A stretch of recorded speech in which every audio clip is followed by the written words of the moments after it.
like, get out of here, and they meant to kick me out of the team area. Yeah, she removed me from the K2D Discord entirely. I'm like, I was there.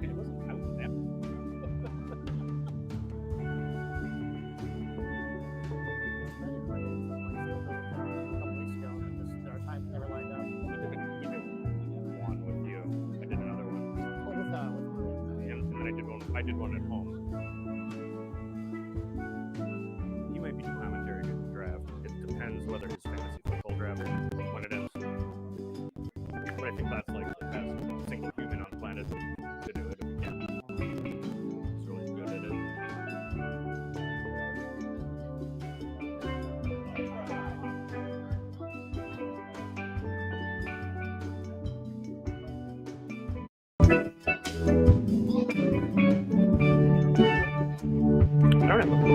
Oh, I do.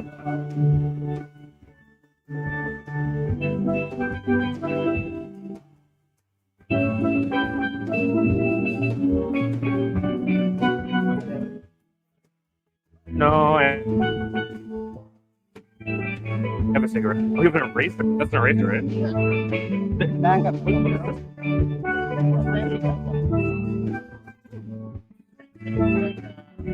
Like a real bit. Let out. Like the mom. Well, take it let out. It's like a mechanical pencil, but like a full size pencil. You always got the coolest shit. Right, like it. And a sharpener built in. Did I send you the picture of Jesse Atlanta? And I'll take it for you.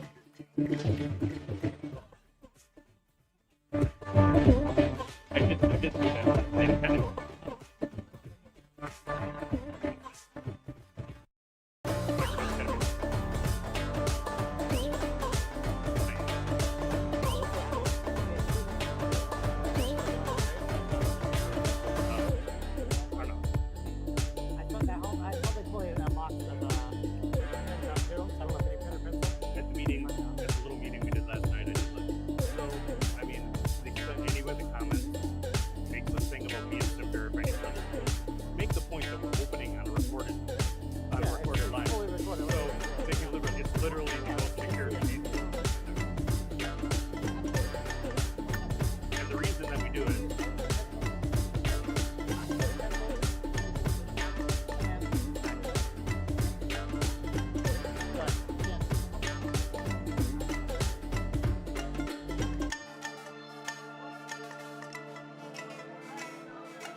for once on any stream, so it's all cool.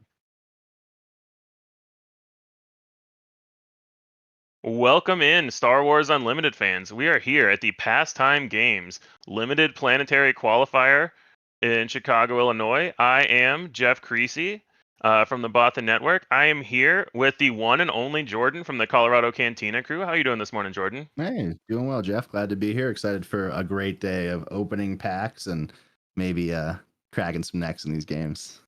Yeah, absolutely. We're here. This is being put on with Late Night Games and Take the Initiative. Rebel Traitor, big shout out to him for doing all the behind the scenes producing work.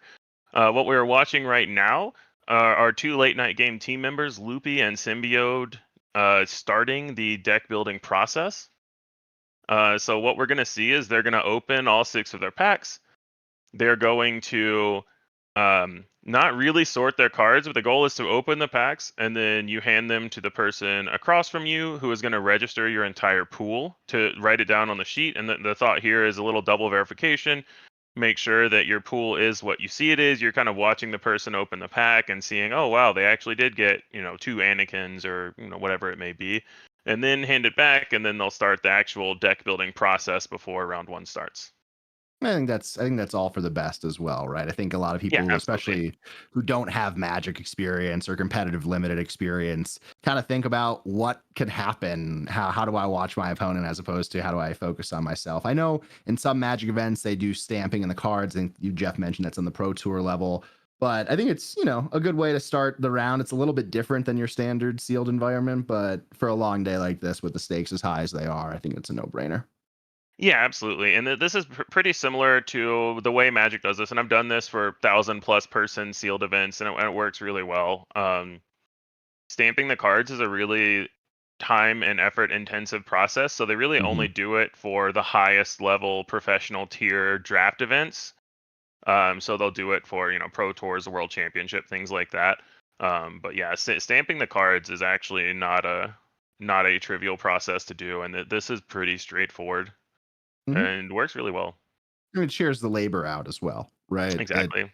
It splits it across this whole field, which is a jam-packed field. I think they were at capacity. Last time I looked, they were at 125. So, I mean, huge field today. And then it's easier to monitor one person's deck list as opposed to have team members, the store employees, the judges stamping from 8 o'clock this morning.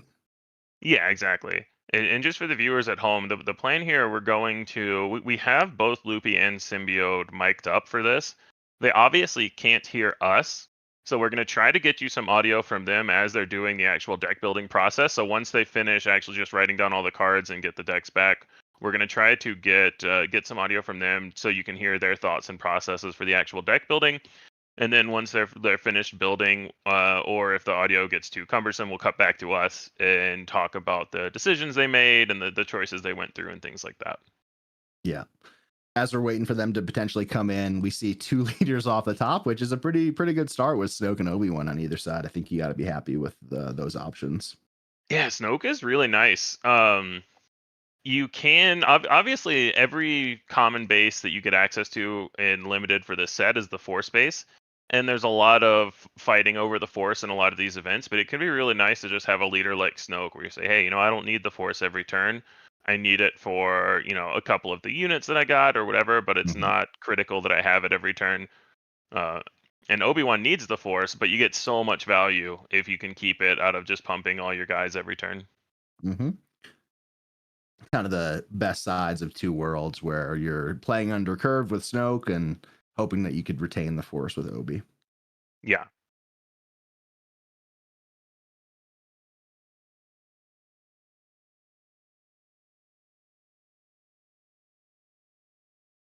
Trying to see some of the. There's also a Talzin and it looks like a second Snoke. So Snoke and Talzin are the ones that jump out to me as pretty nice leaders to have. But sometimes all your bombs are in hero colors, and you just got to do what you got to do. Yeah, I think on the bottom side of the screen we're seeing Snoke, Talzin, Grand Inquisitor, another Snoke, I believe a Rey, and not sure on that top leader.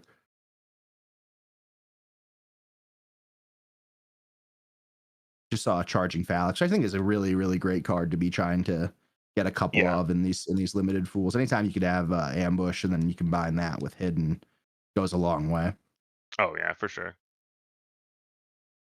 And again, right now they're in the deck registration process, so all they're doing is sorting out the cards to write them down on the piece of paper.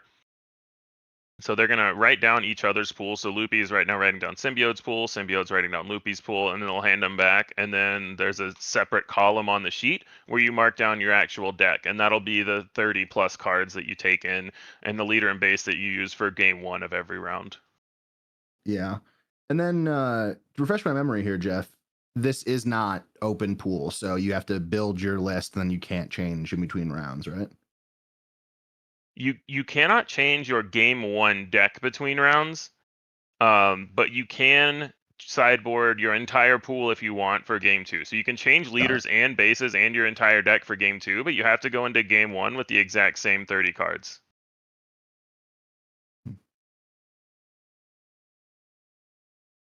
And yes, Looks like the video just went down. We're working on that. But again, there's not much to see right now. They're just registering each other's pools. So the only good thing about the video now is Jordan and I could try to get a head start of what good cards we might see that they want to build around. So Jordan, for you in limited, what are the main leaders that you're looking for for a sealed pool specifically? Because I think a lot of people you want to try to get we know top 8 is draft, and that's a whole different animal. But first, you've got to get there. So if you're trying to get to top 8, what are the main leaders that you want to see to try to make work in sealed? I think when you're ignoring like the elements of your card pool, just leader specific, I think it's the ones we mentioned. I think it's Talzin. I think it's Snoke. I think it's Obi-Wan. And I also kind of I might be in the minority here, but I do like Kit as well. I think that he is a little bit more pool specific, right? Where you really need Jedis to make him work. But those are my core 4. I also tend to like aggro decks in this format, so I could see Cal doing well as well, being able to get some tempo every turn while pushing the pace. It really just depends on if you're going aggro, you really need to get the right early curve. Earlier when we were getting ready for the show, we were messing around about saying, hey, sometimes we pick this leader because we have 2 turn 1 plays instead of 1 turn 1 play. Yeah, exactly. If you have that with Cal, you're gonna have a long day, obviously.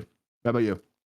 I agree. One of the interesting things for Kit about me is there are cards like Ki-Adi-Mundi. It's an uncommon, so you can say it's not that rare to get 1, maybe even 2 in your pool, and Kit goes really well with cards like that, where he is a Jedi. He's one of the cards that's going to make you want to build around the Force, and so when you combine, hey, what good cards could I pull, and also what leader do they go with? I think Kit is just miles above Rey.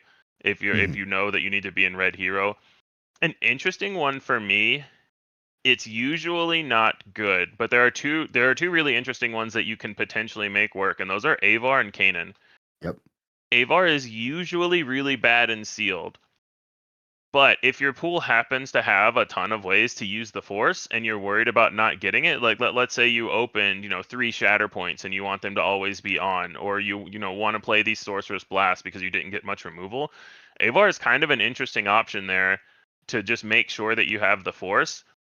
And Kanan, man, if you get the right synergies, like if you have a Lothwolf or 2 and you just Kanan shielded every turn, like he's obviously incredibly pool dependent. You just don't want to play him if you don't have creatures, and the only Spectre is Ezra in this set. But he's a really interesting one where I'm curious if anyone gets the busted Kanan pool where they have, I had a pre-release for this set where I had the green guy who makes your creatures cost less, and I think I had 2 Lothwolves and an Ezra and all these synergies, and it was just so insane. Yeah.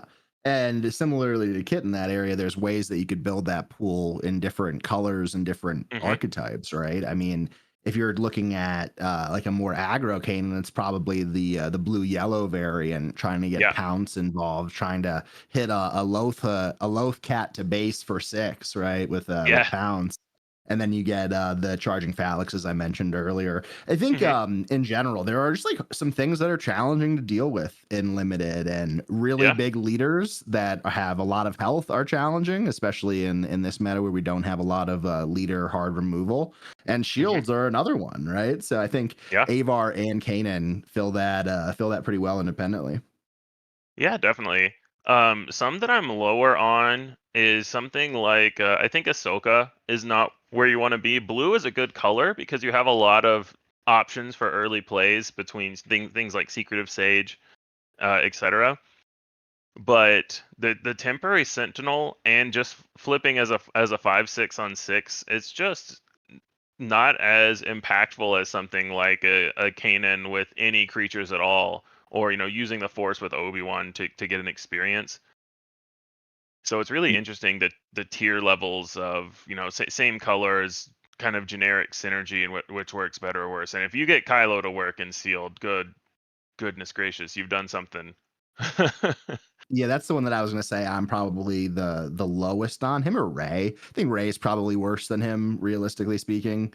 But there's just really not that many good upgrades in the set that do instant action. I feel like that's what we're kind of looking for at that point in the game. And to your point about Ahsoka, like I think the type of deck you want to build around her is that kind of like hardier, heftier end of mid range. And all those Sentinels, they stall the game. But then if you're playing an aggro deck, they might be able to go faster than you're able to slow them down. And if you're playing against a really heavy deck in the end, those mid range Sentinels really won't do much. Yeah, and you always have the option of like, I use the Force to give a unit Sentinel, and then your opponent says, "All right, I claim, and I'll hit you first action next turn." Like it's very situational where it actually can be worked. And I know Yeah, I know chat saying draft isn't. Ahsoka is fine, and I agree she's okay, but I just think it's harder to make work than some of the other generically good leaders. Like she's the one to me that you read her and she reads okay, but she just doesn't play up to that level. So I wouldn't put her in the same tier as like your Obi-Wan or your Snoke or even your Talzins. Yeah. I think that she would clearly be in the tier below that. And potentially Kanan and Ava are there as well. Maybe Kanan's like towards the top of that tier. Oh yeah, Maybe Ahsoka's towards the bottom. I think that Ahsoka is probably on par with Avar, maybe a little bit higher. I'm just thinking relative to what the common consensus is Sure. what I'm going with. I think the common consensus is Avar is unplayable and Ahsoka is really good, and I think that Ahsoka is a little bit lower than most people think, and Avar is a little bit higher. That's all. That's all I'm saying. I'm not saying that Avar is better than Ahsoka or anything. Yeah. I don't think she is. I think Avar has some potential, especially if you with those Sorceress Blasts, like you mentioned. The Jedi Consular is another great one in that build. I mean, starting off on turn 1 with that, and then dropping a hefty 4 to 5 cost unit on turn 2 is pretty hard to deal with when you don't have the assets inside of your sealed pool to do so. Definitely. Another one that I'm interested to see if we get to see a good pool of on stream is Grand Inquisitor Leader. I think he's another one that you really need the right pool to make work. But if you get like Shin Hati and Balin are both uncommons, so you're not likely to get a ton of them. But if you just get the insane pool and the Grand Inquisitor, then you can just control the board a lot. So I'm really curious if we get to see someone who just pulled the God Grand Inquisitor pool. But yeah, I think Third Sister's another one who's just generically good. Like if you need to use red villain cards, you can just make it work with anyone. She doesn't need to use the Force to give a unit hidden.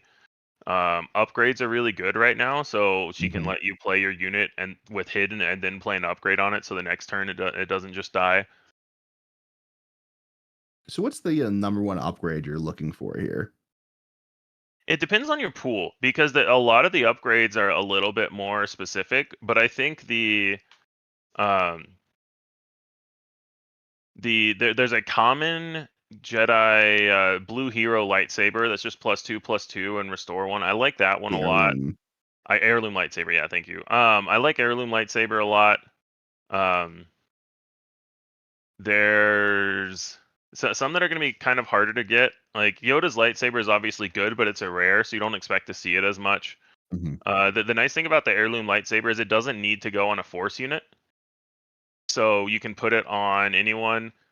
Same thing with the Inquisitor's lightsaber and villain for +1/+3. Ascension cable is pretty nice. You get +1/+3 in Saboteur. That's the one that I was going to mention as kind of like my dark horse in this format. Yeah. Is think it's on rate. It's 1+3, and a lot of times in these types of decks, like they're counting on the Sentinel. They don't have a backup plan. They don't have another line to counter that. I also really like the Inquisitor Saber, especially when you're playing Snoke. I mean, you saber up a Snoke, it's really challenging to deal with. And the thing about Inquisitor Saber and Ascension Cable is one of this set limited often comes down to ground board stalls where people are trying to get the Force or trying to trade efficiently. And then one player plays something like a turret and just completely disrupts the flow of the game. And the other player all of a sudden can't make any trades. They can't get the Force without losing their units. And both Inquisitor Sable and Ascension Cable help deal with turret, who is a huge problem for a lot of these decks. Yeah, and as if Snoke wasn't a big enough problem on deploy. Yeah, right? exactly. And it's interesting too. One of the ones that I'm actually really low on. So we talked about how good Heirloom Saber is. Night Saber on the other end of the spectrum. So it's 2 cost red hero +3/+2. So you get 1 more power than the Heirloom Lightsaber, but it has to be attached to a Jedi non-vehicle unit. So it's not even just a Force unit. It's way more restrictive than that. I think you can probably make this work a lot better in draft once you've seen, oh, I have these Jedi, and other people aren't going to draft this because I can get it very late in the pack because people don't have non-vehicle Jedi units. But in sealed, where you have to have all the stars line up, Heirloom Lightsaber can go on anyone, and then if they're a Force unit, it gets restore 1. Night Saber, you're much more likely to just have this sitting in your hand and unable to play it. I mean, there's a 4 amount of Force units that just don't have that tag. Exactly. And a lot of them are really good units as well, right? Yeah, they're the units you're going to want to be playing for sure. Yeah. You have the 1/4 Force ambushing in yellow. I think it's called like the Hermit or something like that. That's Force only. You have the Outer Rim Mystic. That's Force only. Secret of Sage, one of the best units that you want to play as a common is Force only. Mm-hmm. And if all else fails, Jeff, you could always put that Heirloom Lightsaber on the Charging Phalanx. So that's always good fun. Yeah, and the Heirloom and Yoda's lightsaber, they can both go on Space Whales. Beautiful. Love it. We had our Love PQ putting last sabers week, on whales. and I was playing Towson, and I got 1 hot shot on a Purgle, and I got 1 fallen lightsaber on a Purgle. So it felt Nice. It didn't make top 8, but it felt good to get that deal.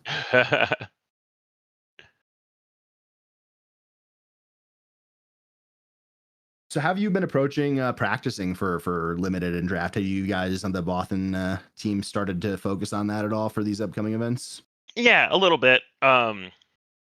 We have a few team members that have a decent amount of limited experience. One of our team members, Tyler York, love the guy. He is really good at kind of putting primers together for the rest of the team.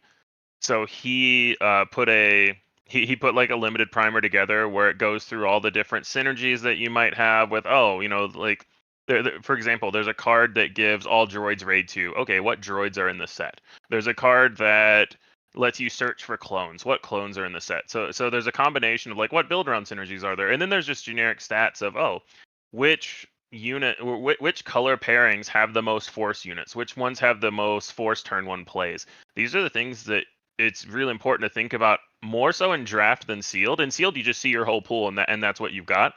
But in draft, when you start out by drafting your leaders, you need to know going in like, what color pairing is most likely to let me be able to get enough turn 1 plays.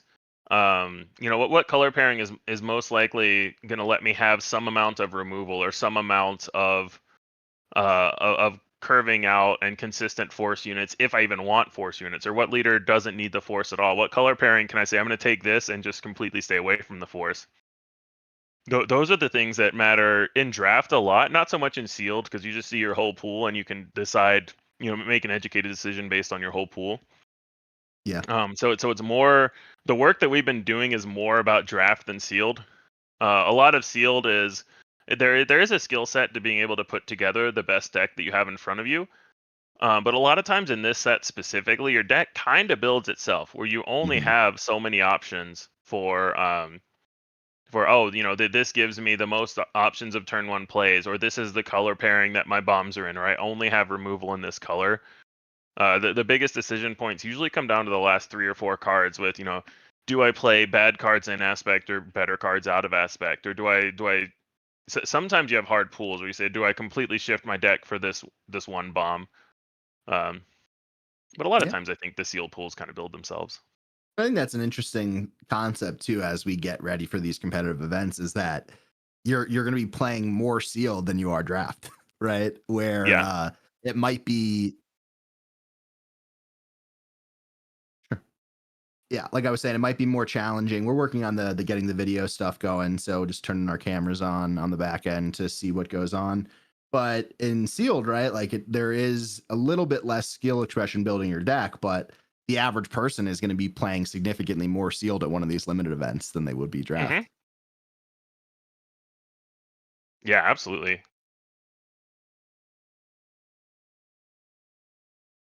Because the thing that I always say and that I've been saying to you so far is, you got to make it to top 8, right? Mhm. Like top 8 draft is a whole different skill set, and you've got to figure that out. Like if you want to actually win the event, you need to understand the intricacies of draft. But if you don't get to top 8, then the draft part is irrelevant. So you also still need to have those sealed skill sets of like milking the best out of the pool that you can, and then solid gameplay mechanics within those sealeds.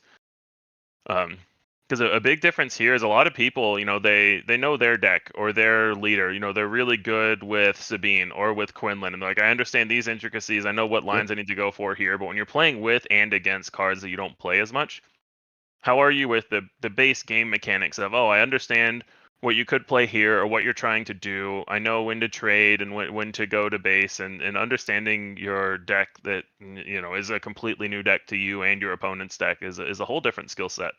I really like that. Yeah, and I think that's part of the game and the analysis that you have to make internally to try to understand how to improve, right? So a big part of how I play and how I research these things is looking at data, crunching deck lists, trying to see that, hey, is my effort in this archetype worthwhile? Has it been worthwhile for other people, et cetera, et cetera? And as you work through this, none of that exists, right? Like from the last limited PQ that we have results from the top 8 in terms of deck lists and leaders, or not even deck lists, just leaders. Otherwise, you don't, right? So I think it is inherently possible that we're sitting here saying, Ahsoka's mid. She might, and mid meaning like average and good, but she might be the most winningest leader based on representation. And without seeing the data, you don't know that. And on the other hand, without seeing all of the reps that you have, I mean, me and you both have a large history playing Sabine. When another Sabine player sits across from me, I see that as an advantage, right? In this situation, you have to really feel things out every step of the way. Yeah.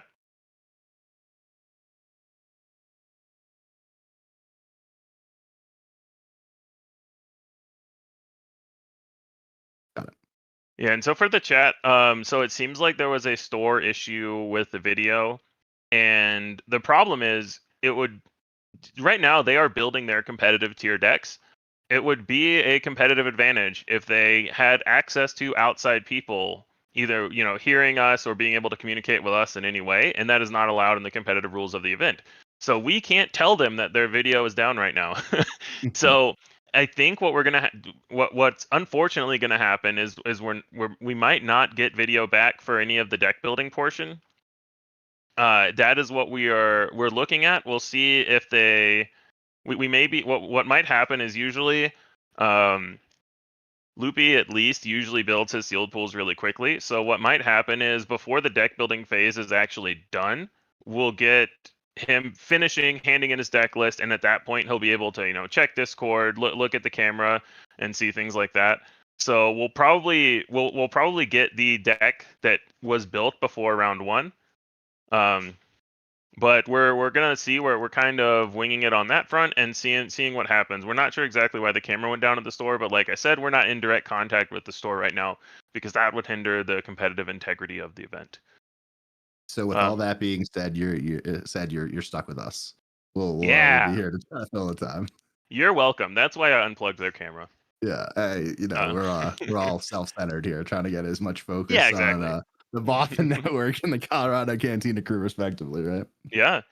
And question from Shane and Chad. Victor already answered it, but I'm gonna go through it for anyone else. So the difference between sealed and draft. So these events, you play all of the Swiss. So it'll be, I believe, 7 rounds of Swiss in this event, and then a cut to top 8. So all the Swiss is going to be sealed. And what sealed means is everyone gets 6 packs. You open your 6 packs and you build a 30 card deck, not including your base and leader, out of those packs. The cards that you open are the only cards that you can use, with the exception of you can use any common base that's in that set. So if you didn't open a Red Force base and you want to build a Red Force deck, you can still have that as an option. But every other card outside of a common base has to come from the packs that you open. And in draft, I cannot see the table video yet, and we're still working on that. And the big difference in draft is you get 3 packs in front of you. And for draft, you open and take out the leaders first. And the leaders are all drafted face up because they're double-sided cards, so you can't just put one down and hide it. So you draft the leaders knowing what leaders are opened at all the tables. And then you draft the leaders by taking, you have 3 leaders in front of you, you take one, and then you pass the other 2 to the right. And then you receive 2 leaders. You take one and pass the last leader to the right. So you end up with a pool of 3 leaders to choose from. And then you do the same thing with the non-leader cards in the pack, where you open a pack, you take one, and you go to the other ones. It looks like the video just came back up for me. Me as well. So we may have it back up on the stream soon. We also have boots on the ground from Yoda Killer. They are still doing their opponent's list. They haven't started building yet. So appreciate that, Carlos, and good luck today. Yeah, so usually what'll happen is you can't start. Everyone has to start deck building at the same time because you have a limited amount of time to deck build. So basically, it looks like Loopy and Symbiote are both done registering each other's pools, and they are not allowed to start deck building until everyone is done building pools. So yeah, so we do have the video back. So we will get to see the deck building process, which is really nice. Yeah, I'm excited about that. And just a couple questions on my end. Jeff, I haven't drafted in the super competitive area of draft or SWU. We're both big writers down of things, like just little notes here and there, you more so than me. Are you allowed to have a paper and pen during a draft? No. There's also there are also I need to check the tournament rules for SWU specifically because they obviously SWU always has its own quirks and things. But usually another thing that you're not allowed to do in competitive drafts is constantly look at the cards that you picked. Ooh. There are set times between each pack where in most other games where you can look at the cards that you've drafted so you understand what your cost curve is and things like that. But you can't do that usually in competitive events. And again, SWU might be different. I still need to read through the draft specific rules. But yeah, that's usually a big thing is when can you look at your cards. And then another one would be just because Sim and Loopy are sitting next to each other right now doesn't mean this is their first round opponent, right? Correct. Yeah, this is unrelated to your first. It's actually very bad if this is your first round opponent because they know what cards you have. So usually this is a random pairing for deck building, and then you have another random pairing for round 1. So this is basically this is Swiss round 0, and then you'll get paired into round 1.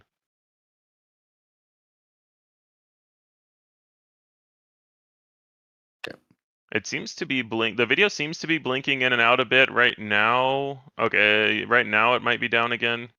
Yep. We're seeing the link. I see it in video. I just don't see it constantly on the stream. All right, looks like it's back on the stream now. All right, so we think we have fixed the video issues. Bear with us though. We're still working on it. We're working on it, Grievous. We see you. We're working on it. But yeah, we're doing the best we can here with the we're working through the video issues. But I think especially for this being the first limited PQ stream, there's a lot to talk about anyway of just how limited works, what we look for and everything. But yeah, did you have any other questions or thoughts, Jordan? Well, just in general, like, are you on board with the order of sealed being first and draft being second? I wonder if that's something that people are thinking about out there. I think it's the only real way to do it, honestly, because for competitive draft, you basically need one judge per 8 players. You need to have you don't have to, but it really helps. And for very high level competitive events, I think you do need one judge per draft pod. Yeah. So it makes it really hard if you want to say have a 300 person sector to say, okay, let's all start doing draft. It's a lot more coordination to do a draft. What I think could work very well is you could have a regional or sector, and you say, okay, day 2 is top 64, and then top 64, well, that is conveniently 8 pods of 8.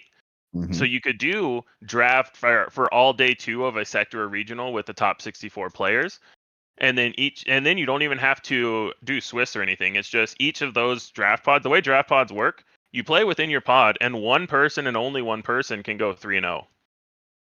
So what you could do is you could just say, okay, top 64 make day 2. That's 8 draft pods, and then each person that 3-0s their draft pod makes it to top 8. And then I think top 8 just is from a another draft. logistics perspective, it would almost be impossible to do it the other way, right? Correct. Yeah, absolutely.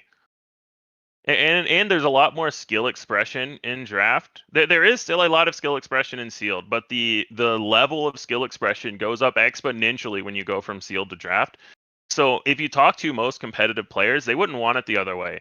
They want that skill expression to be in the high skill matches. You know, when I'm playing against some of the best players in the game and, you know, top 8 at a regional, that's where I want to say, oh, unlucky, my sealed pool didn't have any 2-drops. I don't want that in top 8. I want top 8 to be, okay, I see what leader they've got. I'm going to choose this leader and I'm going to draft this way, which should help me against what I think I might be playing against in the finals. Like, there's so much more skill expression in draft that's where I want the higher skill matches to be, is in the top 8, in the day 2s of regionals and sectors.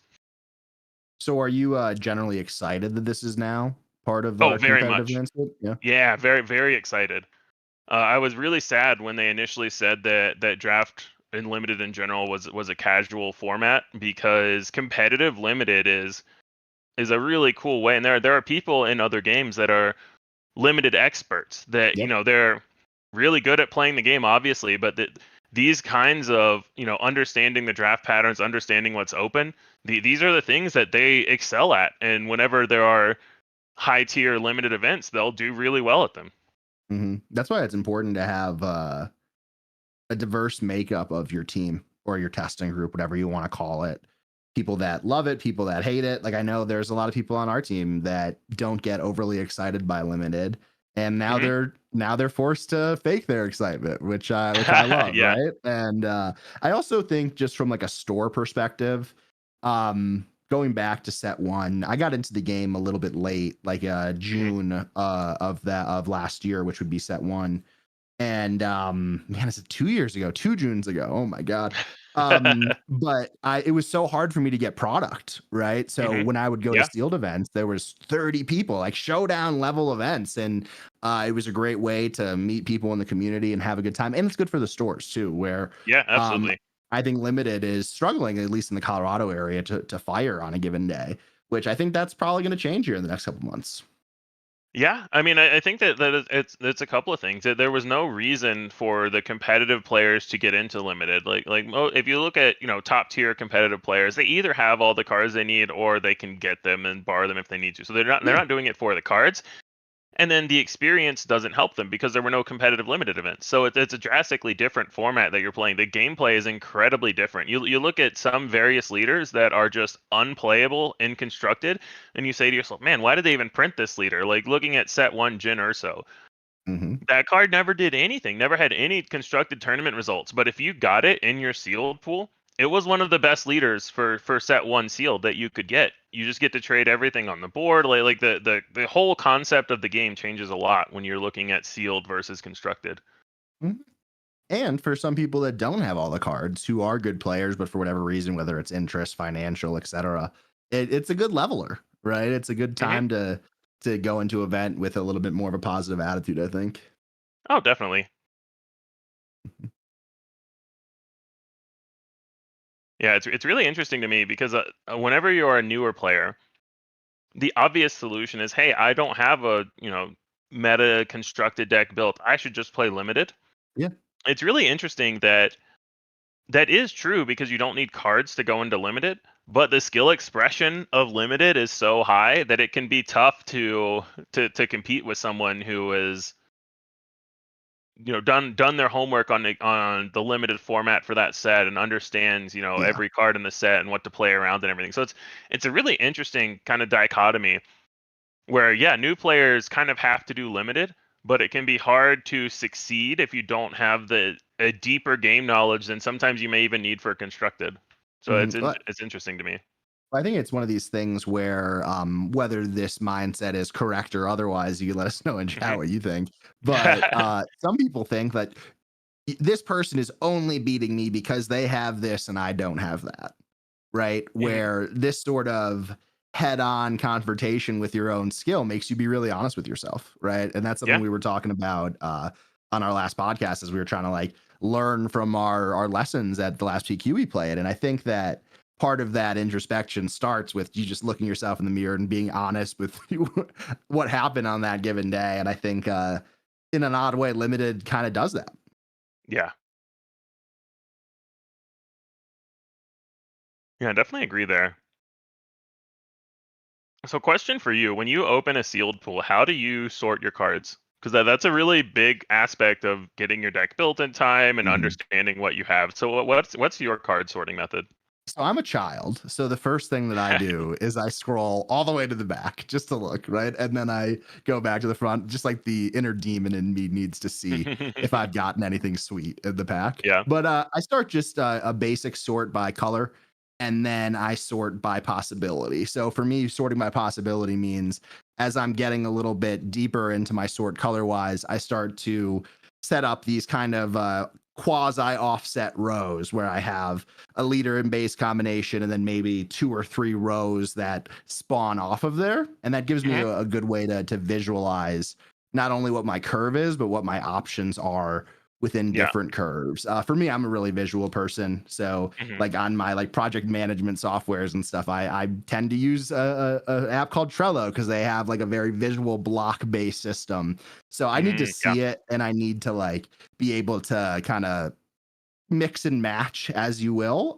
But for me, it really just starts with the multi rows. That's the only thing that's I've noticed that I do a little bit differently than people sitting around me and people on our team is that I kind of have those offset rows. But what about you? What's your go-to?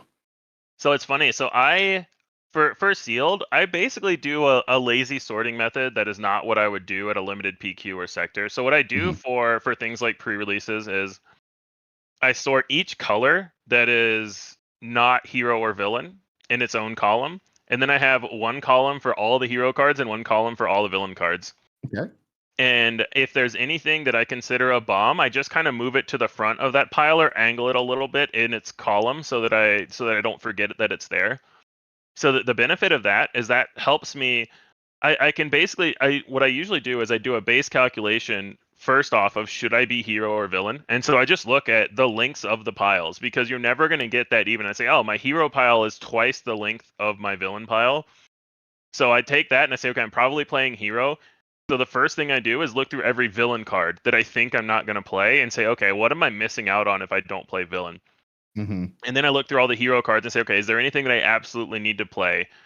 I have 2 Kiadi-Mundis. Maybe I should, I'm going to be a strong favorite towards red hero, or I have this villain bomb. Maybe I do have to go that way, and try to and compare that to the leaders that I have, and try to make a base decision of, okay, I think I'm going to play these colors, and I look through the colors that I'm not going to play to make sure that I'm not missing anything big, and then I just go build the ones that I think I want to play. And all the time I'll have any bombs in the colors that I'm not playing kind of set off to the side to see, okay, this deck doesn't look as good. What if I built around this other one? Or this deck looks really good and I can still probably play this bomb out of aspect. And that's kind of the process that I usually go through. If I wanted to be a little bit more thorough, I would also sort out the hero and villain cards by color a little bit better to make a more informed decision about, oh, I have, twice as many hero cards as villain, but only 2 of them are yellow hero, so maybe I shouldn't, necessarily go to that side. Yeah, I mean, we started this conversation today talking about what leaders we love, but the reality is that regardless of how much you want to make Snoke, Obi-Wan, Towson work, if you don't have the curve all the way up from having usable turn one plays to having some way to seal the game in your bombs, then Yeah. it's a useless exercise, right? Like you Yeah. should move on to something. I think that's a one lesson that I think is going to be hard learned in these rounds today and otherwise is Mhm. that sometimes you can't let good be the enemy of great or whatever the saying is, right? Like Yeah, you can't. better is the enemy of good enough, Yeah, is like the saying it's that we use in engineering. yeah, and the saying I think we need in engineering as well is let's get some duct tape on this deck and try to make it work. But I mean that's the Yeah. reality though, right? Like you Mhm. might say, "Oh, I got Vader. I have to make blue villain work. I got Kiadi. I have to make red hero work." But in reality, there's more options than that, right? And it's not Yeah. just playing that or not playing that. It's considering and weighing your options and your opportunity cost of playing off aspect as well, right? Yeah. Like, life's full of decisions, Jeff. Yeah, I mean, And we even gotta make the them. world championship winning constructed Talzin deck played Kiadi Mundi out of aspect. Yeah. The second place Kylo Tarkentown deck played multiple cards out of aspect. Like obviously there are reasons for that. Sure. But yeah, like you don't have to play every single card in aspect. And I think that is one of the biggest skill expressions in sealed in this game is determining when you should play cards out of aspect and when you should play a worse card that you get to play in aspect. Determining what's good enough to play out of aspect is to me in sealed specifically, I think that's the biggest skill expression that you get here in your deck building is, oh, I'm going to cut this 5-drop green card in my green red hero deck for this red villain card that I know playing this 5-drop on 7 is going to be better. Yeah. And I think that's not to get too meta, but I think that's kind of that thought process is a little bit of a issue that I have with certain aspects of deck building in this game where there's just so much groupthink, right? Mhm. There's so much, oh, that wasn't the Bothan list from Vegas. Oh, that's not the KTOD list. That's not this, that's not that. And I think it could be limiting in certain senses, right? And I think that Yeah. you have to experiment and answer those questions for yourself. Last week I played Towson Red in a PQ, and one of your teammates, Mickey D, was also playing Towson and his PQ, and we were going back and forth all week talking about like what we liked and what we didn't like, and he ended up settling in on having Kiadi main deck with Marin to really try to turn on that activated Anakin. And for me in my Yeah. testing, it just didn't work that way. I didn't love it as much, So I think Mhm. it's really important to be able to make those decisions for yourself while taking wisdoms for the crowd and just test it, right? Like if you see Yeah. something that's interesting, why not give it a try and see where it takes you? Yeah, I agree completely. Looking at these specific pools, I think we've got one spread out enough where we can see some interesting things. So it looks like on the right side of your screen, Kylo is set off to the side. I'm assuming that means he is out of contention. Yeah. But I did see a Karis in there, who is one of the best openers that you can get as a 2/4 force unit. In one of the only colors that has the large force units not be rare or legendary. But we Seeing like we're having a great red yellow pool over here on first glance. Yeah, and I think I see a Kit Fisto in there. There's definitely a Ray, so that can be your backup anyway if you wanted to play Red Hero, even if you don't even if you can't activate the leader, if the leader lets you play your best cards, still probably worth it. Um but yeah, I know I see an Owen Lars there, which can be really good if you have a high density of force units, and it's not a terrible early play. You don't get the force, but you can still restore their early damage, and your opponent is disincentivized from killing Owen. Mhm. Then you put something like an heirloom lightsaber on him, and all of a sudden he's a 2/5. I love that Vulpix too. Oh yeah, The 3/2 hidden creature. That's a great one in this format. Also great looking in Hyperfoil. I don't know if you guys have oh seen yeah, that one. absolutely. I really like the Vulpix too because a lot of people say, oh, hidden on turn 1 is useless because no one attacks on turn 1 anyway. While that is accurate, it still is good for later. A lot of times you don't want to draw your 2 drops late, but there are those times where, oh man, I need to get in this last 3 damage, and you're on 9 resources, and you play a 3 attack hidden creature. Your opponent might just have to claim and not be able to do anything on their turn because they say, oh, I need to claim because I have to attack that first action or I lose. So hidden is one of those keywords that I like on 2-drops because it makes them not useless in the late game when you're trying to close something out. Yeah, it looks like we see a turret too on the right side of your screen. Yeah, and there was also a graceful Purgle, which I'm a big fan of. Yep. In this format because you can still put your upgrades on it and it's a sentinel in space. There aren't as many space units here, but it is possible to make a space aggro deck. And there are a couple of 5-power space units that if you play and your opponent can't deal with, you just steal the game with them. Ooh, we see a Yoda unit, the legendary Yoda unit. That's a big one to if you get that off. Is that on the bottom of the right hand side of your screen? Yes. Yeah. Okay. I did not see that. I did see the Guardian Jedi, I believe, which is a pretty big honking unit to deal with in this format. Yes. Looks like we got a looks like we Yoda's see a couple of other too.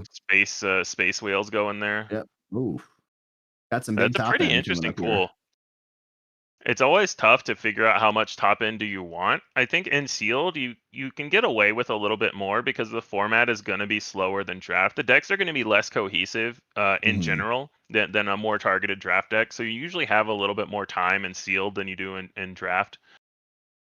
But yeah, it looks like he's getting done building out his deck here. So he's going with blue-green hero, which is a good choice, especially when you look at those upgrades. Double heirloom lightsaber and a Yoda's lightsaber.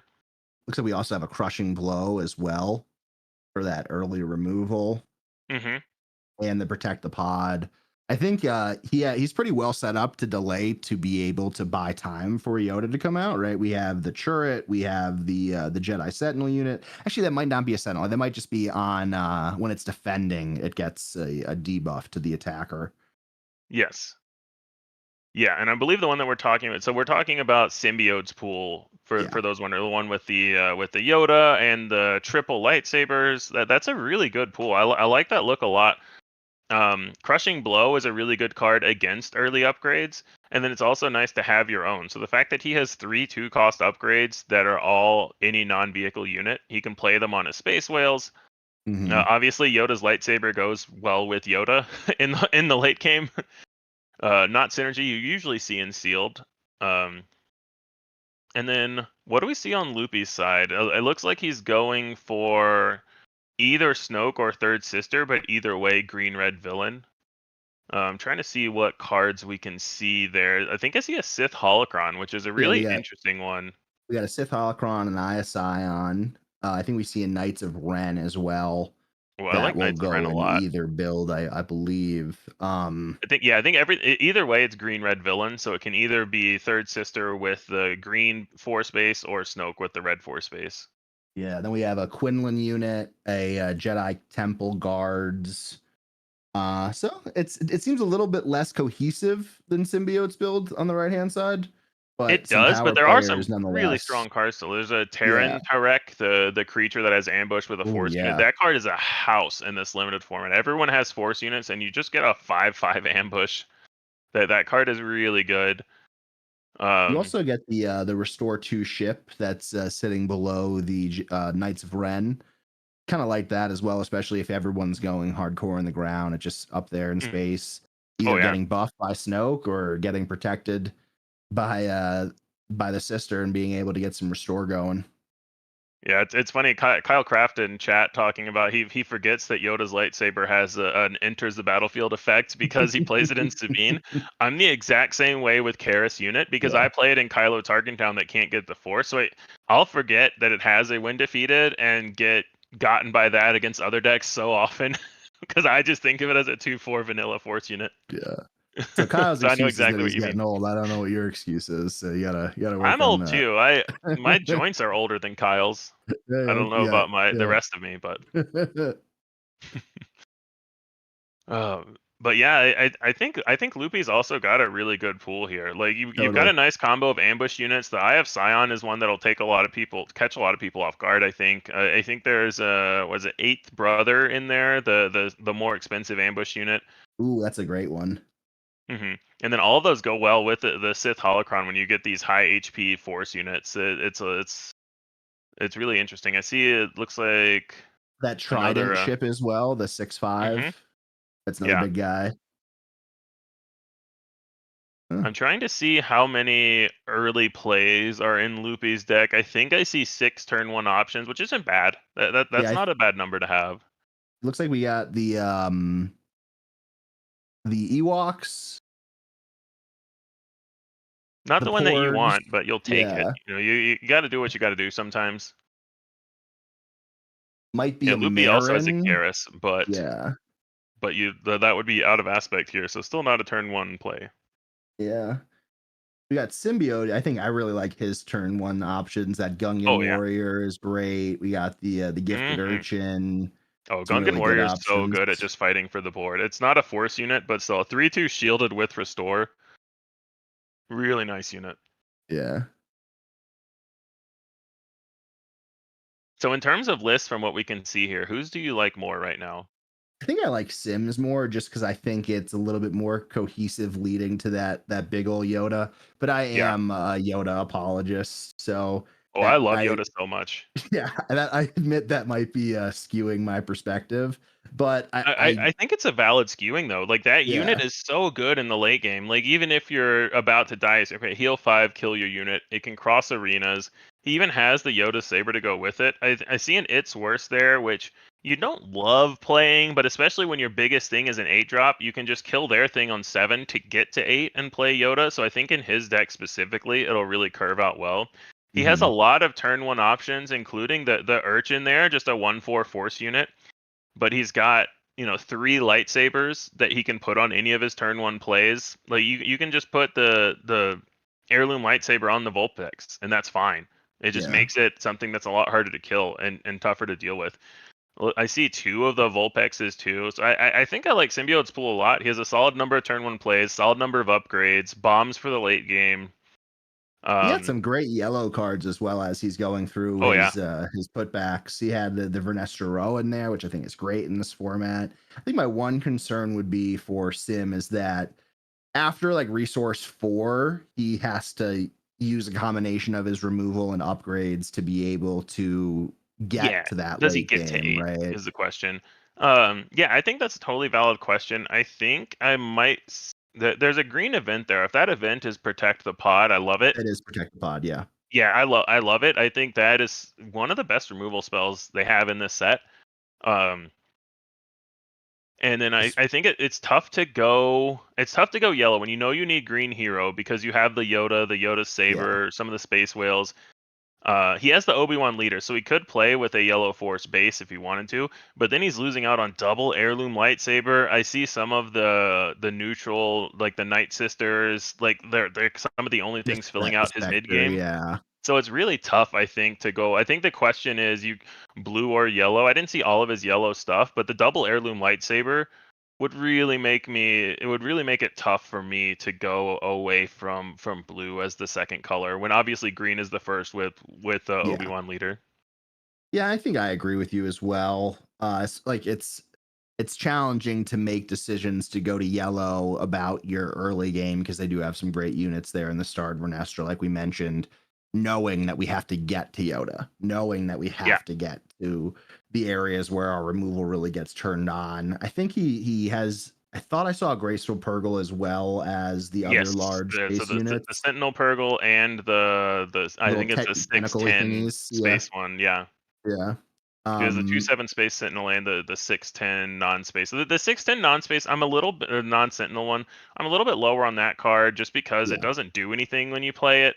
But I think it's fine as a curve filler, especially when you know you need to get up to 8 anyway. And sometimes you just don't have much choice for your last 2 or 3 cards.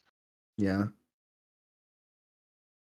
Looks like we have a Marin plus the upgrade killing droid, which is really solid. We're actually starting to see more of that in constructed play as well. Yeah, it's a very solid option as just a turn 1 play. And then also, we talked about how good lightsabers are, and it kills a lot of the lightsabers because a lot of them are non-unique. Another card that I really like on Loopy's list is he has the Curious Flock there. Oh yeah. That's such a good curve filler. You just play it whenever you have it. You have it on turn 1, great. I have an under cost 2/2. Not great, but better than not playing anything. Oh, we're on the 5 resource turn and I have literally nothing to do. Cool, I'll play it now. So the flexibility of that card of just filling whatever you need it's always going to be slightly below average with what you want, but it's always going to be better than nothing. So And the flexibility of that card is so huge. Yeah, and in most games, in most formats, if you skip a turn, you're not going to be able to win. But in this, especially, I feel like you get punished for it because there's not really many comeback mechanics. So again, not letting yourself get too invested in what could be, as opposed to like what's in front of you, what's available, what's an option that's gonna not leave you down. So we see 2 Wattos here in Sim's build, which is Watto's a card that I really like including. in limited too, because he's a 1/6, so he's hard to kill, and like we said, it's all about value. So when you have, especially the Watto with a Yoda's lightsaber on him, he becomes Oh a my God. 4/7 that you have to either give him a card or an XP every time he swings. So I think especially with the 3 lightsaber upgrades, I love Watto. Even just as a 1/6, he's not terrible, because if you have a good start and he's your follow-up, then it's insane, because you either get more cards to choose from or make all your units bigger. But like we were talking about, no comeback mechanics, he is not a come from behind card, right? Like if you're behind and you play a Watto, your opponent just laughs and hits you in the face and says, cool, you can do, like, I can pick either one and it's fine. But if you can be far enough ahead, then he can just help steamroll. And I think a lot of this format is about snowballing from as early as you can. I think one thing that I'm noticing as Sim's putting together his deck, he looks a little bit more ahead of Loopy in terms of time, but I didn't see too many early Force units, which is a little bit troubling with Obi-Wan. Yeah, we saw the 1/4 Urchin, which is probably what he's going to be looking for most games, because especially with Obi-Wan, it's hard to get through the 4 health, and then you get to attack with it and make it into a 2/5. Yeah. But yeah, that is the question. Obi-Wan is a good leader, but he's only really valuable if you can consistently get the Force. So is there going to be some tension there? You know, we also saw a Chirrut who's really greedy for using the Force. So it's interesting how cohesive his leader ability is going to be versus just using him for the colors. Yeah. And then Loopy is kind of low on turn 1 plays, with 3 of them being 1-drops.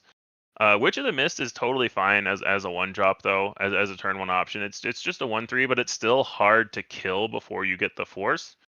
And there are some 3 attack units, but fewer. Lizard, right? So that's a tough one as well. Yeah. Hmm. So I think Loopy it looks like he has some really good 3-drop options. So I think Loopy's main game plan may be to try to catch up on the 3 and 4 resource turn. And with Snoke, that's also something that you can do. Unfortunately, I don't think any of his 1-cost units are villain, because then you could play a 1-drop and activate Snoke. Yeah. But that has to be on a villain card. But later game, it's going to be nice to have those 1-drops to help fill out the curve. He has 2 resources left, and instead of playing a 2-drop, you could say, okay, I'm going to use 1 and activate Snoke, and use 1 and play a 1-drop. So it can really help, I think, later game with just continuously doing things. He can also do Witch of the Mist Sith Holocron on turn 1, which is really nice to get a 2/4 with that option of attacking for 4. He's really he being Loopy in this sense, he's really going to need impact turns 4 through 6, which I think he's set up to do, right? He's got Quinlan, he's got the Train Attack, he's got the Coven of the Thralls, I believe is the name of that card, the Raid Knight drop. Thrall the Covens, Thrall the Covens. And he's got the 8th brother too, right? So some really, really strong cards there to follow up with each other. Yeah, 3/7 Raid 3 is huge, especially, I keep going back to the Sith Holocron, but in limited, you need your high health units to make that work. It's not usually something you build around because it's a rare, so you don't get it in your pool that often, but when you have it, you say, oh, I have this 3/7 Raid 2 that you can't put the Holocron on, but you can just keep pinging for 2 every time. There are a few grit units in this set, and that if you get those with the Holocron ping, it just goes wild. Yeah. Those come up more often with a 2-cost villain event that lets you deal 2 damage to a unit and give it 2 experience. But that's another card have to be really very, very careful about when he's using the Force, just seeing his build a little closer. Oh yeah, we see the Jedi Consular there, which is another one that it's tough. It's really Force intensive. Yeah. So it'll be really interesting to see some of Sim's games if he has to say, oh, I can't activate Obi-Wan this turn because I need to play Chirrut and I need to be able to use it for Chirrut. So it's a really interesting restriction on his deck. It's one of the tougher things about Obi-Wan as a leader. He's really good if you consistently get the Force. You don't really need to activate it that many times for it to be worthwhile. But just the colors that he has here and the cards in those colors, I think would make him use Obi-Wan even if he wasn't gonna activate his ability that often. 100%. So it looks like he's got a ton of turn 1 plays actually. Yeah, and we see Night Sister there as another Force option that your opponent is slightly disincentivized to kill, but against an Obi-Wan deck, you're just going to kill that on sight every time before he can get the Force. So what I'm seeing so far, he's probably looking for that or the Consular on turn 1. Looks like he also has the Urchin. Yeah, the Urchin is totally fine. Like I would love something like you play the Urchin on turn 1, get the Force, play the Consular, and then your opponent has to decide, do they kill the Consular? You can choose between activating Obi-Wan or saving it for the Consular next turn to play a 6-drop. Like he could use he could play the Consular later and use that to cheat out Yoda. You obviously don't get the Yoda trigger when you use the Force as you play him, but it's still good to get that body on board and have the threat of every Force use, which you can do with your leader, just killing off any unit. Totally. And the Consular a buffed Consular is a 2/5. Like that's totally reasonable. And then we see things like the Graceful Purgle and Chirrut to help him through the mid game to get to those late games. The hero ship that when it gets attacked, it gets an experience. Some good options here. I like Sim's list a lot. I'm positive. Yeah, I think we're going to be seeing him go high up in the ranks today with this list, to be completely honest. Yeah. Yeah, I agree. Owen Lars is another one that I really like in Obi-Wan. I already talked about how you get a lightsaber, but he can also get an experience. So you turn him into a 1/4 restore 2 that your opponent doesn't want to kill because it just draws you into your top end. Owen Lars late game, draw your Yoda is just insane. Seems like there's a lot of those cards in this list, whether it's Chirrut, which makes him make a tough decision, makes the opponent make a tough decision. Owen Lars, Watto, like these are units that have downside to when you kill them, which is important, I think, when we're trying to stall and get to this point. Yeah, absolutely.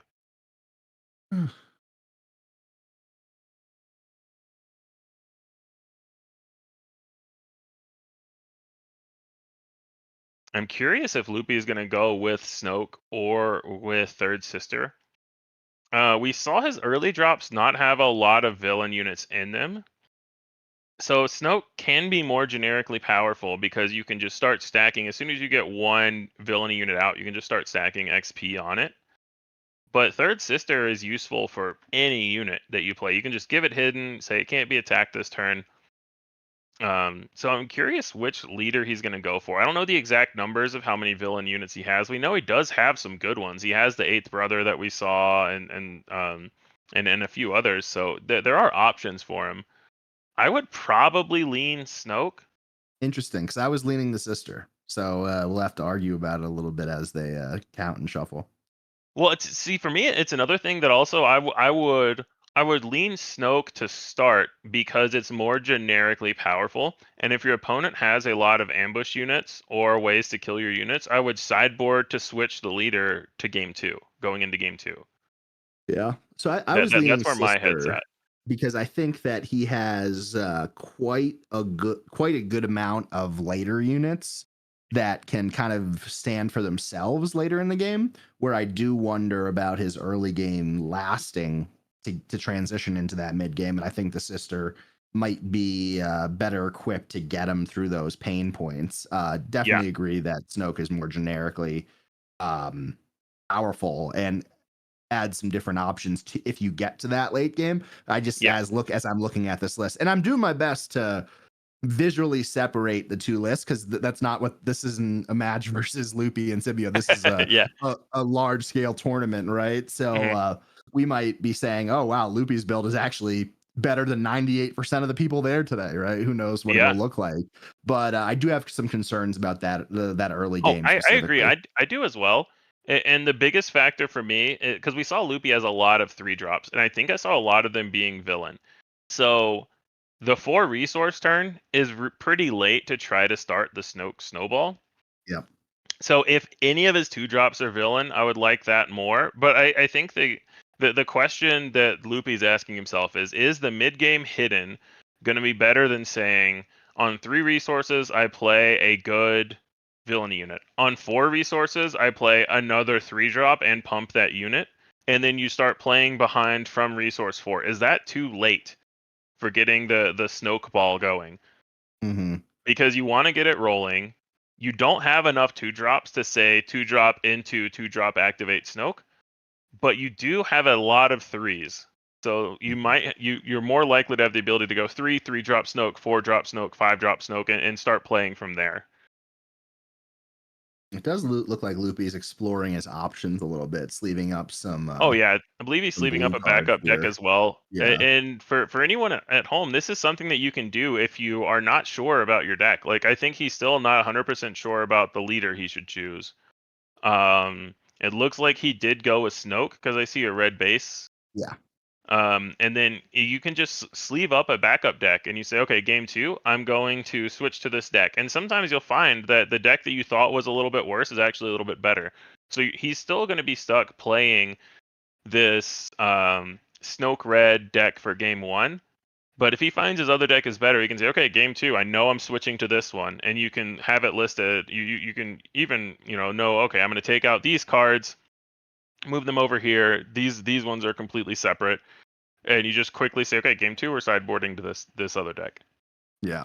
So as they finish up here, I have some quality of life questions for you. I know you're a monster and you don't even like hyperspace leaders anymore. But are you using a hard case here? Because for me, I want to make my limited experience like tactically feel as much like my actual competitive experience can be. So I'm sleeving my stuff up the way it always is. I actually might I might actually even double sleeve. So it's funny because the way it is for me now is I don't sleeve my leader or base at all in constructed. So I would probably do the same thing in limited, but it's less of a thing in limited that people comment on it less. It's actually a funny story. So when I was at the Minneapolis Regional for constructed, we had just switched up and fixed up the Vader deck, the Vader yellow deck. And I could not find even a hyperspace Vader leader. I finally found one, and then I put it together, and it was like the day before the tournament when I finally found the leader, or the day before I was flying out when I finally found the leader, and I was like, I don't see a clear sleeve around my desk right now, so I'm just not gonna bother. And if I'm not sleeving my leader, I'm not gonna sleeve my base either because that feels weird. So many people commented on the fact that I had an unsleeved leader at base that now it's just what I do. It's like, and also I did well in Minneapolis, so it's just become like the random little quirky thing that I like to do, which is just not sleeve my leader at base. Yeah, you just want people to comment on it. You just want to be counterculture. I get it. Hey, if they're commenting on my leader and base being unsleeved, that's some amount of brain power that they're not using to think about how they're going to play the game. Yeah. That's why I'm just very impolite to all my opponents. So they have to think, oh my God, this guy's such a dick. I go the opposite route. I try to be so nice that they don't want to beat me. Well, unfortunately, the people can't see my face. If people see my face, they just want to beat me. So it's tough. Oh, man. But yeah, so I don't know where we're at with time left in deck building. I'm not sure exactly when they got started with the deck building phase.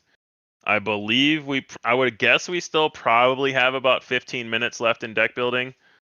So about 5 minutes ago, I heard a noise in the background saying 5 minutes left. So wow. It could have been a judge doing that. Is that Tada's face on? Oh, absolutely. That is the Professor Numpty judging symbiote at all times, and I love it.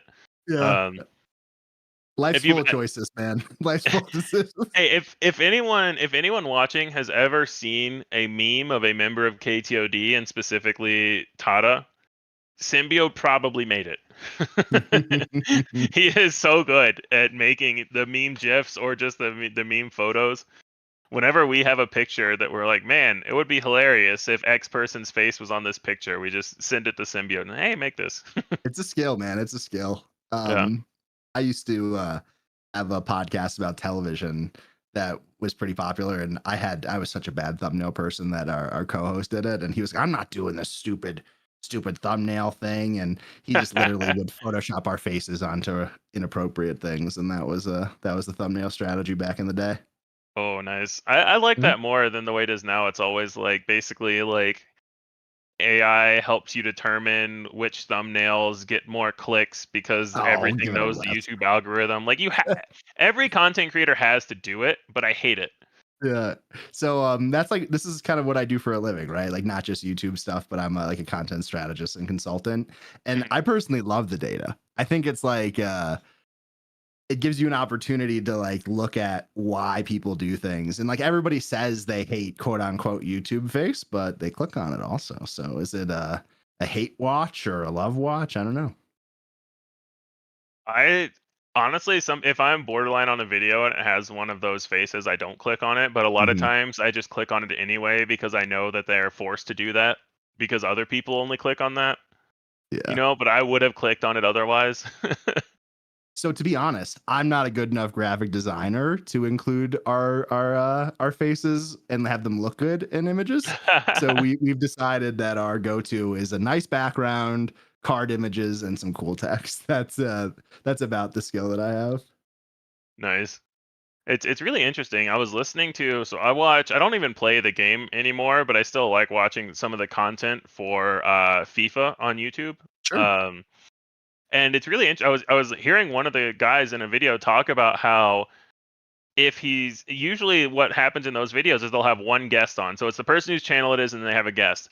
And if the guest is a lower numbered person, it is detrimental to the video to have that guest face on. So sometimes the video thumbnail will only have the main creator, and sometimes it will have two if it's a big enough person that they think that the algorithm thinks that second face will draw in more clicks. So like, yeah, the stuff like that is just super interesting to me. There's a lot of interesting stuff, right? Like at the base level, the human brain is hardwired to recognize and react to things it recognizes, right? Emotion being one of those, right? So whether it's a human face, like a noun, I say it's a noun, a person, place, or thing, right? Like the human brain is hardwired to recognize those sorts of things. And also, I think one unique insight that I have is that a lot of my background is in football and fantasy sports and sports betting, and in general, football players are significantly less recognizable than any other sport because of the helmet, because of the face mask. So it's a pretty interesting thing where you say, oh, well, if we follow these norms, if we do these things that everyone else does, we should just put a picture of this person's helmet on and, you know, make them try to be as recognizable as possible. What I've seen actually is that it's challenging, especially in the football area, to do that. Enough YouTube conversation. They don't want to hear us talk about thumbnails and click-through rate. You can message us in Discord if you want to chat about that. But it looks like they're wrapping this up, right? Yeah. I'm still not 100% sure how much time we have before they pair round one. Let you know if I get an update on that. But yeah. I went to thumbnail talk because we were just filling. Well, you don't get me started, man. I could talk about YouTube for hours and hours, and we'll see the view count go down and down. And I can pull up I know you love PowerPoints. We could pull up my YouTube training document and have a little party. Oh, baby.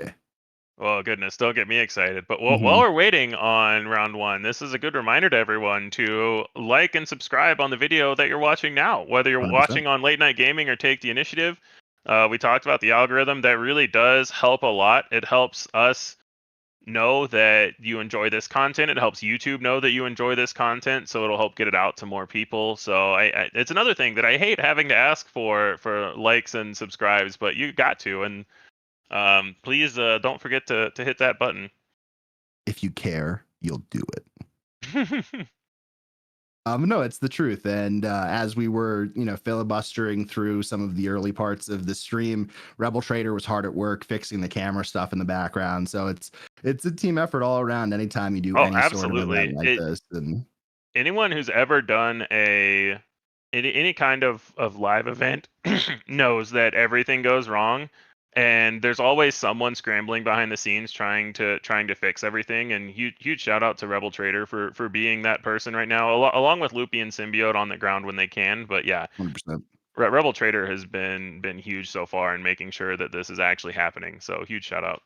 And the reality is that at every level of production, this exists. Going from, like, I've done TV shows, I've done live TV shows, the same exact thing happens. Oh And yeah, to be honest, like in the last time that I did live television, I had a deal with the LG televisions and we were broadcasting to them. We used Video Ninja as well, and that's what we're using today, right? yeah. So it's just It's a solid program or web yeah. browser, whatever you call it. Shout out to them for making this beautiful free tool. But yeah, it's a team effort, and whether it's camera, internet, lighting, everything needs to be accounted for. And if it's not, Yeah. you have stuff go wrong. And you know what's even worse? Even if it is accounted for, you still have stuff going wrong. So it's just the fact of life.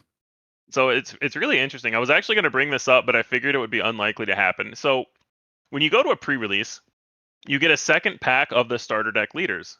So in this case, Maul and Qui-Gon. And when you do a regular sealed event that's not a pre-release, the only way you can get those leaders is if you pull a showcase of them.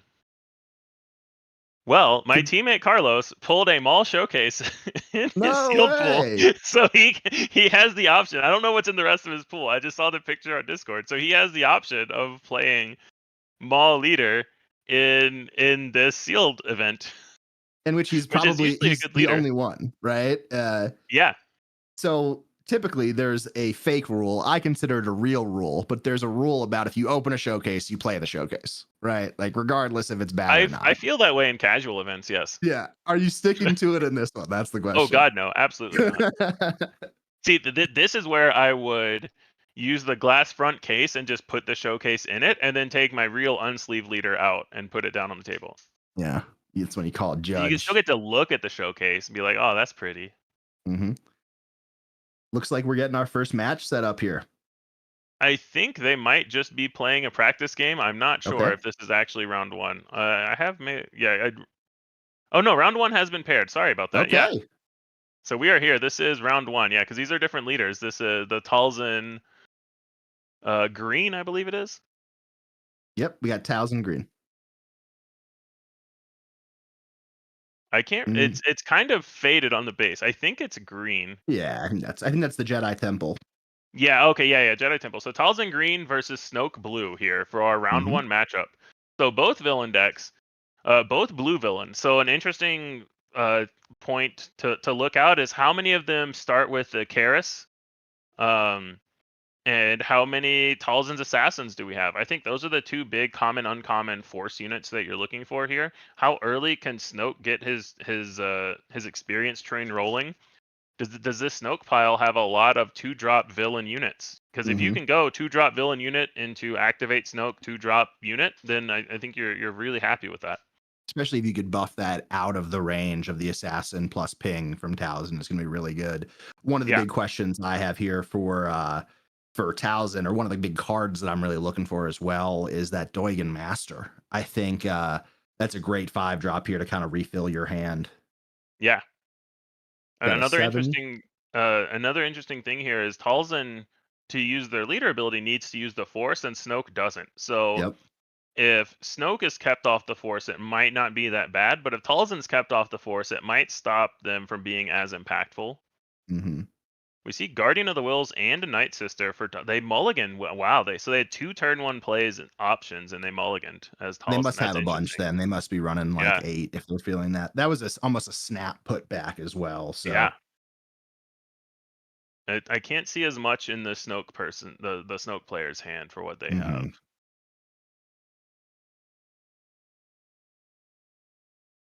It looks like Snoke is going to start with initiative here, so that could be. That's higher potential to keep Talzin off the Force. But also I think Talzin not being able to activate every turn, a lot less detrimental than something like an Obi-Wan not being able to activate every turn.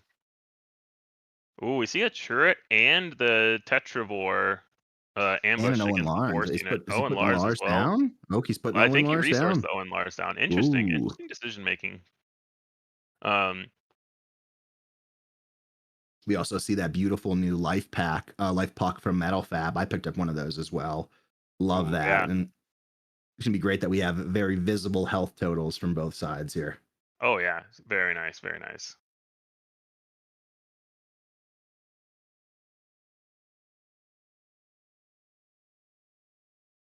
And I believe Snoke has initiative here, so we're just waiting on the finalized. Oh, we also see the Mace Galactic sleeves. Those are always those are nice.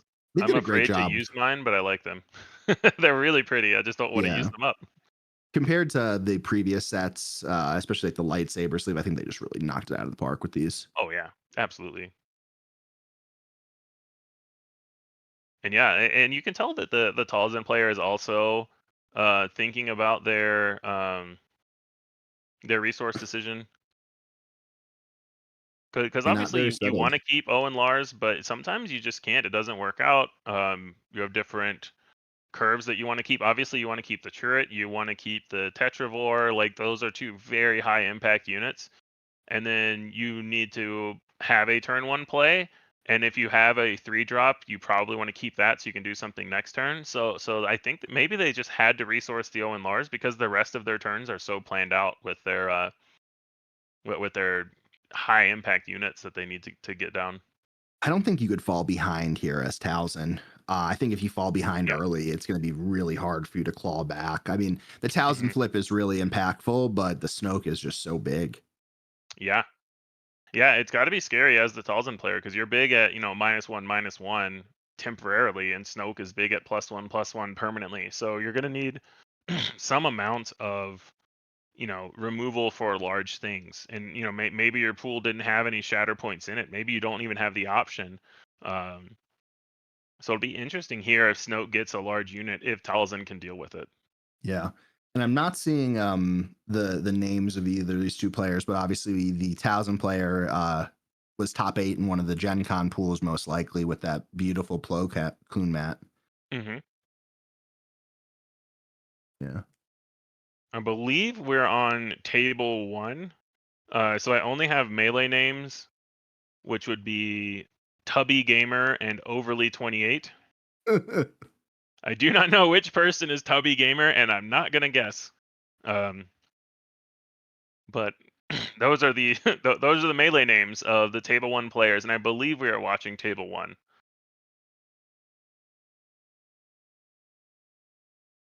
Yeah.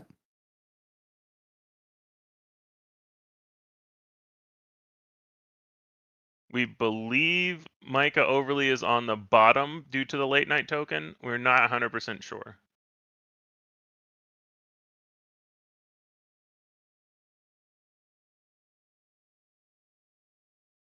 Okay, so Micah is the one with the the Gen Con playmat on Talzin, and then Tubby Gamer would be the Snoke player on the bottom of your screen.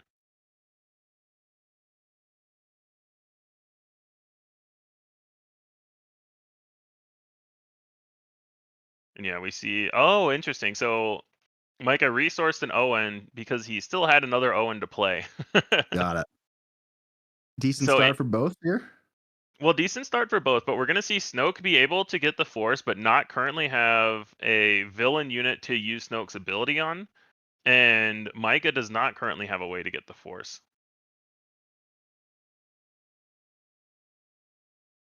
Seeing Kylo Ren Ooh, come Kylo down Ren here, is nice. So that's a really good one. Oof. Oh, that's good. So that is not only a villain unit, but also already a 4/4. So Micah's the Snoke train may get going pretty quick here on this this villainous Jedi. Yep.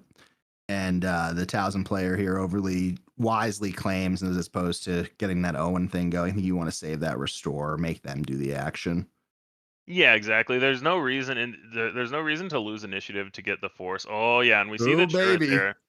So he doesn't have the Force now, but this is an interesting point because if Snoke uses his ability first, then now Micah can get the Force, kill the other Force unit, and also now be able to activate on the turret so that the turret doesn't die to this Jedi.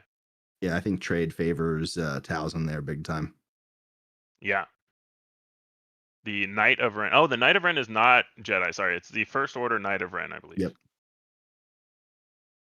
I tried to do more research on the card names, but there are a lot of them and a lot of commons and uncommons in this set. We see an upgrade go out onto the Knight of Ren. It's the Inquisitor Saber, I believe. Yes, so that will also pump him up attacking into any Force unit, including turret. He is now a 6/8.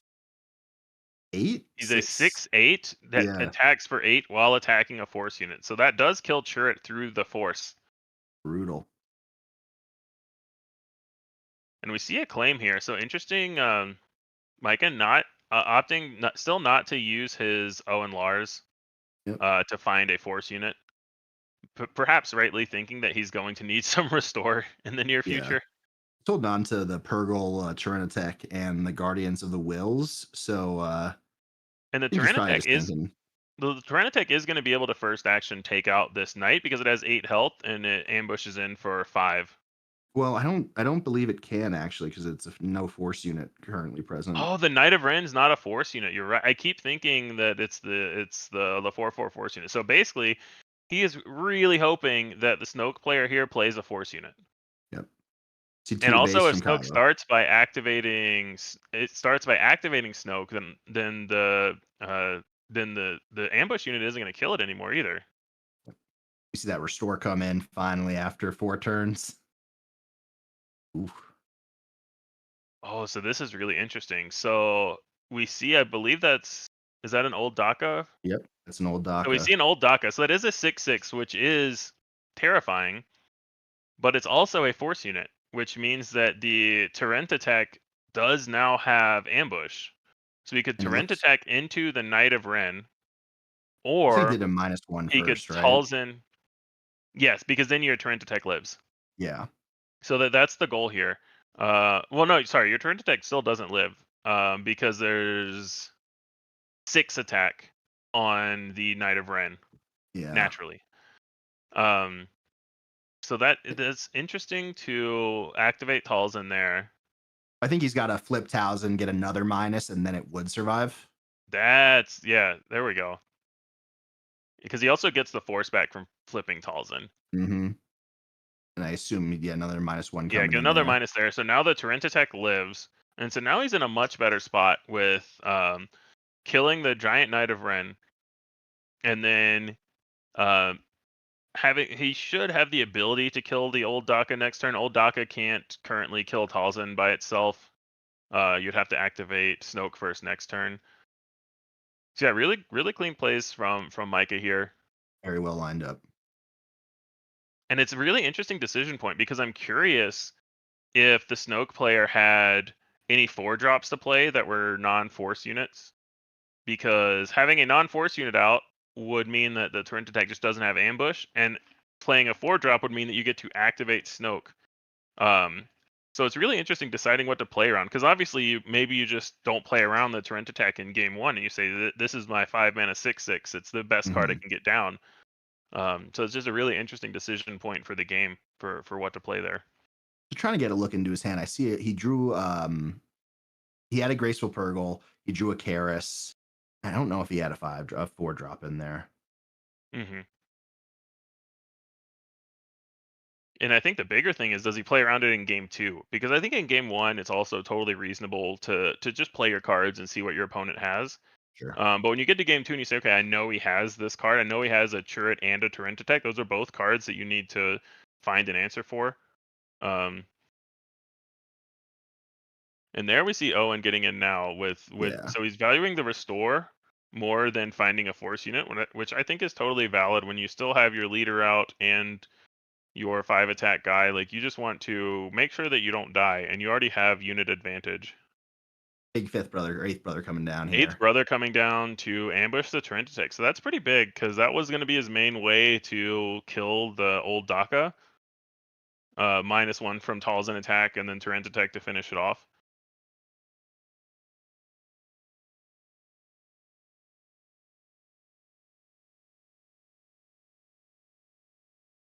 And then, so now let's see what happens here. So Eighth Brother is a 5/7. When you play another unit, you can use the Force to give any unit +2/+2. So you want to try to get the Eighth Brother off the field this phase. Yada. It's a 5/7, so he could kill it with Talzin, but Talzin takes a lot of damage back. Well, we have an immediate killing of Snoke here. So Snoke comes out as a 4/7, and Talzin has 7 health. And Protect the Pod does not say non-leader. Yep. So yeah, Protect the Pod showing once again why it's a very good card in limited. So you deal damage to a unit based on the remaining health of your unit. So his Talzin was a 3/7. Protect the Pod let him kill a 4/7 Supreme Leader Snoke. Looks like Talzin's also holding on to a Tragedy of Plagueis here. I haven't seen that played in competitive formats at all yet, but I mean, that might be a great way to have Daka get killed without having to trade too hard. Yeah, absolutely. So the Tragedy of Plagueis is a 5-cost villain, blue villain event that says choose a friendly unit for this phase. It cannot be defeated by having no remaining HP. An opponent chooses a unit they control, and you defeat that unit. So it's kind of a turn something into Turret Leader from set 1 and Power of the Dark Side combined in 1. And when you have something like a Turret unit, that card can go up a lot in value. And we saw Micah play a Turret earlier. Second brother coming in, takes out Owen, turns off that restore. Yeah. And it feels bad to kill the Owen, but you just can't leave the restore out when you're trying to close out the game. No.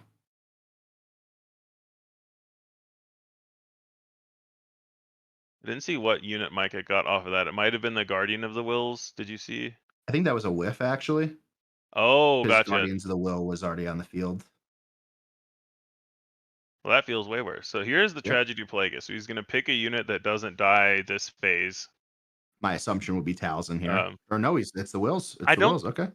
I think I like the Wills because he's not killing Talzin this turn anyway. You're basically just using it as a 5-cost Power of the Dark Side. And so now you're saying I'm going to be able to get 2 more damage on base, or if I want to. Yeah, and I guess Talzin just gives the -1 here to get him out of lethal range. Yeah. But I think that the main reason you do this here is just for the Power of the Dark Side effect. You just want to make him sack a unit. And Daka ends up going to base there, not weakening Talzin. Yeah.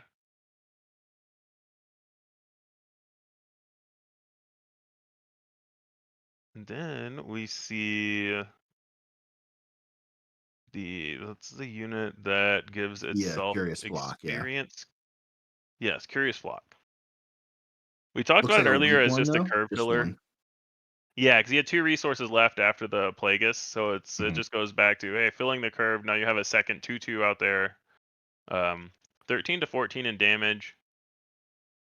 But 3 units to 1, but that 1 unit is larger and can continue to get pumped by the Snoke. So oof. Big Protect the Pod to take out Talzin there. Oh yeah. So we've seen both players with Protect the Pod, and both times it has come up huge, because if that Snoke was able to live on the flip turn, then I think this game snowballs a lot harder against Micah here. Yeah. And with what's on board and his hand, it's looking like it's going to be a challenge to even take Doc out. Yeah, looks like he's starting the train, but it feels so bad to start attacking for 2 into a guy that gets buffed +1/+1 every turn. Yep. Already going to be at 21 damage here. He can't survive another buff plus swing, so. Yeah.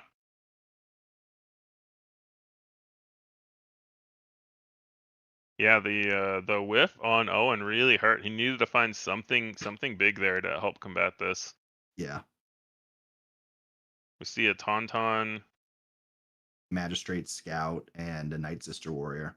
We might just see a claim here to try to find something, maybe if he has a second turret or some kind of sentinel.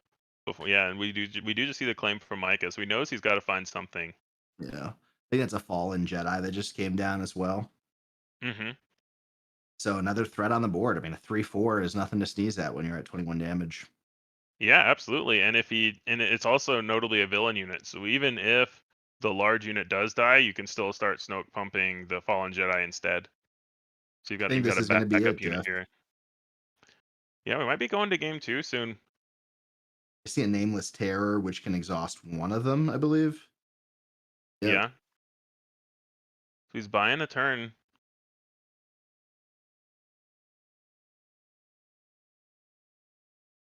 And then Fallen Jedi only attacks for 3, so he can still take another hit from that, but he cannot take another hit from the larger unit now.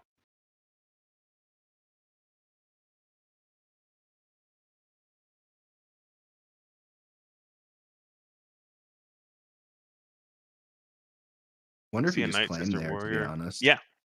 Well, so it's an interesting predicament because if you are the Snoke player, you're trying to decide, do they have something that can interact with this, or do I claim to try to hit him? Because if you claim without spending any resources and then your unit dies, then you could that could be how Micah comes back into the game. And it looks, yeah, Micah didn't draw anything, so we are going to game 2 here. Yeah. Oof, really, between that 5 and 7 turn areas when things really started swinging for the Snoke player Yeah. there. I think the Owen whiff was really a part of it, but also Mhm. just I think the second brother coming down. Oh So yeah. while Towson's playing, 2 drops and 2 health units, we have Snoke dropping 8th brothers and old Dakas. You're not going to win Yeah. that straight up. Yeah, absolutely. Like Michael looked like he was in a pretty good spot when he was able to Tyranitar kill the first 8th brother. And then from there, it all started going downhill after that. He went Churret into that, and the Churret looked like it was going to be really good until we saw the upgrade plus Snoke pump mean that Churret died in one attack. Churret is going to be worse in general against the Snoke strategy because Snoke is going to be trying to go tall, and Churret's better at people trying to go wide against him. Mhm. But yeah, Micah drew his really good cards there, and then Tubby Gamer answered back. The double 8th brother was so good. Yeah, and that protect the pod, like we've been saying since the building portion of the Yeah, program here, like it came in clutch on both sides. yeah, Period. both protect the pods were really good there. Yeah. That crushing blow, really underrated cards, I think, in the limited Hmm. environment. Yeah, so I'm going to be really interested to see how they play around these cards in game 2 because now both players know that the other has a protect the pod. Both players, Micah knows that there are at least 2 8th brothers to try to Yeah. play around. Um, Yeah, this is gonna be interesting. It seems like kind of a tough matchup for Micah here with the Talzin leader ability not helping as much against the Snoke and the Churret, usually one of the best units in limited for this game, not helping a ton either against this super go tall strategy. We see neither player mulligan, so that they both like what they've got.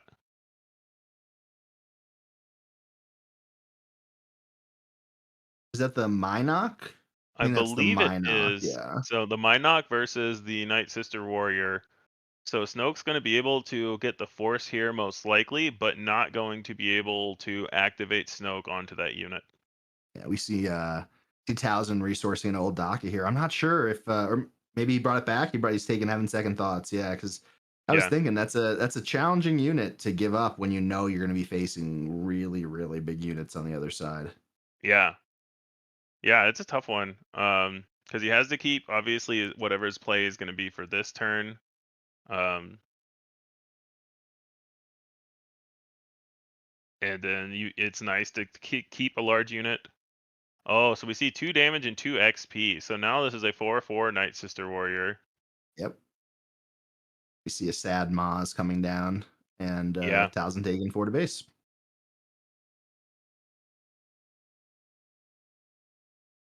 Yeah, Maz is another interesting one where it has a lot of value in constructed because everyone gets to play these 2/4s. Um, but in limited, most of the 2/4s are rare or legendary, so you're less likely to see those, and you're also less likely to have your own force unit opener in general because it just all depends on what's in your pool. Mm-hmm. So Maz is still going to be able to take out this Night Sister Weird if they want. Oh, going with Protect the Pod. Protected That is, pod. See, I think he was considering doing that or the Nameless Terror here. mm-hmm. And I think he was trying to consider if he should save the Terror or exhaust for something bigger later on. Not sure if it's the right move, but it's probably the most efficient move right here. Yeah. Well, it's interesting to me because like Protect the Pod is very premium removal, and using it Yeah. on you could have just traded the Maz in. So it's really interesting that Micah values having the unit on board over valuing this premium removal spell. Now the removal spell requires you to have a unit on board, so I'm not.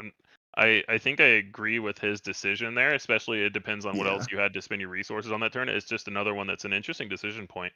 I think Of the reality he was probably trying to think about was that when he would like to use that on bigger units, but will his units be big enough in that time period? Yeah, and so we know he has an old DACA as a 6/6 coming in. And yeah, here we see his Maz go for free to the dead Night Sisters that I'm blanking Spectre on the name of. thing. I think it's Specters. the Spectre, yeah.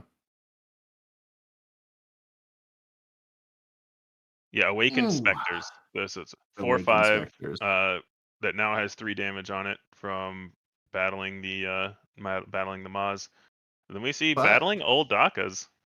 then the old DACA completely wipes that damage because using its on plate effect Yeah, to to get a replay the fresh Awakened Spectre Specters. here. So ooh, Yeah, super interesting to very see nice that. play here.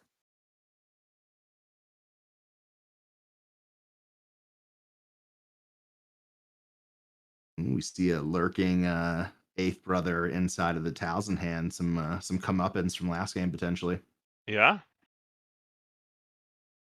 It's also interesting the sequencing here because you have both Snoke and Talzin out. So Snoke could pump the old dock on that side, but then Talzin could attack base and immediately shrink it back down. Mm-hmm. Or you just trade right away. I don't hate this. Just trading right away. The only downside is your unit left is not a villain unit, so you can't activate Snoke. But maybe your plan is to play your own eighth brother. And then get the buff on attack from Snoke, Yeah. probably.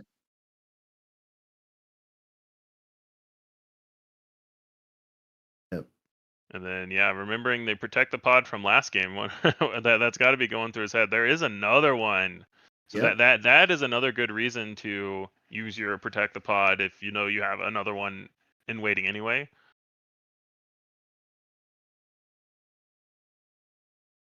Very nice hand and board stage for the Towson player here. Yeah, absolutely. We see 3 damage going on Talzin because the Awakened Specters was given -1/-1 by the Talzin attack.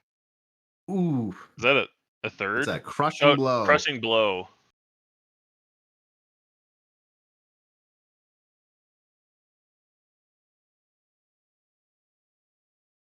Okay. No, I think that's not a crushing blow. It was a different spell. Crushing blow only kills a unit Oh, was that that a costs 2 drain or essence less. potentially? Drain essence is what that Yeah. was. So yeah, deal 2 damage and gain the force is what that was. Nice. We see eighth brother come down, clearing out the Towson. That Minox just plugging away up in space. I think it's Yeah, done up 8 to damage 17 so far. damage on Yeah. Snoke's base with just the turn 1 2 attack space unit attack with it every turn. Mm-hmm.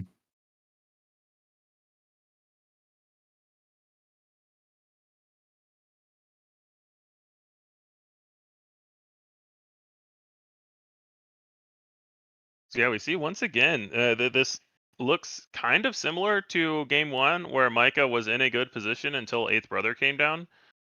So we see now he has should have his own eighth brother in hand, I think.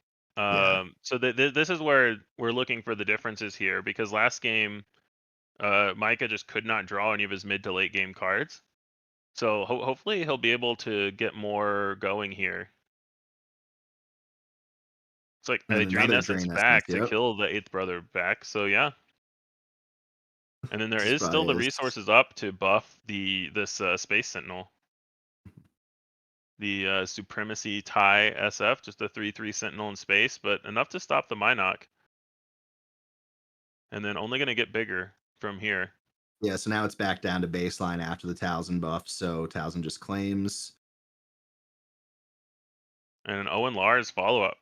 Mm-hmm. So this is, yeah, Micah's going to need to find more answers here. This Owen's going to keep restoring, and his Minot can't get through in space anymore. We'll have to see what he has. I think he has to probably answer this turn, otherwise things might start getting bad for him. Yeah. We've already seen 2 protect the pods used.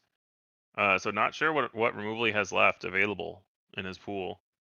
It's like a Bonnie.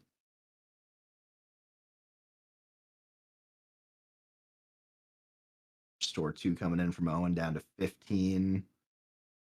Ooh, Curious Flock. So much larger Curious Flock here. Is that going to be a 5/5 Curious Flock? I am curious Yes. to find out. There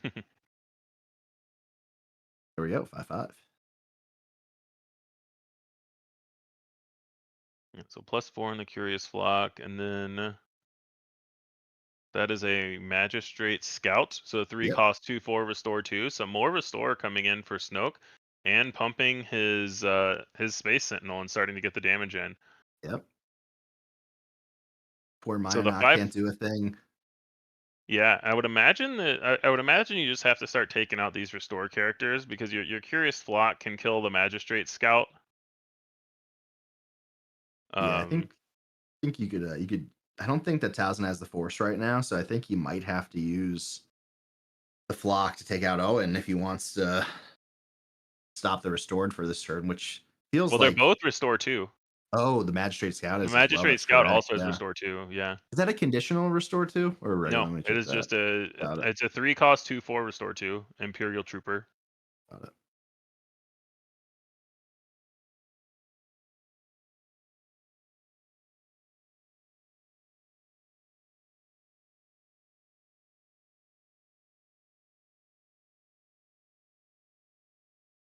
Oh, we see the turret. Okay. The turret can help. So now if you want the Owen restore, you at least have to kill it. Mm-hmm. Saves him the action also. Mm-hmm. Fortunately, doesn't have the force like we mentioned, but can get it back potentially. I think you're okay if the answer is take 2, but it looks like there's a different answer coming out. I'm unsure what it is. Is it the whirlwind of power? Is that what Yes, that I is? believe Yeah. turret got -3/-3 for this turn, or -2/-2 because there's no force unit. Mm-hmm. So turret is currently a 1/3, but now Micah gets the force.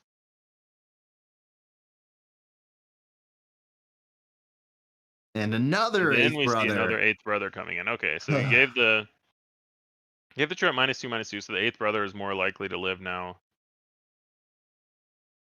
Inquisitor's And lightsaber going on Vonnie. yeah,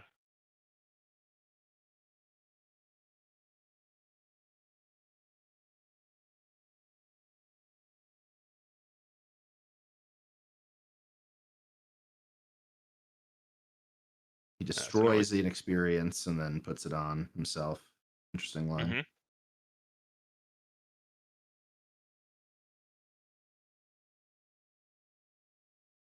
And Snoke trying to decide what they want to do with this. Oh, and they're at 22 damage on base.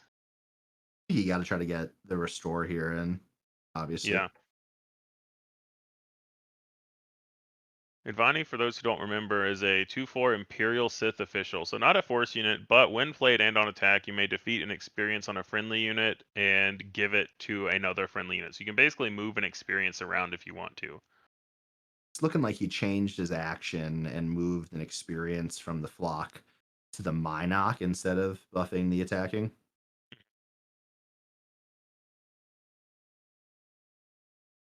Oof. This one's going to be close, Jeff. Yeah.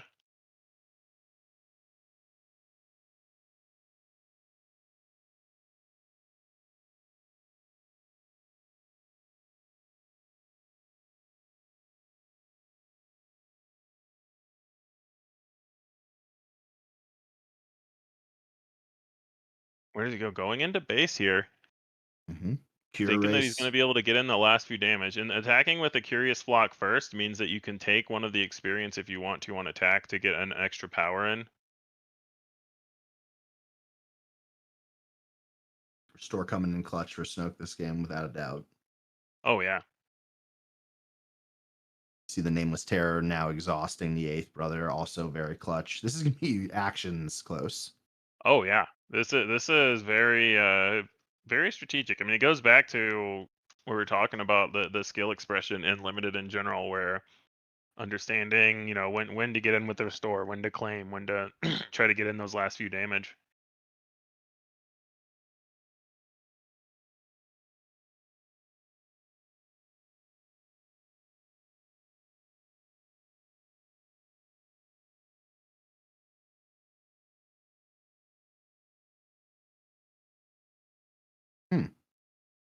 Moves the experience from last turn off the Minoc back onto the flock.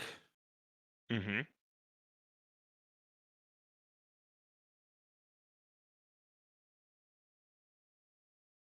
I don't think you could buff that. Is the brother? Yeah, you should have to buff the 8th brother unless Unless that's a 2 and not a 1. unless a unit was played where 8th brother could temporarily buff the fighter. Mm-hmm. Wow, 2 more units. So Yeah. Mike is gonna need to find something here. Doesn't have it. Mm-hmm. Valiant effort. Is he scooping or just cleaning up?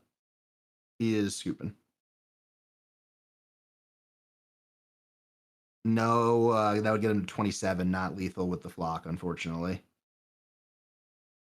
Yeah, the flock should have just had 4 experience on it and been 5 power. Yeah. So yeah, it looks like Tubby Gamer takes it here 2-0 in a very tough against a very tough opponent. Yeah, I think this was a case of the top end coming at different points from different games. I think Snow probably, just by looking at his build, it seems like he has a little bit more of that mid to late game power. Those 8th brothers were the MVP without a doubt. That and the pod probably on both sides. Yeah, 8th brother was really good there in both games. Mm-hmm. This is probably as close of a mirror as you could get in this tournament without actually being a mirror. Yeah. Yeah, both blue green villain.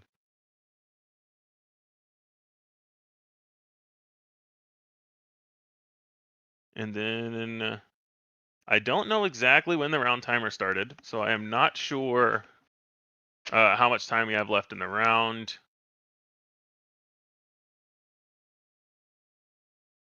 We think there's about 20 minutes left. Don't have an exact number.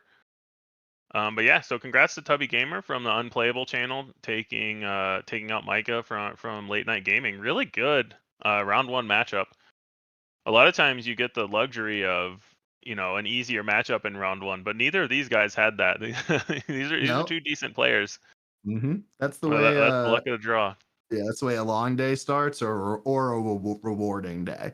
You have to decide which one it's going to be, but it's always great to get a good matchup on stream in game 1, as we're selfish for our viewers and ourselves. Yeah, I think we saw some good level play there. I was pretty happy with how the round 1 went. And it was close, right? Like the restore was really big, and we like to see it go down to the end there. It's about as close of a 2-game set as you could get. Mm-hmm. Yeah. So we're gonna go to a short break. I am Jeff with the Botha Network, here with Jordan from the Colorado Cantina Crew, and when we come back to round 2, you're gonna see Sea Raptor and Viktor from the Nordic Takedown podcast. So thanks very much for having us. I'll be back in round 3, and Jordan may be doing some Colorado Cantina Crew stuff later today. So yeah, we'll be testing, but it might be hopping in if I'm needed. But hey, stick with us. Got a long day of coverage coming up for you. Yeah, thanks for hanging out.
Hello and welcome.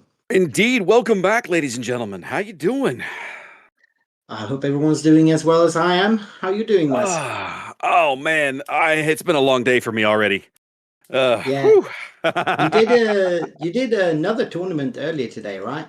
Yeah, nothing to do with Unlimited. I was working a World of Warships tournament over on my own channel, which is something that I've been doing here on the online spaces for a very long time. That's what got me into streaming. So I have not had the chance to work a World of Warships tournament since last fall. So it's been almost a year since my schedule has aligned and worked out that I could cover one of those. It was nice. I've got a buddy over there that I've been working events with for, gosh, I think 7 years now. So he and I are very well familiar with working together and calling games. We have a great time, and it was another good day of boats. But it was a very early day. These big international tournaments start basically on an EU-centric schedule. So I was on the air at 7 a.m. local time here in the U.S., which would have been 5 a.m. for the West Coasters here in the States. You know, so it was a very early day. Yeah, luckily But, I'm the other way around. Obviously, being a situation in the EU, getting in the evening here. I'm getting warmed up. I've been watching the stream here for the first round and the deck building portion. It's shaping up to be a really interesting tournament. This is.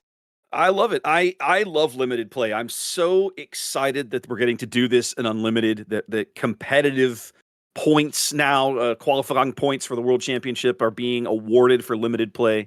I'm so stoked to do this, and I'm excited. I'm glad folks are showcasing this, right? Because I want more of the world to see how much fun sealed and draft is in Unlimited. So I'm looking forward to this. Now, you've been watching the stream. I unfortunately have not. I'm kind of coming late. What have you been seeing this morning so far? So we got to see Symbiote and Loopy build their decks from their pools. So we got to see the process of how that's going to be done in the competitive environment, which is that you first open all your packs and then you hand your full pool over to the guy sitting opposite from you, and that person gets to record every card in your pool on a sheet. Okay. So that your entire pool is somehow documented. And then you hand it back and you start building your deck. And then you mark down, once you've built your deck, you mark down what's going to be your opening deck, the deck that you will be using game one of every round. Okay. Then, so you do have your full pool as your sideboard for game two and possibly three, if that's the way it goes. But you have to start every round with the same deck. At least that's the way I've been told it's going to work, and it looks like that. The one thing that I was actually surprised to discover this looking over the updated rules for sealed in this game, particularly competitive sealed. Because I have done this at previous sealed events in Unlimited, and maybe I was cheating and didn't know it. You're not supposed to change your leader and your base. Like, that is, once you sign up for your leader and your base in a sealed deck, that's it. You're stuck with that. You can change the deck. The draw deck can change, but the leader and the base can't change. And I have had sealed events where, I've had sealed events where I have changed my leader and my base. Oh, like for the second round of an event, I'll be like, I didn't like this leader or whatever, and I'll swap to same colors generally, but I'll swap the leader and the base around. I've actually occasionally, I think at least twice that I can think of, I've had sealed pools good enough. I could have built 2 complete decks out of them, and they would have been good decks. For sure, I've done that as well. So this must be something that either I've just not been knowledgeable about this before, but I think this might have been a change then for the competitive rule set. I think it is. Because you used to be able to do that. But that means that when you sideboard, you can't switch decks, and you can't switch leaders and base. Yes. And that does make quite a lot of sense. Yep. But you can switch out the cards then from using your full pool. So that does make sense to me. Yep. So we are still waiting for some results to come in from round 1 because round 2 has not been paired yet. We did see Micah lose to Toby Gamer of Unplayable on stream for the first round. In that first round, we also had Symbiote actually win his first game, as did Loopy. The 2 guys did see build decks, and both of them are familiar probably to most viewers watch this channel. In the streamed match, what were they playing? What was the matchup that you guys saw in round 1? That was probably a matchup we might see a couple of times here, or at least some leaders that might pop up. We had Snook versus Mother Carlson. So those are 2 quite popular leaders, I'd say. Together with Obi-Wan, I'd say those would be like the 2 most popular, I guess. Yeah, you're in this environment. I think you're going to see a lot of Talzin. You're absolutely going to see a lot of Obi. Those are probably the best respective leaders in villain and hero. I'd agree.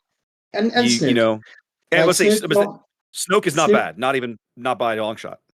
Especially, I think in the draft portion where you could that way not have to compete for the force units, because his ability doesn't require force actually.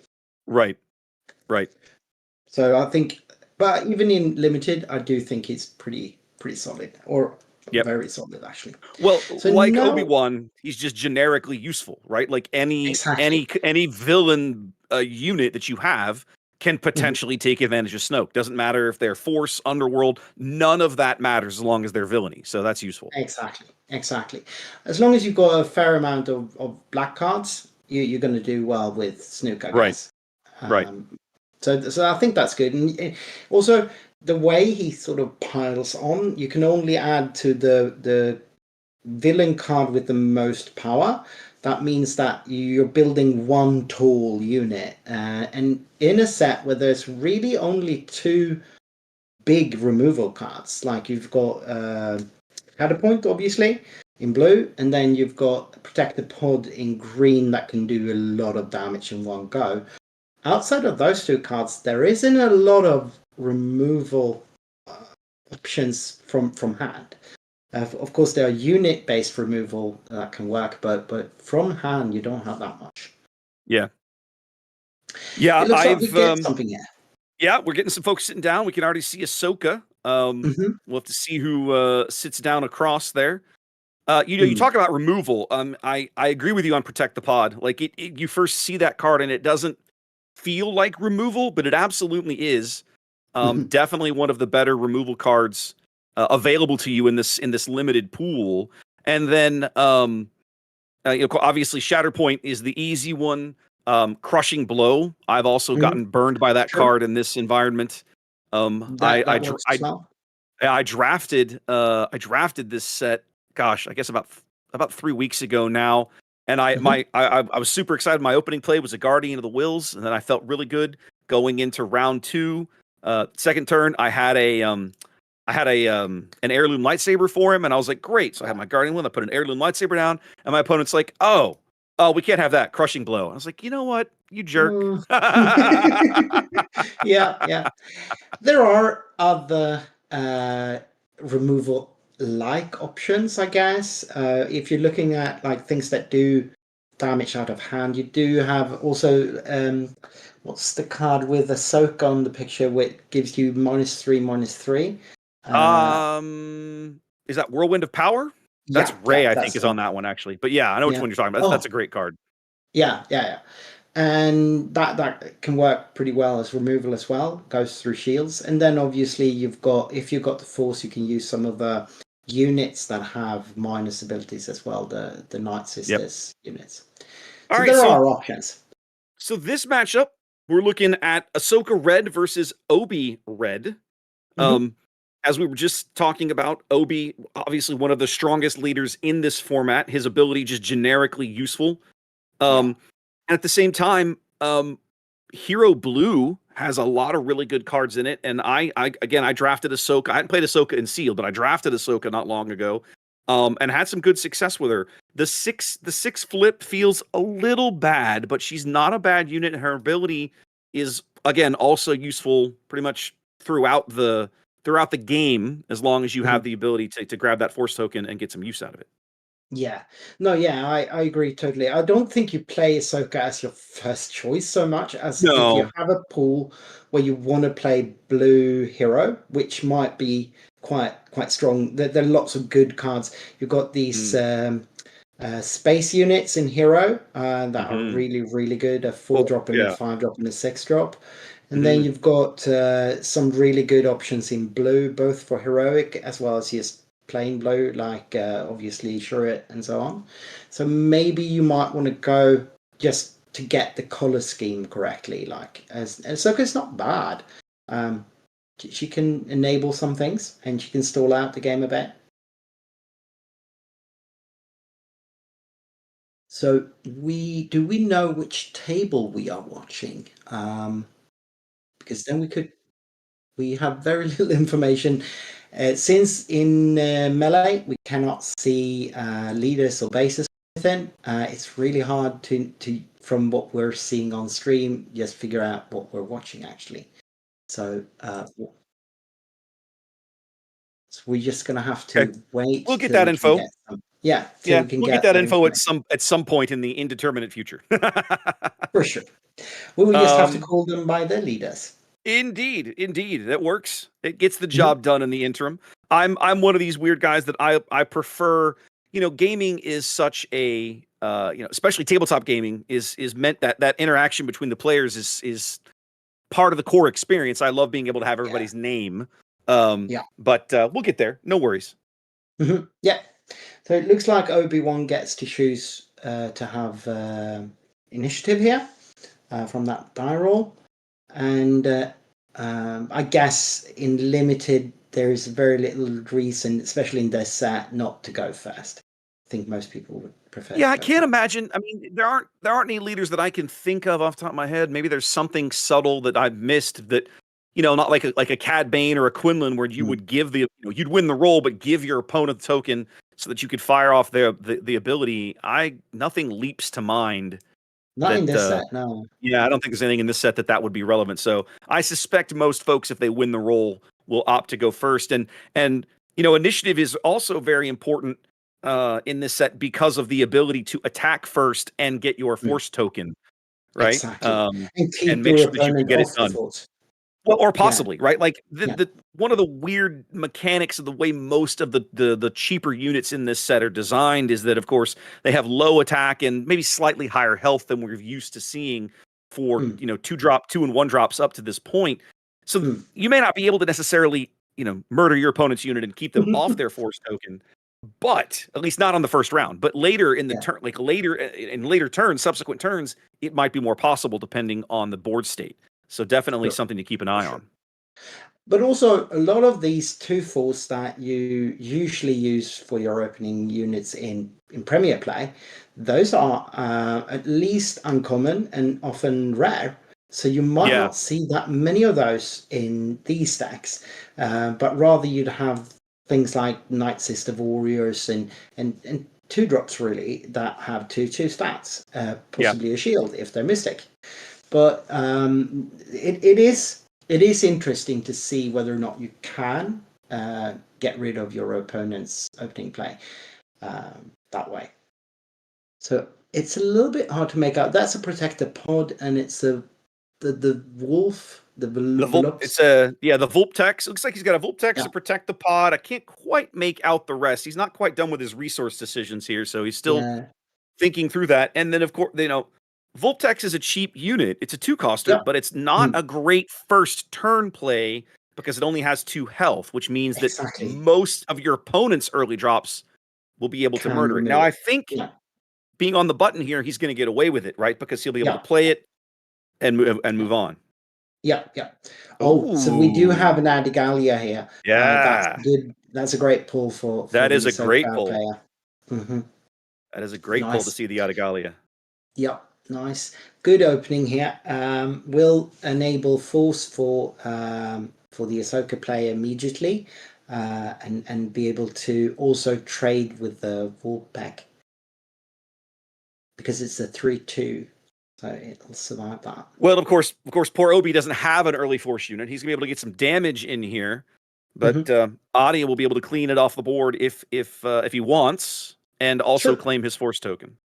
Exactly. You might want to play your unit first here as the Ahsoka player. No, he opts not to, just to see what the turn 2 play might. The play would be from your opponent. So that's a space unit that I don't recognize out of hand here. It's called it's like the Hive Defender or something. It's a 2/4 restore 1 in green. It's a Geonosian unit actually. It's a separatist unit. I forget what it's called, but it's something along those lines. It's a nice little starter space unit because it's got restore on it. Yeah, very good. I'll see if Okay. Hive Defense Wing, we're told here from our producer. What I can't quite make out is what our Ahsoka player has dropped into the ground arena to back up his Adigalia. I just see it's red. Yep. Yeah, that's at least red. Oh, is that a? Oh, you know what? I think that's a Tukata. I believe that's a Tukata. Nice. Yep, the creature. Yes. It's a 4/1. I believe it's a 4/1 hidden. That sounds correct. Well, yeah, no. 4/2. Is it 4/2? Okay. 4/2. Oh, yeah. Because there is a 4/1 in Heroic that's called Attuned Frinook or something like that. Yes. But the Tukata is a 4/2. Yep. And also hidden. Obi's still not drawing a force unit here, not getting any value out of that leader yet. Looks like he might have something in his hand there that does have some force. Nope, going with a Wampa here. Nope. Wampa. Solid pickup, though. Still a good card. Yeah.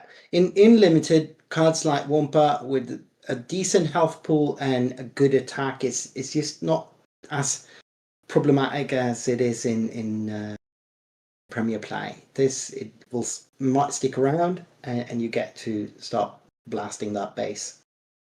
Well, what I love about it is that, if our Ahsoka player wants to deal with, cheer it, what a great pull. What a great pull in this format. Yeah. If our Ahsoka player wants to deal with it, wants to attack into it, he's going to have to lose a bunch of units, but of course he doesn't need to because he can go around it. Obi passing there, wanting to wait get some value out of that restore, and he does. And looks like both players going to end the round on 5 damage on here. My suspicion is that Obi claims here. Yeah, that would make sense. Nothing left. All tapped out. Nothing left to play really. Blue is really the color that you want to be in this set if you have a way to do it, because there's just so many stupidly good cards in blue, hero or villain, right? Cards like Cheer It, cards like Shatterpoint, cards like you mentioned earlier, the Secretive Sage, the Night Sister Warrior. So many good blue cards, and most of them in the common uncommon slot, so not that hard to come up with. No, for sure. And that might just be why we see the Ahsoka leader being played here, to enable having Shura and get another Force unit that can, enable the Force. Cheer It is a wonderful roadblock to throw in front of your opponent in this format, because you just don't have. Most players will not have efficient ways to deal with him. They're going to just have to beat him down, and that takes time, right? It just takes time. Especially if you have ways to get the Force back between each go at it, and here it does certainly look that way, because he's got both Shurit himself and Adigalia out, and this turn he will be able to flip Ahsoka as well. No, Ahsoka's a 6 deploy. So Obi-Wan, Obi-Wan is on the board, so he's going to play Obi, and I'm assuming he's going to buff this Wampa. No, he's going to buff his space unit. Yeah. It's a question of is he going to use the token for Cheer It? He's thinking about it. He is. Yeah, why not? He'll get it back immediately. He can get it right back without Igalia, so why not? Or just attacking with Cheer It himself. Oh yeah, good point. He could always just swing in with Cheer It. Who cares? So he does take 1 damage, of course. Even though he used the Force, but he gets the Force right back and deals 3 to base here. We're spending 5. It's large, it's in charge. It's a Torrent attack. Yeah. One of the great bomb cards in this format. And having, not always, but usually you can rely on your opponent having some Force unit out, so it will most of the time have ambush. Again, using the Force with Shurit, and will have basically ended up stalling out the whole round for the Obi-Wan player. He's slowing him down, but the Wampa's going to be able to finally get cheered off the board and push through some overwhelm damage. And then, of course, at the moment, you have the unanswered space unit with a little restore. All of that's going to feel good. I think I'm curious to see what Ahsoka's got in his hand, because he hasn't spent any of his resources yet, although that clearly is about to change. Yep. Whirlwind of Power. That is Whirlwind of Power, removing Obi-Wan from the board. Interesting. I think maybe I would have gone. Well, maybe he's going to trade with the ambush unit now with Adigalia. That would be clever. That would be clever. He's going to take 4 overwhelm here. Yep. Should have been 4 overwhelm, not 3. He only marked 3 on the base. It should have been 4 because poor Cheered only had 1 HP left. Yeah. No. It's just 3. It's just 4 attacks, so that's correct. 4, 5. Oh, you're right. My apologies. You're correct. Yeah. But I might have wanted to go with Adigalia first in order to get the Force back there, and then kill Obi-Wan. Obi-Wan was already tapped down. I'm not sure about the sequencing there. The little probe droid is a nice sneaky play in this format too, right? Because it allows you in this matchup to get rid of Obi's token shenanigans on occasion. That was a nice pull. For sure. So board state wise, they have about the same power level on board right now, but we have yet to see Ahsoka flip, while Obi-Wan is obviously done. That's the big difference here, is that Ahsoka's big turn is about to come up, whereas Obi's has already passed us now. And also, how did he get the Force here? Obi-Wan attacked last turn. He just forgot to mark it. Yeah. All right. Yeah. It's a very common mistake in this that everybody forgets to grab the goofy tokens, right? So we've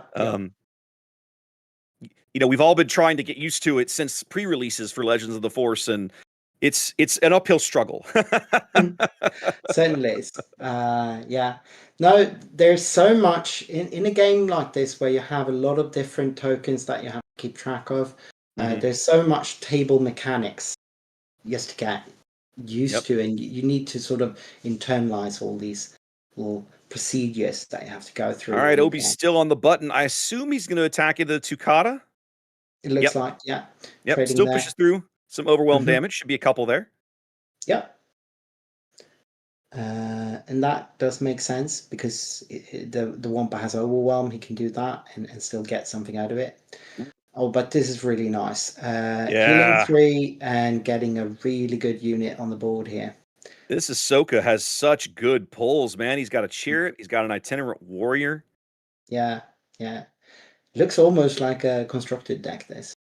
I mean, he's got, again, if you draw these kinds of blue units, it makes it very obvious why you would have, you might not like Ahsoka necessarily. She wouldn't be your first choice, but with this kind of card pool behind her, there's no reason she can't do work. Exactly.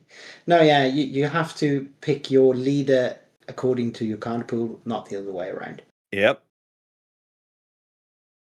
Obi finally getting some use out of his front side text there, buffing the Geonosian and getting a little bit of chip restore there. Yeah. So we are at 12 all here, but the board is not looking as equal. And we are going to see Ahsoka flip still. It's just that the Ahsoka player is durdling this out to be able to do it safely. And now here we go. Another Obi going heavy space here. Most of those units, though, are not particularly heavy on attack. That's the Jedi Starfighter and 2 Geonosian fighters there. And I think he's already a little late. He's a little because he's behind now. He's only got 11 HP remaining. Our Ahsoka player absolutely showing lethal on the board. I don't even have to count the math to know that. No, and I don't between think the itinerant and Ahsoka herself, we've got 9 damage. I don't think the 2 restore he's got is going to make a radical amount of difference, but we'll see how it plays out. With the restore, he can get off lethal, but that is unless the Ahsoka player has any. That's just only if the Ahsoka player don't have any tricks. Yep. Space units in this set are very valuable because, like most limited environments, unlike Jump to Lightspeed, right? There's just not as many. And so I won't say it's easy. It's easier to get good work out of them. But they come with a cost in Legends of the Force because at no point do they enable that beautiful Force token that allow most of these leaders to trigger. Exactly. Yeah, for sure. So unless you're playing a leader that doesn't really care about the Force, going too heavily into space has its price. But then there are, especially in Heroic, there are some incredibly good, solid, sealed environment space units in this set. Yep. All right. It feels like if Obi's got a play here, this is the action to make it. He's got 2 actions to figure this out, to either put down a Sentinel and come up with another Tyrant attack, another ambush, something. He doesn't. He's got the Trident Assault Ship. It's a big unit, but we're going to go to 27 here. I don't think he's got it. I mean... Oh, yeah, he's I thought that was... droid... No, that's... The on attack there actually makes... Oh, it's Pelimoto. I forgot about her ability to actually buff a droid unit. I thought that was Jocasta Nu, but you're right, that's Pelimoto, which is one of the sneakier good uncommons in the set. Especially if you pulled some droids. well, because, I mean, droids and or space units, right? Because every space unit, pretty much, unless it's a whale, is a vehicle. Right, yep. So literally any space unit can take a buff from her, and then there's a non-zero number of droids in this set, and she's a really sneaky pickup with the right card pool. Yeah. She doesn't look like much either, so a lot of people would just forget about her. She's a 1/3, I think. So she doesn't look like she's different. Really, she might just stick around for a bit. Yeah, she doesn't look threatening. She just kind of sits there and you just kind of shrug. I had never... I fell into this trap, right? The very first time I looked at that card, my eyes kind of glazed over it and I kept going. And it wasn't until I had somebody in one of my pre-releases kick me in the teeth with her that I realized, oh, hey, this card's actually kind of good if you pair her with the right other stuff in the set. Oh, she's even a 1/4 actually. I thought she was a 1/3. So even harder to get off the board early. But yeah, no, like you said, it's a card that doesn't see any Premier play at all. So even though you might have played a lot of Premier with this set, this is not a card you necessarily have on your radar. You know, one of the things that we've seen a lot of different tribal decks in full-on Premier, right? Rebel, of course, being the most prominent one. If you've played Dooku, you've probably done some separatist tribal things. But in terms of traits, it hasn't been until recently that like the cards for droids have started to come into the game, or at least felt like they're coming together. And you've started to see people, I don't know if you've seen some of this, Viktor, but I've seen some people experimenting with cards like Pelimoto and Babu Frick, looking for ways to kind of break open the droid deck as however you get there. And it's interesting because there's so many different droids and so many different leader pairings. I think it's hard to find the right thing. Yeah. No, definitely. And there are some people out there right now that do experiment. We have this famous Thork video talking about the Bobug DV deck with droids, and I don't know that he's actually playing either Babu Frick or Pele in that, but those are cards that could be spicy inclusions. Not Babu Frick, I guess, since it's yellow, but Pelling could be a spicy inclusion in that deck if you want to. Like, I ran into a player once who was playing Cal Kestis Blue. And I wanted this deck list just so I could look at what the hell had happened to me, because I got kicked in the teeth by just that. Like, Babu Frick, it was his opening play. His opening turn, I think, was R2D2 and Babu Frick, or maybe R2's only a 2 cost. I can't remember. He opened with like a cheap droid and Babu, and then it got worse from there. Like his turn 2 was like R2 and something, and the next thing I knew, I was dead. And I was like, wait a minute, what the hell just happened? No, but yeah, when you don't know what you're facing, you don't know that you need to disrupt things. Of course, when you play that deck the next time, you're going to be more wary of some of those cards. Here we go. Right. Much better opening. Yep. That looks nice. That could definitely... I can't make... Is that the droid again? Yeah. That's the droid again. Yeah. And this time, of course, he needs to get the Force to be able to use the Senate Consular. What's it called? The Jedi Consular. He'll be able to use that now because it's at least got 1 attack. He'll be able to go a little chip damage and get his Force token here early and kick Obi-Wan off, or use the Consular in a subsequent turn to get ahead of the curve. Yeah. Obviously, there's also a chance that he's got one of those cards that will just give him the Force immediately, but I don't think he would play anything off aspect like that.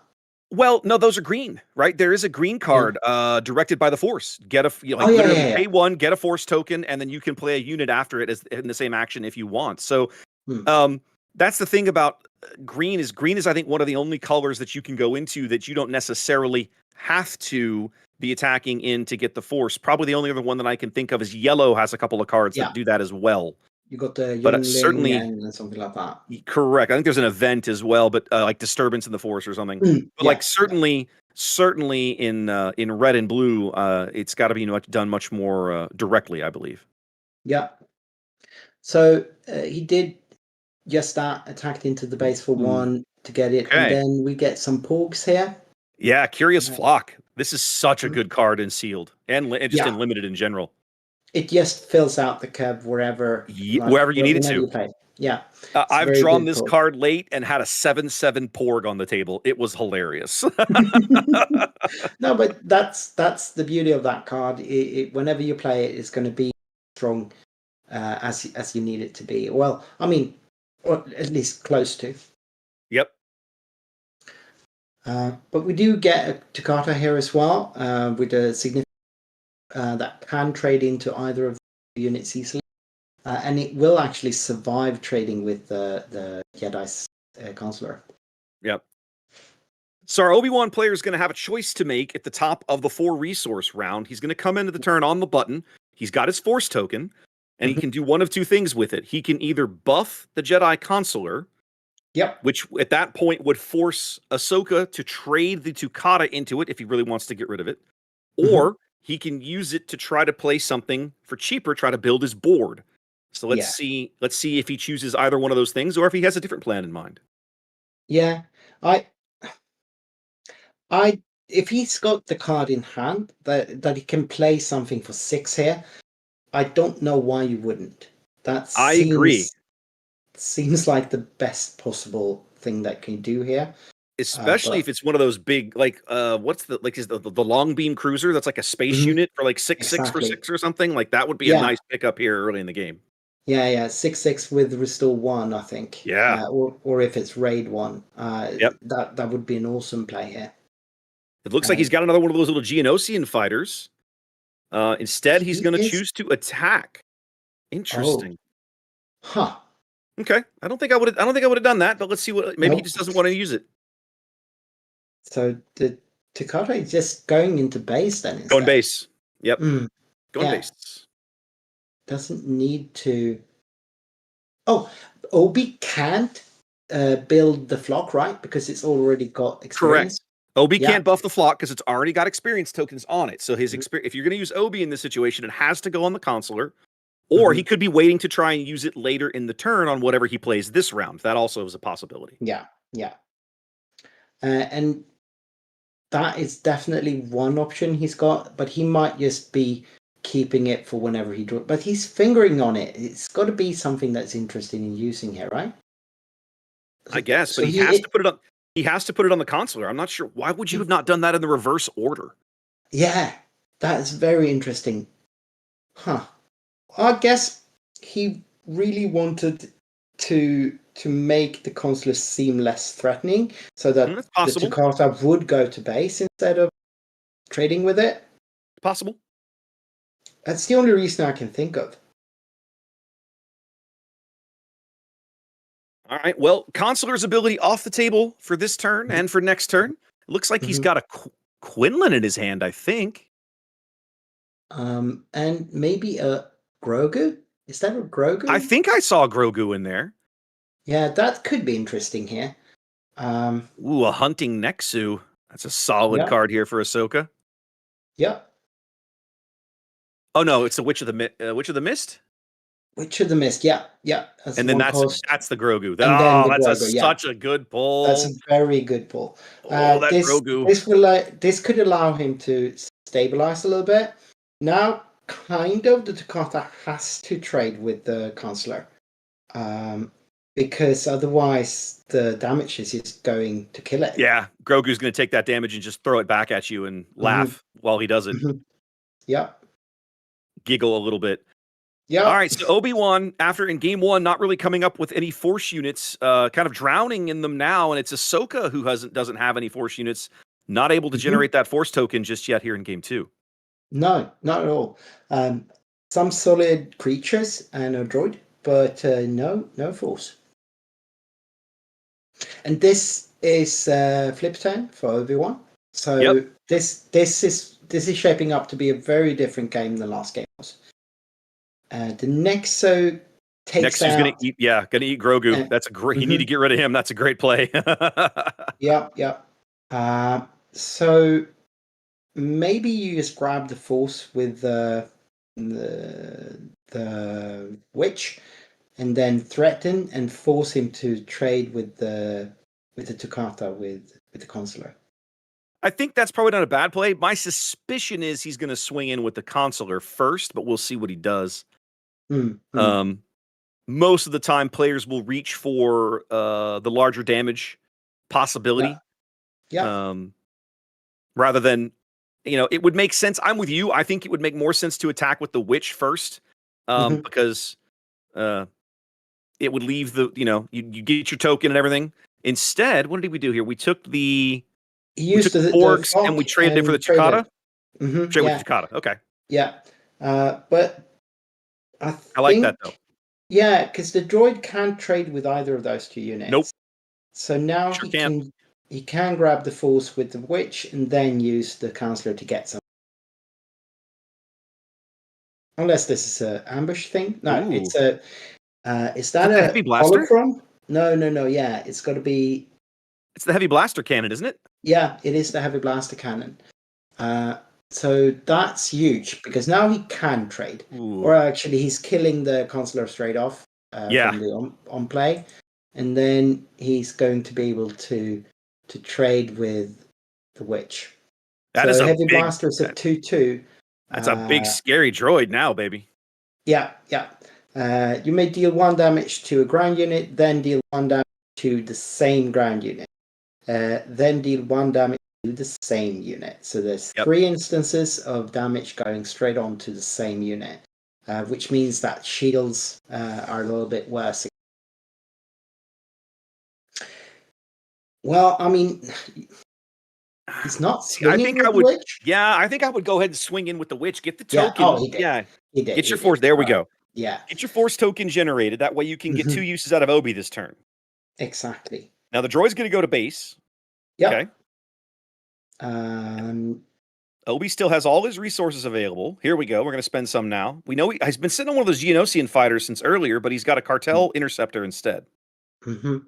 And he might want to buff that with Obi ability and then buff the witch after the flip. I think that would be a really, really good way to mix those tokens around. Mm-hmm. Yep. Obi's got Obi. That's the thing about Obi, right? He's got to spread the love. Obi, as irritatingly good as Obi is, if you can keep his supporting cast off the table, let's say, the other units that he wants to make bigger, if you can keep them off the board, then hey, life feels much better. Yeah. Then he's got nothing to do. Yeah. So Obi goes into he cleared the Nexu there. The Nexu, yeah, and in the process he gets to buff the witch and play the brother. The infused brawler. Infused brawler, yeah. Yep. Which loses 1 experience token every round. Yeah. When he attacks, he'll lose experience tokens. But this is interesting because when he gets down to 0, Obi could put one of those back. It would be kind of fun. Yeah. You could kind of keep him around as a 3/3 for a while. Mm-hmm. It's an interesting interaction with Obi. He does not have the force, I think. No, he does not. He should, because Obi attacked and he didn't grab the token back. So Obi should have his force token and just forgot about it. They'll figure it out in a minute. Yeah. Yeah, because he doesn't use the force when he swings. Correct. Like most leaders, they don't need to use the force when they're deployed. Is that what we got here? Yeah. Oh, that's the ambush. I think that's the what's the little 2-cost ambush guy in neutral? I can't think of it. The Quakian monkey lizard? Yeah, something like that. I'll I think that was him. Yeah, I think so as well. I'll look it up. Yep. Gonna get Obi off the board. Mm-hmm. Yep. That's the name of it. Now, how much health does this droid have left? 2, 3, 4. If it were me, I might consider trading the brawler for him before he punches my base again. I think I'd want to get rid of that guy. Yeah, Obi is behind on damage to base right now. He is ahead slightly on board, but he needs to do something to stabilize here. Yeah. That interceptor over the long haul is going to be a very, very, very strong play for him unless Ahsoka's got an answer. Because every time it swings, that's 5 damage. Exactly, and that can rack up really fast. Yeah. Maybe he's just considering himself ahead because of that as well. Looks like he is going to trade into the droid. I like this play. Hey, I don't think that's an interceptor. I think that's the the cartel. It's a cartel interceptor. Yeah, it's a 2/3 raid. It's a 2/3 raid 2. Yeah, you're right. So. Yep, it's time for Ahsoka to flip. Not much else there unless he's got something for 4. And I don't know. I think I would have attacked with the witch there because now Ahsoka can just sentinel up in the ground arena and laugh while you do it. Mm-hmm. Oh, well, she needs to swing to make a sentinel, right? That's what I'm saying. She can now swing. She can make herself a sentinel. And then Oh, now yeah. your witch is like, oh well, I don't want to do that. I think I probably No, would have yeah. swung with the witch first. Yeah, I agree. Keeping that little lead on the damage race, but it is getting incrementally smaller each turn here. Obi needs to come up with an answer for this Ahsoka as best he can because she's basically matching the interceptor in the ground arena 5 every time they swing in. But the struggle there is that Ahsoka's already ahead. Yep. Both players have yet to spend resources, and they'll get. Is that a droid? I'm not sure. It looks like a unit. I just can't tell quite what it is. Yeah, that was at least the ambush. Is it Adi again? Is Adigalia's coming back? Okay. Yeah. And then we did have. Oh, and then he ambushed in the Tarantitech. He ambushed in the Tarantitech to clear Ahsoka, so he got rid of that at least. Yeah. And then things might be looking a little bit more up. And is that on the Ahsoka player? Which one? I didn't hear what you said. Is that a what? Is that Owen loss? Yeah, he's got an Owen and an Adigalia in the ground arena. That restore is going to be a big deal. And then our Obi player is sitting on what I believe that's the 410 Space Whale unit, whose name escapes me right now. And then he had what I believe was Keller and Beck. The big one. Oh, Keller and Beck. I'm pretty sure he had a Keller and Beck in hand. Yeah, I'm almost positive that is. And he can afford that now. Yes, he can. This is the 7 resource round for Obi. Ahsoka opting not to resource this turn. Yeah, both of these guys have quite small hands here. So that is indeed true. For this round, the Ahsoka player will keep ahead with the Restore and Adigalia's punch there. But Keller and Back coming in, that might just shift very soon. All right, let's see what Obi's got lurking in his deck that he can afford to play for 3 or less. I see the Jedi Starfighter, the Hyena Bomber. Oh, there you go. That Jedi Knight would be good. He's on the initiative. A Jedi Knight could be a nice card. Yep. But he's eyeing the ship there. Skates money. If it were me, if it were me, I think I would play the Knight. I would choose to go into the ground arena because that's where the game is going to be won or lost at this stage. He instead opting to go to space, going to take the Hyena Bomber and put a couple damage on Adigalia. I think he's thinking that he's going to be able to race here. That bomber will boost by 2 damage since there's another red unit out. But I don't know if that's how I would have done it. Yeah, I don't know. That's how I would have done it either. Yeah. So there's what is that the blue Space Whale, the 2/7, or the? I can't tell which one that is. I think it is the one. Yeah, it's the whale with Sentinel. Yeah, the Graceful. Yeah, okay. Yep, she's 2/7. The Graceful Purgle. Yeah, yep. It's quite a big unit to get through, even though it doesn't pack much of a punch. You're going to have to chew through it for a bit. That is a big, beefy Keller and Back, my friends. Yeah, 8/8. And that alone might be enough, even though the Space Arena is put on a little bit of a... I'm thinking the bomber, the on attack on the bomber is straight to base, isn't it? Does the bomber have it on attack? I don't remember. I thought the bomber was just when played. The bomber's just when played.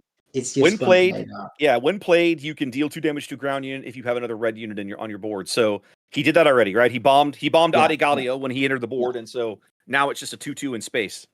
Yeah, and that's another reason why maybe the Jedi Knight could have been interesting because it would have done the same damage, and then stuck around as a 3/3 instead. That force token lets Ahsoka lock up the ground arena for a little while. Making Owen Lars a Sentinel. Yeah.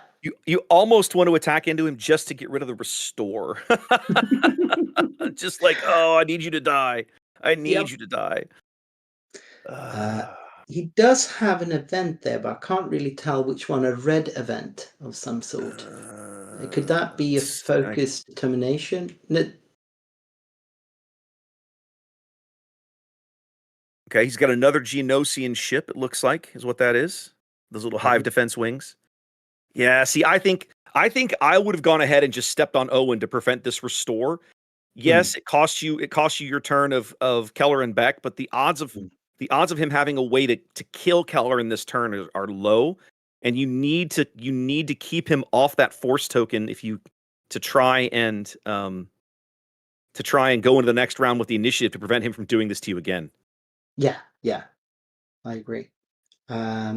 So of course he's going to be able to remove the whale here by trading with the little space unit there. See, so here's another thing. If he attacked with Kelleran first, he could have then used Obi to turn the Hyena Bomber into a 3/3, and then he would have retained the bomber. It would still be on the board with 1 health left.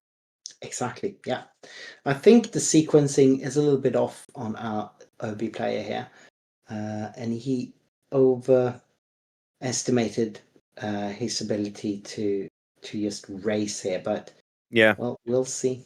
He's going to play Pelimoto, his own Pelimoto, into the ground arena, and then let's see. I mean, I think you have to just. I mean, it sucks. It feels like a wasted turn, but you've got to get this restore off the board, right? Yeah, he's moving you in the wrong direction. Yeah, and now the Ahsoka player is playing his own Jedi Knight. He does have initiative. 2 damage on Peli. All right, what event is this? Looks like Red Hero. Yeah, I think that's the focus. That's focus determines reality. Yep. Yeah. Oh, but so now Kelleran has Saboteur. Yep, so he gets to swing in. So that's why he did it this way. That's sneaky. Okay.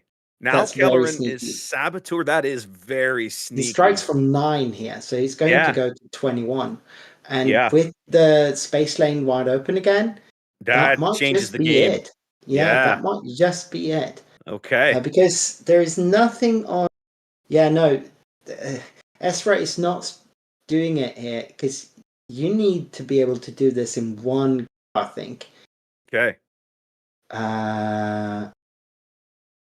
That's a big threat. He can now put 7 more Obvious on base in the space arena. No, I think Ahsoka. No, I think Ahsoka did because Kelleran swung. Kelleran swung and then Ahsoka claimed. Oh, okay. Yeah. All right. That's good for the Ahsoka player because he needs that. Really needs a new Sentinel here. He has to go into the round with his token up and having a ground Sentinel. Right. He's got to keep that open. Yep. But if you're Obi, you feel pretty good about this. It's a question of what Ahsoka draws into. Does he draw another one of those whale Sentinels in the space arena or not? The thing is, Obi has got lethal in space alone. Yes, he does.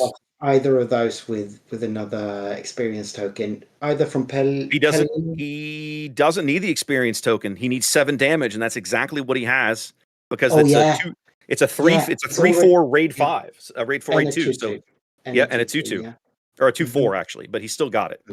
Yeah. So surviving 1 turn by making it so that Keller and Beck can't strike in for lethal. I think go ahead and swing in here with the fighter. Ooh. Yeah, that's what I've done, but he is instead opting to. Because Pelimoto. Yeah. He doesn't have to do this though. No, it doesn't. This feels like maybe a little greedy. I hope it doesn't cost him the game because I feel like he has it. He was 2 actions away, and he could have already had this damage in, and now he's going to get whirlwinded. Yeah. So if he would have just swung there. Yeah. Huh. Yeah. Well, he can still get some damage in here, right? The space lane's still open. He's got a little bit of restore and 2 more damage coming in out of that lane. Yep. It's a question of what he's going to get out of the ground arena now. Yeah, because he can only kill unless he's got more access to more Saboteur. He can only really kill the Kiani. Yeah, we're going to draw some cards. That could open something up. He drew a droid control ship and a Jedi in hiding. The problem is that in 3 strikes, the Ahsoka player does have. I'm pretty sure the Ahsoka player has already got lethal. He doesn't need 8 damage, and he's already got it showing. Yeah, he's showing exactly 8 there. I think this is game. I think restore on the little ship. Yep. So he needed to do that. Yeah, because of the restore. Yeah, they're scooping it up. So I'm guessing that he just went ahead and said, "Yep, Ahsoka's got this." Yep. But That's I what think happened because I genuinely think Obi had a way to victory there in that last round. yeah, I don't know. If At he least would a have way to put swung more with the pressure big on. one, yeah, if he would have swung with the big one, then he could have still whirlwinded the small ship instead. Yeah, the and whirlwind kept him hurts. off. Yeah, and kept him off lethal. And Fair then point. the situation is pretty much the same. So yeah, it didn't really matter. Yeah, it may not have mattered, but I still think you need. I still think I would have sequenced that turn a little differently, just to make sure Certainly. that you could get there. But Certainly. Yeah, I would have as well. it's okay. I bet. That was We're going good. to game 2 here. No, that was game two. That was game 2. This match should be over. Yep, Ahsoka took it both the times. Indeed. Interesting. We still don't know who we were watching. So, No, we don't. we have 2 unnamed people going the distance here, and someone playing Ahsoka winning it. Yep. Well, it was a good game to watch, and They were great games. Yeah, this is so much different from watching Premier play because of the nature of how you swing in and have to trade differently in quite refreshing. Yeah, I agree. Well, and that's the other thing is that,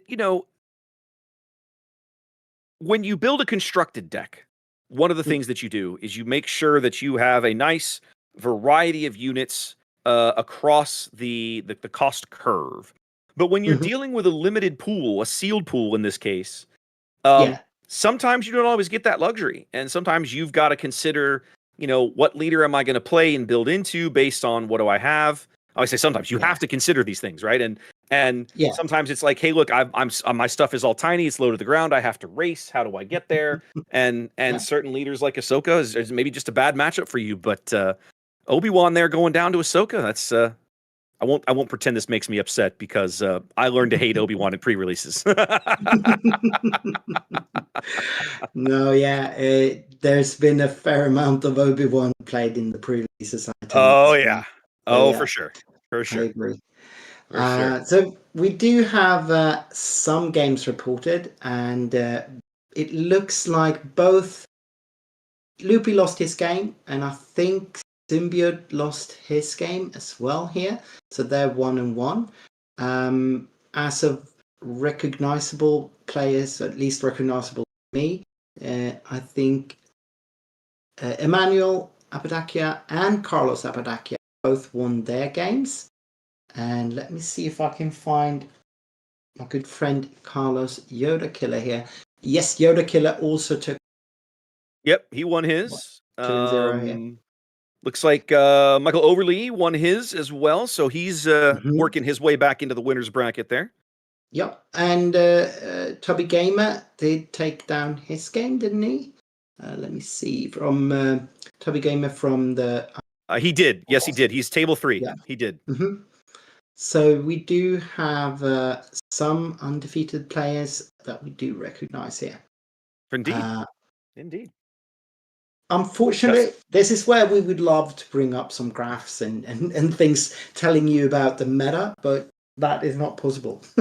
It's tougher with sealed events like this. This is something that I'm going to need to talk to my. I'm going to be covering live streaming the sealed PQ in Dallas in a couple of weeks, and I've been trying to work with the judge, the head judge up there, about what we're going to do, how we're going to do it, and.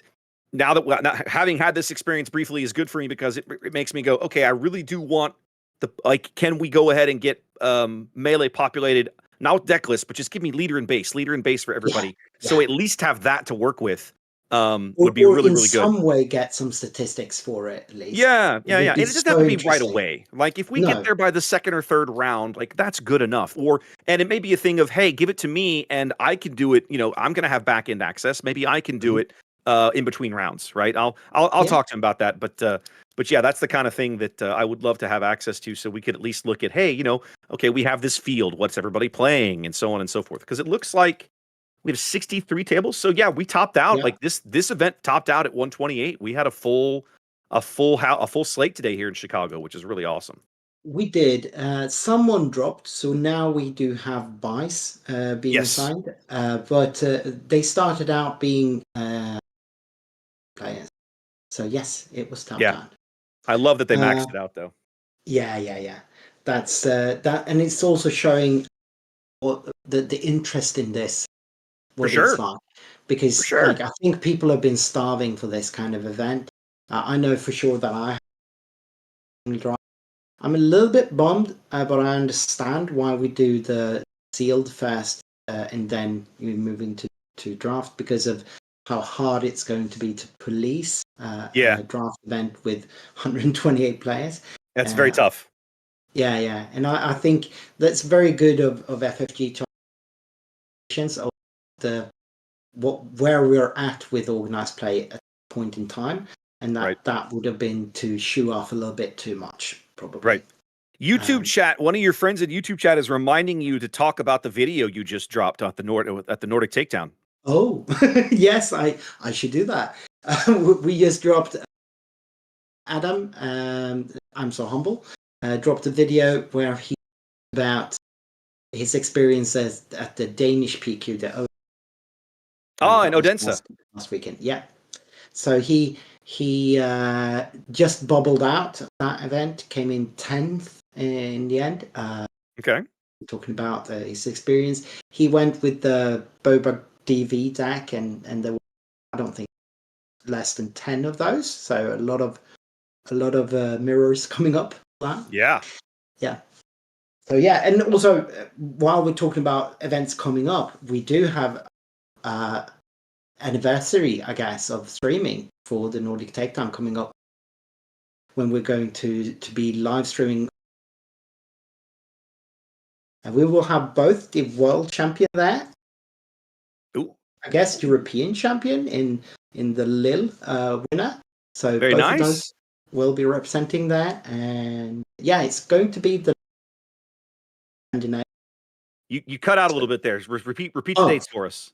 So it's next weekend, and it's going to be event yet in Scandinavia. It's not a PQ, not one of the FFG sort of organized play events, but it is sponsored by FFG. So it's a very good prize pool for it as well. Cool. I think 10,000 maybe in prize pool completely. Okay. Very nice. So it's very nice. Very nice. Very nice.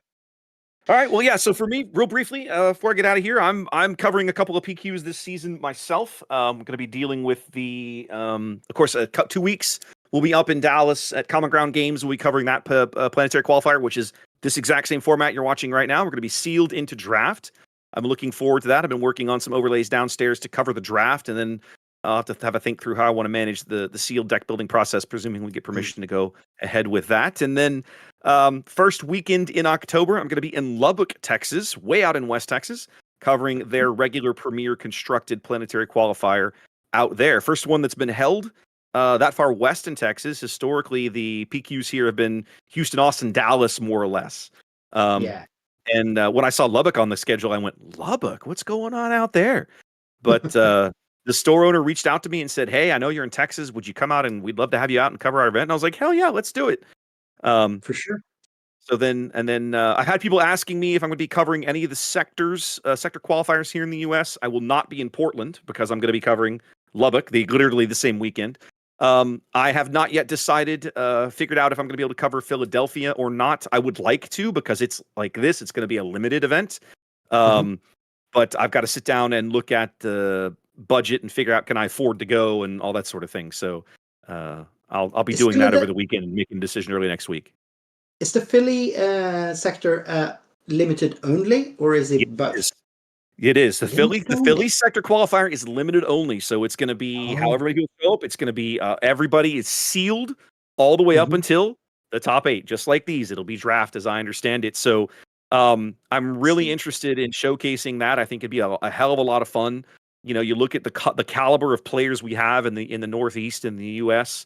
You know, I expect a lot of those guys to turn out in Philadelphia. I would love to get up there to cover that event, but can't say just yet. Got too many things many things to figure out, and see if we can figure it out from budget perspective. So I'm hoping to do that in the next few days and then make a decision. So Sounds awesome, man. Awesome. Lots of interesting things coming up. Oh yeah, it's gonna be a busy fall, man. Busy fall, and then of course here in the States we'll head right into the holidays, and after the first of the year, bam, we'll be into set 6 PQs before you know it. For sure. And that's also very interesting to see what the full card pool meta will look like, because with the next set we're at the biggest the pool will ever get.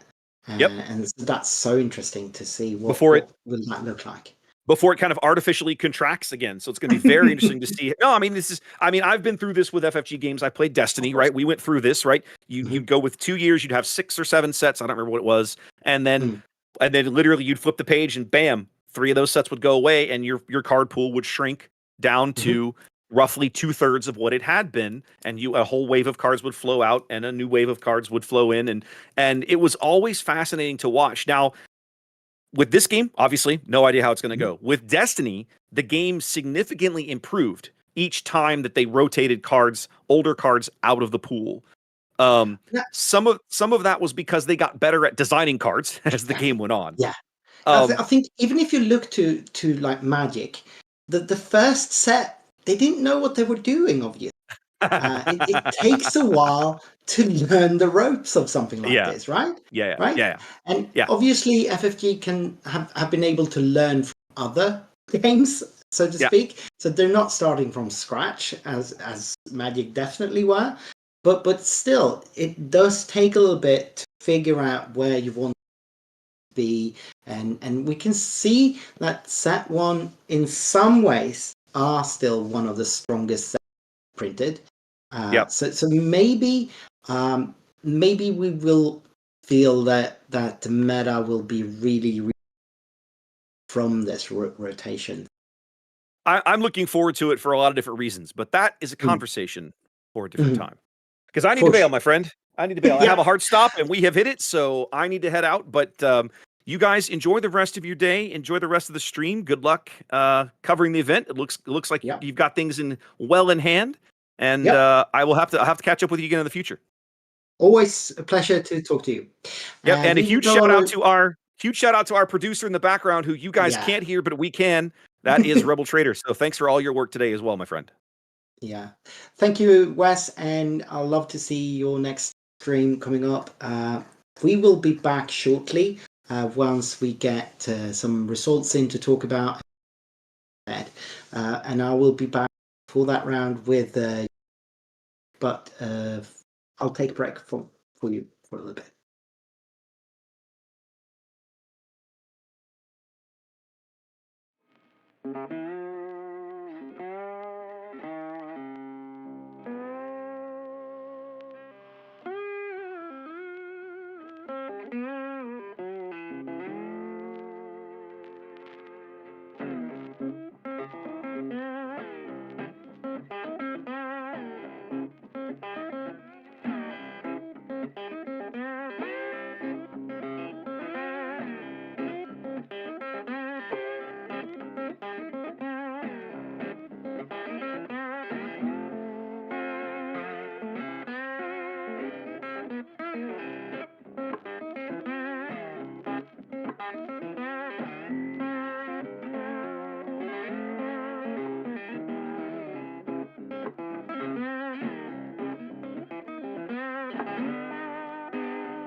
So welcome back. We are setting up for round 3 here. My name is Viktor. I'm from the Nordic Takedown, and with me I have Jeff Creasy from the Buffer Network. How you Hello. doing? I'm doing great. How about you? Yeah, I'm having a good evening here. I really find it very refreshing to see this kind of gameplay. It's very different from when you cast the constructed. It's a different pace to it, and the decision point quite different.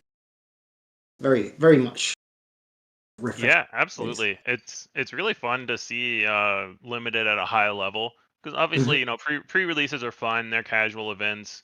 Most of your mhm, weekly drafts or sealeds are gonna be a little more casual. mhm. But it's really cool to see what top level players trying really hard to win can actually do with a format like this. And you can see some next level decision making and action sequencing even with, you know, less powerful cards and less cohesive decks. Yeah, I mean, it doesn't take away from skill. It if anything, it maybe adds to the skill that Oh, I agree completely. you need to be playing with the cards you got. Of Hmm. course, you can be lucky and draw some something in your pool, but still try to make the best out of the cards you. That's a completely different skill set to an extent. Hmm. And also, like I was talking about, the rhythm of the game does change a bit. And we do. It looks like the video may have gone down on stream. We're working on that. All right, looks like it's back up now. All right, so we have a Talzin red mirror. So Yeah. this is going to be really interesting here with getting the force and using it, and Mm. how all this is going to go.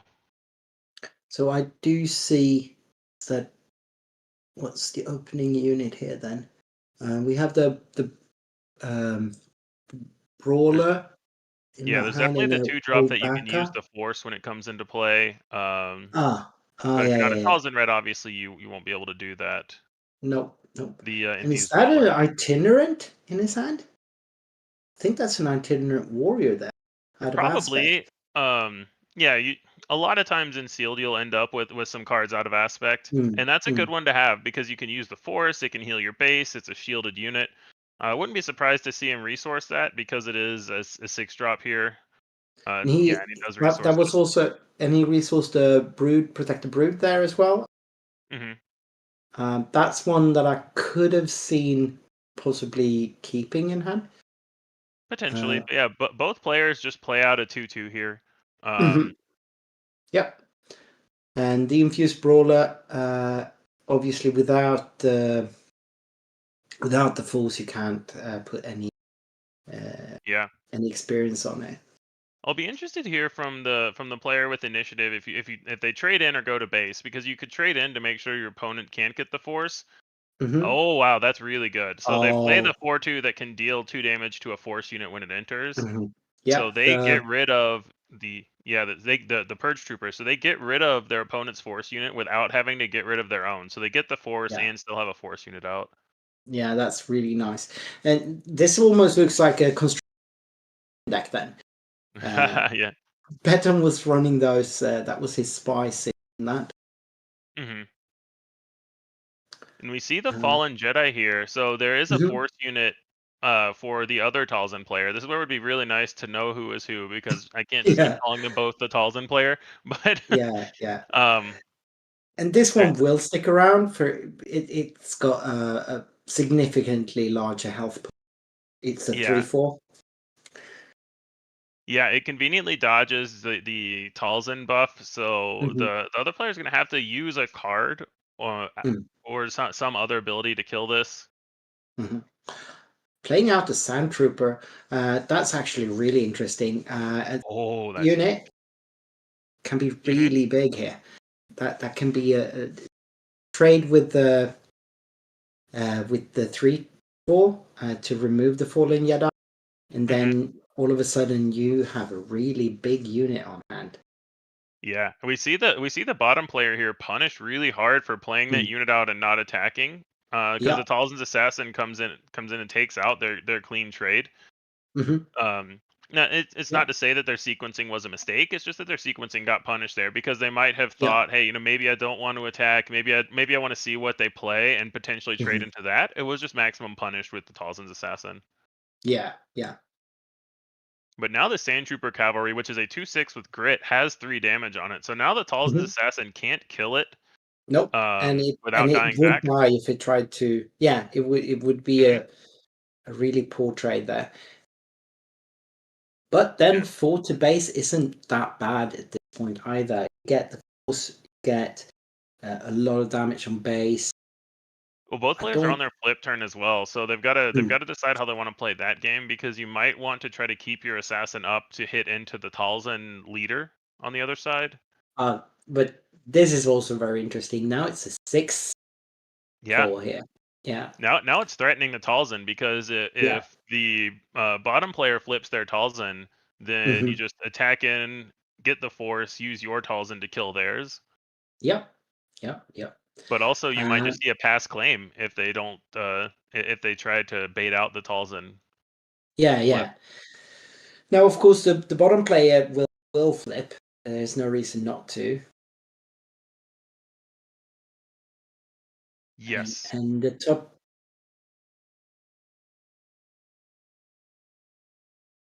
Yeah, so the top player is the one that can flip for free and has just done so.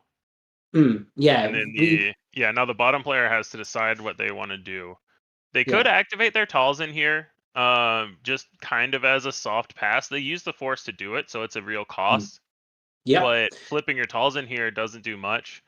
They might just actually pass because Of if course. the opponent claims, then okay, they missed out on 7 damage. Looks like they just claimed. That's interesting. Yeah, it would have been somewhat useful to debuff the assassin to a Mhm. 5 attack unit instead, because then it would not be able to trade die Yes. from, and Yeah, it that's a wouldn't good kill point. it. Yeah, so I think I would have debuffed them. My preference there, but yeah, now you have to stay. That Assange will be able to attack into something and buff again. Probably just go base, or maybe remove the Sand Trooper Cavalry. Yeah, we're into these really complicated board states now too, Mm. because you want to get some value out of your Sand Trooper Cavalry. Mm-hmm. And then we see it to trade with the Assassin now. There's this Asajj that has attack Yeah. triggers going. The Talzins Mm-hmm. um I can think mostly that's a active. fair trade because it can't trade with the Assange. And the Yeah. Assange's got to go here because the DACA can trade with. Yeah, and so now the Talzin also attacks for 5 now that the Asajj Yeah. has attacked. Because Yeah. one of the things you could have done is you could have attacked and used your Mm. Talzin to kill it. Yep. You're taking more damage on your base if you do that, though, because the Asajj gets to attack, whereas the Talzin's Assassin didn't.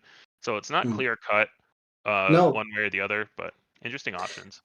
you could have also just went ahead and attacked your old DACA into the Assange. He Well, it's does not Old that Daka, now. it's the Night Sister, so it's the 4/5. Oh, I thought Yeah. that was the old DACA. Oh, that No. changes Old Daka's things. a 6/6. So yeah, this one Yeah, is a yeah, 4/5. So it does yeah, die, and now you yeah. have to basically activate Talzin and then flip Mm. and attack with your Talzin to kill the Asajj. Yeah, yeah. Um, So if the So top a player lot can less disrupt this interesting. Talzin flip, then it can be really bad for the bottom Or just player. go full 6 damage into base as well. Or Yeah. 5? Was that 5? Yeah, it was 5 because Talzin's naturally a 3. Asajj gave her +2.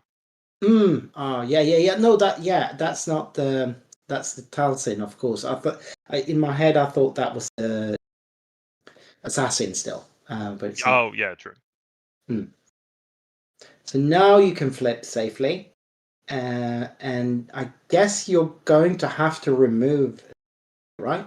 Well, the flying spaghetti monster, aka this ravenous Rathtar, is an Oh, 8/5. So that thing, oh, there's a lot of power on the board. There's it is, and you can't kill that with Sash from unless he maybe.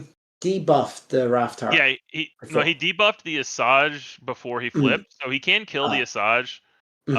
But now he's staring down an 8/5. And that is an an old Daka. Yeah. Now, the Raftar is going to be just going straight to base here, I assume. I would imagine it only has that's just 5 health. On check. Yeah. So then you're in check. You're one damage off lethal.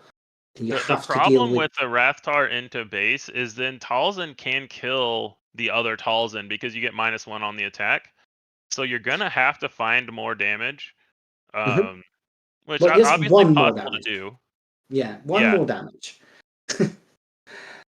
I bet. Yeah. Yeah, so Talzin kills Talzin, and if you can deal with the old Daka right now, that's huge. Or if you just start playing out any units, if you get hidden units, get really impactful right now. No, because the bottom player now is in a very, very strange position. He's just 1 damage dead, and that Daka is going to have to trade with the Rat, I guess. I did see an heirloom lightsaber in hand, which is off aspect but gives restore. The problem is you still die because it only makes your old Daka an 8/8. So you still die if you trade into the Rathar. So I would imagine they're contemplating if they want to spend 4 to basically just heal 2. Craving power. Out of aspect, is that what that is? Yes. It is, and that is game. No? They played It's Worse. So It's Worse killed it immediately for 7. Yeah, okay. Gotcha. So at least he survived this. But any damage now? Yeah. But now the heirloom lightsaber could come into play on this Talzin leader and start healing up. So the top player, they've got to try to close this out, especially once they see that heirloom. They've got to keep the pressure on, or this restore might end up turning the tables. But that's only restore 2, right? Yes. So and you got to claw in another damage to actually get to your own lethal. Oh yeah, you're not very close, but you can try to turn the corner. Yeah. It is we've seen Palpatine do this again in Constructed, but I'm not sure that as easy with a. Yeah, especially now there's a 7 health unit that you've got to kill. An heirloom lightsaber doesn't kill it, so it looks like we are going to game 2 here. So the heirloom only would have let Talzin attack for 5 and then -1/-1. So the Thralls of the Coven could not get killed this turn. So just playing a 7 health unit, good enough to finish out game 1. It did it. I think like a 5/7 in limited. That's a bomb. Oh, absolutely. It's a 3/7 raid 3, so 7 health, attacks even in for 6. Yeah, 6/7 even. Yeah, that is something. It's a really good card as just a common, and it only costs 5, which is usually a cost curve area that you're trying to fill. A lot of these big force units are 6+, and a lot of the smaller units are 4 or less. So a lot of times the 4 or 5 area can be a bit of a hole, and that's just a good, solid unit to fill in that part of the cost curve for you. Yeah. I mean, in the villainous pool, there is only and in the heroic pool, Airsprith and Ray for 5 aren't necessarily same caliber. Yeah. The troll, really. So the 5 spot is a bit in this set. I mean, if you look at red neutral, you got Seth Tom, or what's his name there? Yeah. Which is a 4/6. So there's really not anything else like the. Yeah, there's that guy and Asajj are the 2 main big 5 drops that you're gonna want. The HK-87 assassin droid isn't bad, but it's only a 4/4, and the health matters a lot. Indeed, and also the assassin droid. I don't know, I guess, but it's. uncommon, right? Yeah, the Assassin Droid is uncommon, Asajj is uncommon, but this Thralls of the Hmm. Coven is just a common, so it's one that you're going to have a lot Exactly. more often. Exactly. So you might have more than one. And then Old Daka is also an uncommon if we're including the blue villain in here. Yeah, yeah. And that's a 6/6, so that's really good as well. Oh yeah, But that but one's yeah, always really solid. uncommon, not as easy to get more than one of.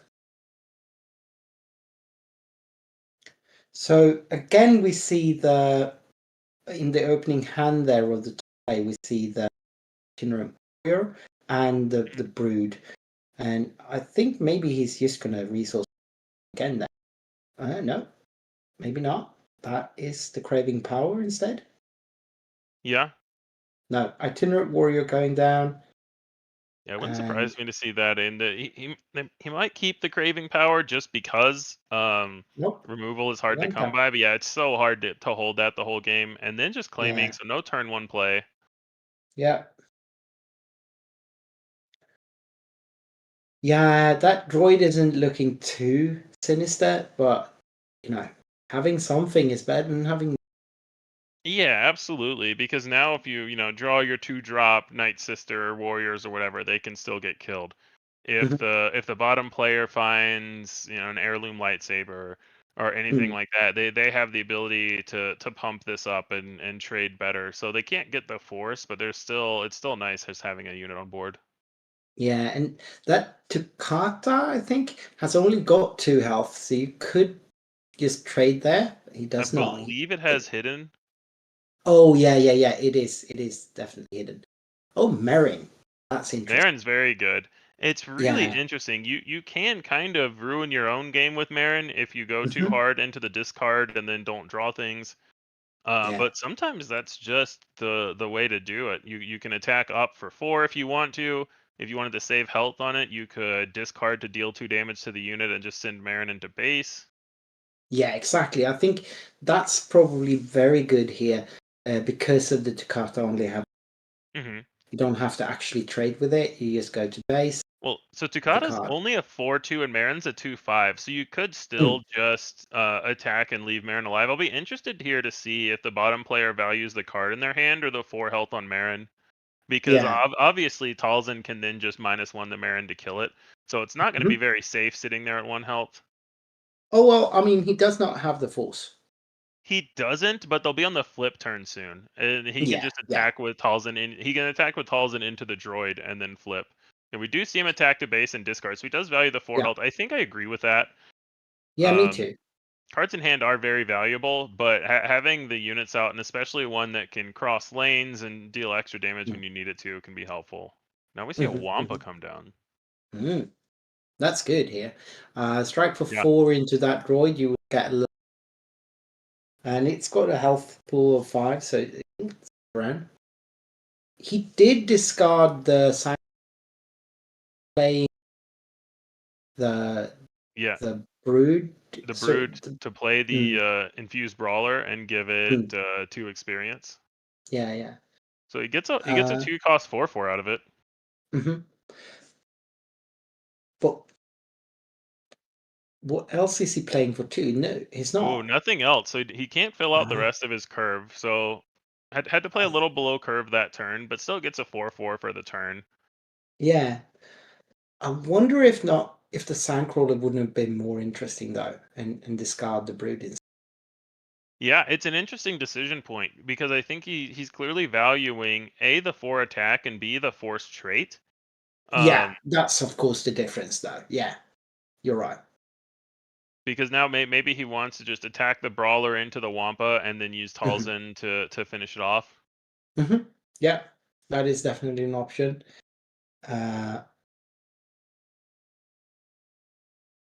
it would not be it would be a trade, not a clean kill. But Correct. yeah.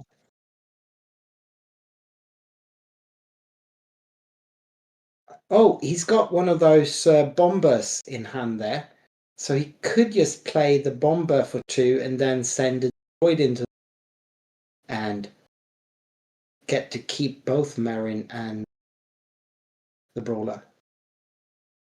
Interesting. Yeah, the hyena bomber you saw. Mm-hmm. Mm-hmm. Mhm. Yeah. Yeah, 2/2 space unit for 3 when played. If you control another red unit, you may deal 2 damage to a ground unit. So interesting options there. Yeah. And I'm really curious where this Wampa goes, because if you just go into base, then you get the Brawler plus Talzin activation. So he might want to preemptively do something like take out this droid, Mm-hmm. but then that opens up different lines of what else the bottom player can So he string together. does. He does take So out the that's droid. 101. And this now the bomber plays better because Hmm. He just it Bombas, doesn't hits take. base, and then yeah, you Yeah. don't have to do anything. You can just go forward to Yeah. base right now. Yeah.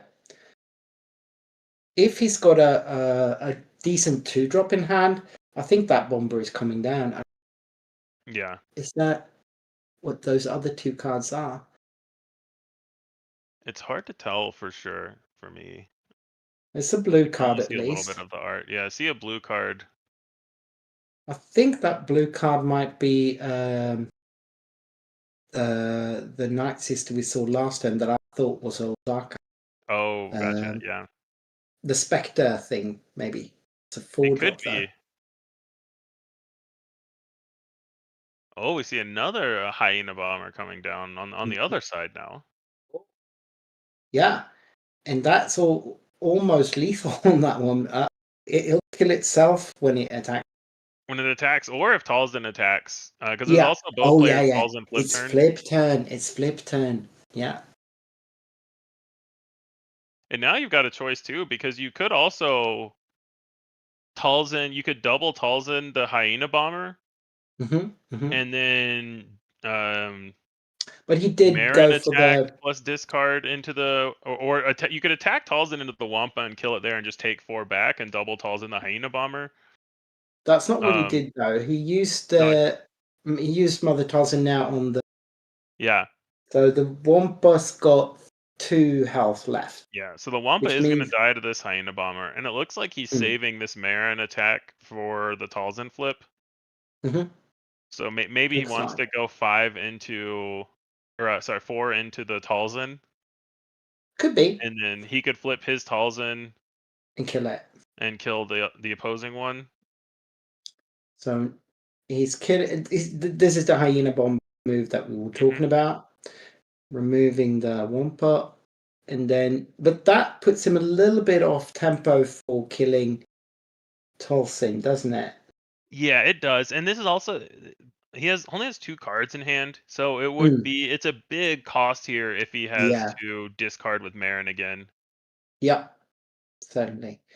And also, Marin kills the brood. Is it called the brood? I keep calling it the brood. I don't. The infused Infused brawler brawler. is the one that Yeah. Marin killed. Yeah. Yeah. And that is the blue card we were talking. No, that he flipped his. Yeah. We see Yeah. Carrot coming out for the top player with Mhm. so when defeated, things can shrink, and that is scary to think about. But right now, the Carrot doesn't have a way to kill itself on a unit. Nope. But he can't really just kill it either because then, well, actually could, I guess. Hmm. So he's taking 2 back there, So dealing there's 3 3. health left on the Talzin after the -1. So he'd still have to Hmm. discard a card with Marin if he wanted to attack into it and kill it Yeah, this turn. yeah. But I think that's what he's going for, right? It seems like it. Hmm. He's thinking about it. It's not an easy decision. It is not. Because he's going to be stuck with 1 card in hand most of the time then. Like, there's no easy ways to draw Yeah, no, he the discarded the red. Curious Flock. So instead of Mm-hmm. playing the 3/3, he discards it to kill the Talzin, which I don't hate because you would probably just be attacking that Curious Flock into Talzin next turn anyway if you didn't do it this way. So Yeah. The thing is though that he is now with only 1 yeah. thing. And I'm curious what his other card is, because this is also where Curious Flock is really good because, oh, I didn't draw Exactly. a 6-drop and I'm on 6 resources. Well, let me just Mhm. play this much larger flock now. Yeah, So yeah. No, we were talking about that last round, me and C-Raptor. That flock is just, that's a limited Oh yeah. one printer. Feels Yeah, that I love any the flock. have. It's just the kind of card you always.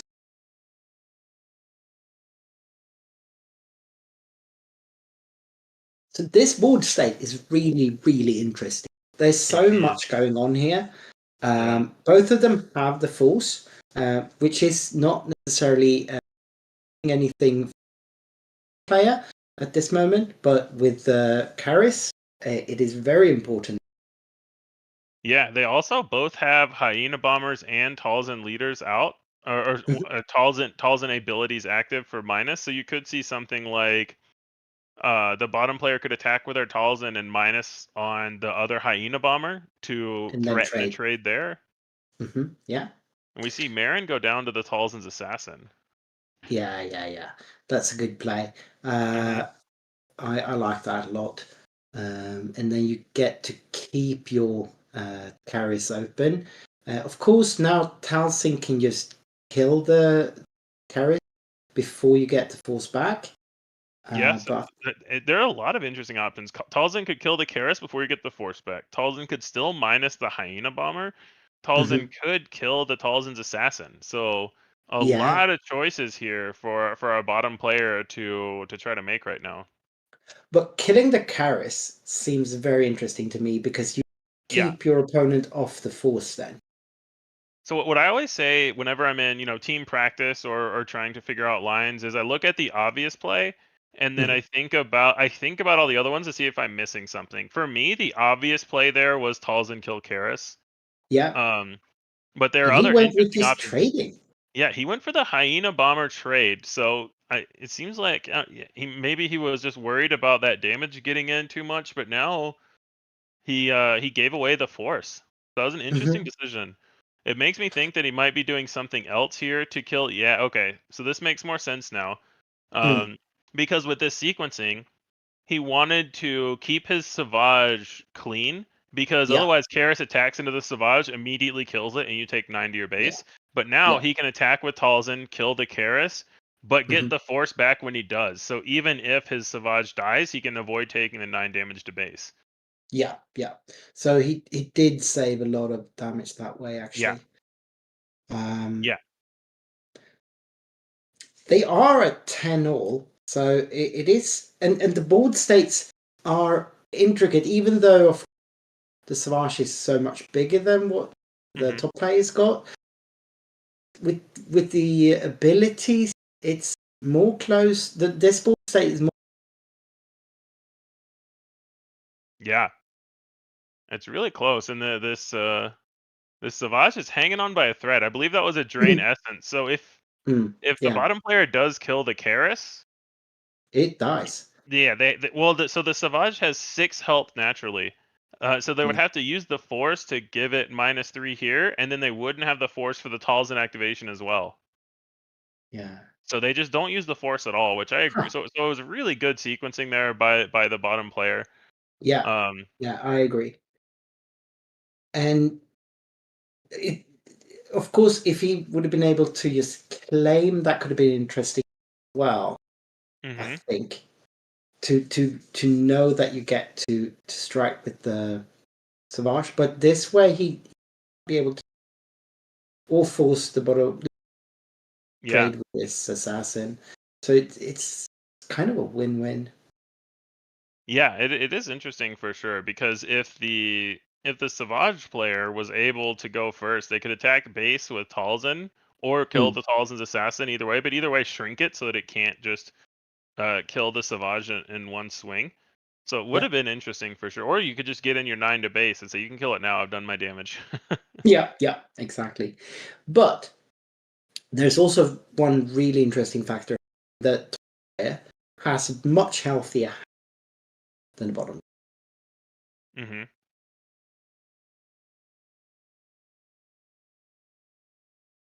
And I believe the 2 players in this match are Mark P and Richard Douglas at table 1. I do not know which player is in which position.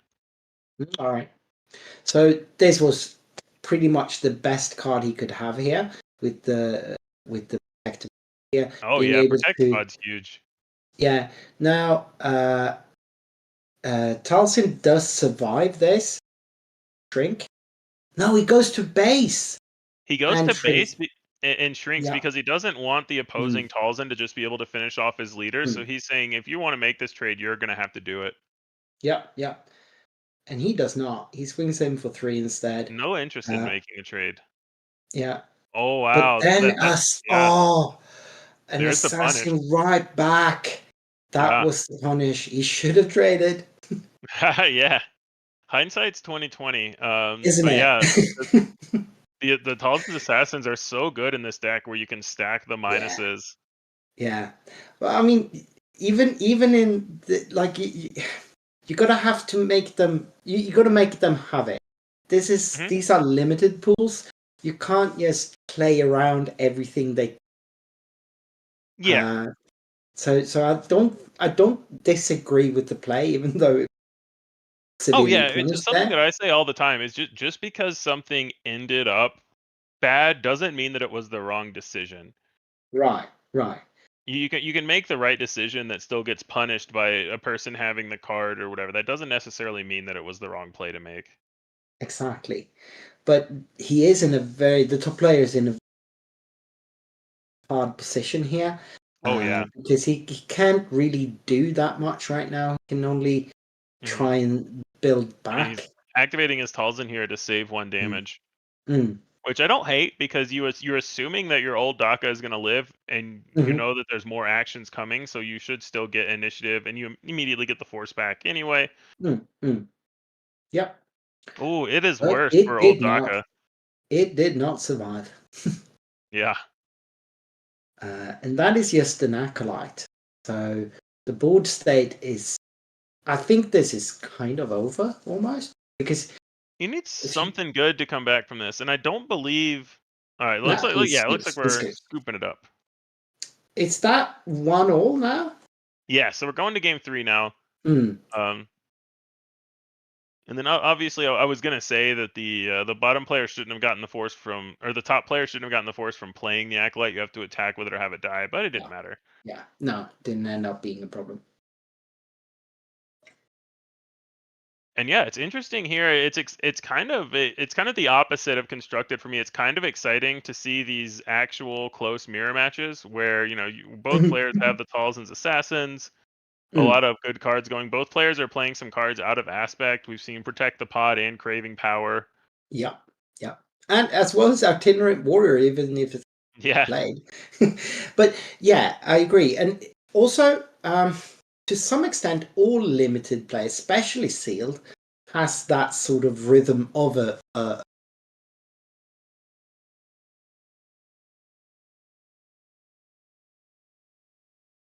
Yeah, I agree.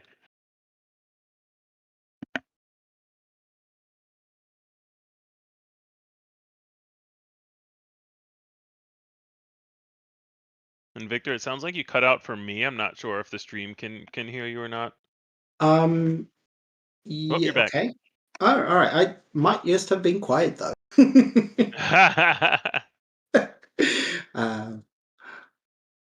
Not my usual mode. I'm famous for many things, but being silent is not one. I feel you on that one. I'm the kind of person that you can find my house from the parking lot most of the time. you know where I am before you get very close. Yep, that is me as well. Now, going into game 3, we didn't see either of to the decks, but I don't recall. Well, they did do some adjustments between game 1 and 2, right? I didn't notice if the player sideboard or not. A lot of times in sealed, you'll have fewer sideboard options. Than you will in draft.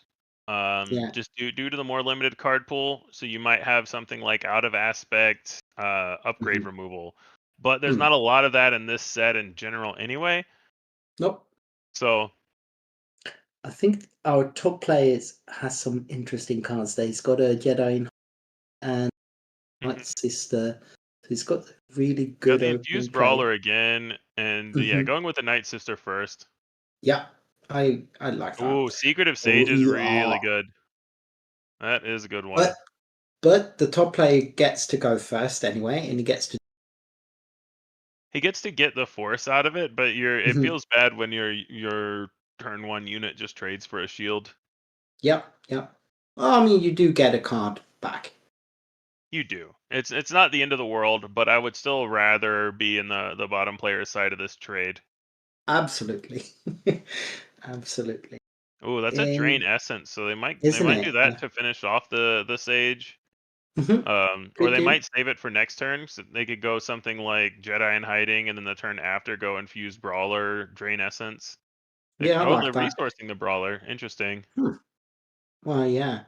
I mean, with It's the tough Jedi in choices. hiding, yeah, I had really tough choices. With the Mhm. Jedi in hiding, and you do get quite the card advantage, even get the board advantage. Yeah. So eager to to get that force going. Mhm. Yep. And I mean, yeah, you do get to base. Yeah, you get 2 to base, you get the force before your unit dies. So it's really not the end of the world, just still a decent trade Yeah. for the bottom player.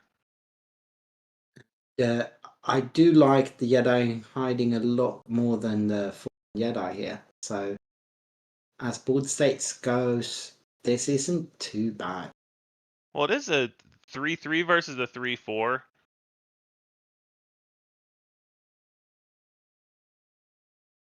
A card advantage, but the bottom player is winning the board state game right now. Yeah. So resourcing decisions still on the top there. But I think, I mean, you can because the top player's got initiative, you can throw that the mystic, and then I don't know. Do you trade then with Jedi in hide the fallen Jedi? I don't know. I think you take the fallen jet. I think you take the Jedi in hiding.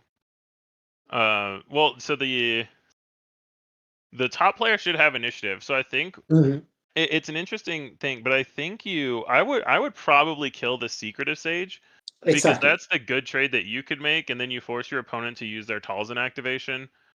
Oh yeah, So, yeah. I forgot because about the the Talzin Talsin can trade it essay. back, Yeah, so it's not yeah. even the best attack. No, yeah, I But forgot about the Talsin activation. the only other option is you could attack base, give them the easy trade, and then you decide if you want to discard their card or use your force to kill their Jedi. Mhm. Yeah, yeah. And that's what he's doing here.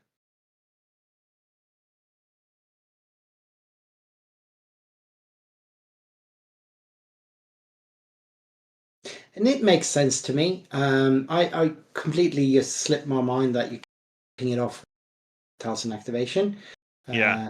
Yeah. Oh, we So see the with 2/6 grit coming back to play.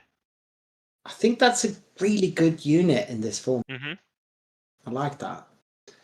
I also like it a lot. We've seen it get punished before with the Talzin's Assassin, but I really like in a game that's all about how well you can keep the board, doing this where your units are still up and ready to attack, because now the top player has to decide if they want to play out a unit that could potentially get a better trade or a different trade, or how they want to react to this board state. But Yeah, they kind of have to be the ones to act first. yeah. We do see a drain essence, so we could see something like a Talzin activation on the Jedi to make Mhm. it not be able to trade into the Jedi in hiding as I easily. like that. I like that. It'd be an interesting move. Because the But drain he essence gets you plays the force something. back. So we see the hyena Essentially, bomber killing the yeah, secretive sage. I like this too, because yeah. you This is still also are good. holding up the force activation, so you still have the Yeah. option. If the bottom player takes the easy trade, you still have the Mhm. option of I can Of killing either it. make them discard or kill their unit back with the force. Exactly. I agree. This is not bad. It's an interesting thing. But then we get this here, which makes it so now you got that somewhere. You got to do something. Okay, and we're getting confirmation that Mark is the player on top with the fallen Jedi. Or sorry, the Or player the on the bottom. bottom with the fallen Yeah. Jedi. Yeah. So this is table 1 for those of you that are Yeah, so that would make melee. Richard the player on top with the Jedi and hiding in the hyena bomber. So Richard Douglas and Mark P.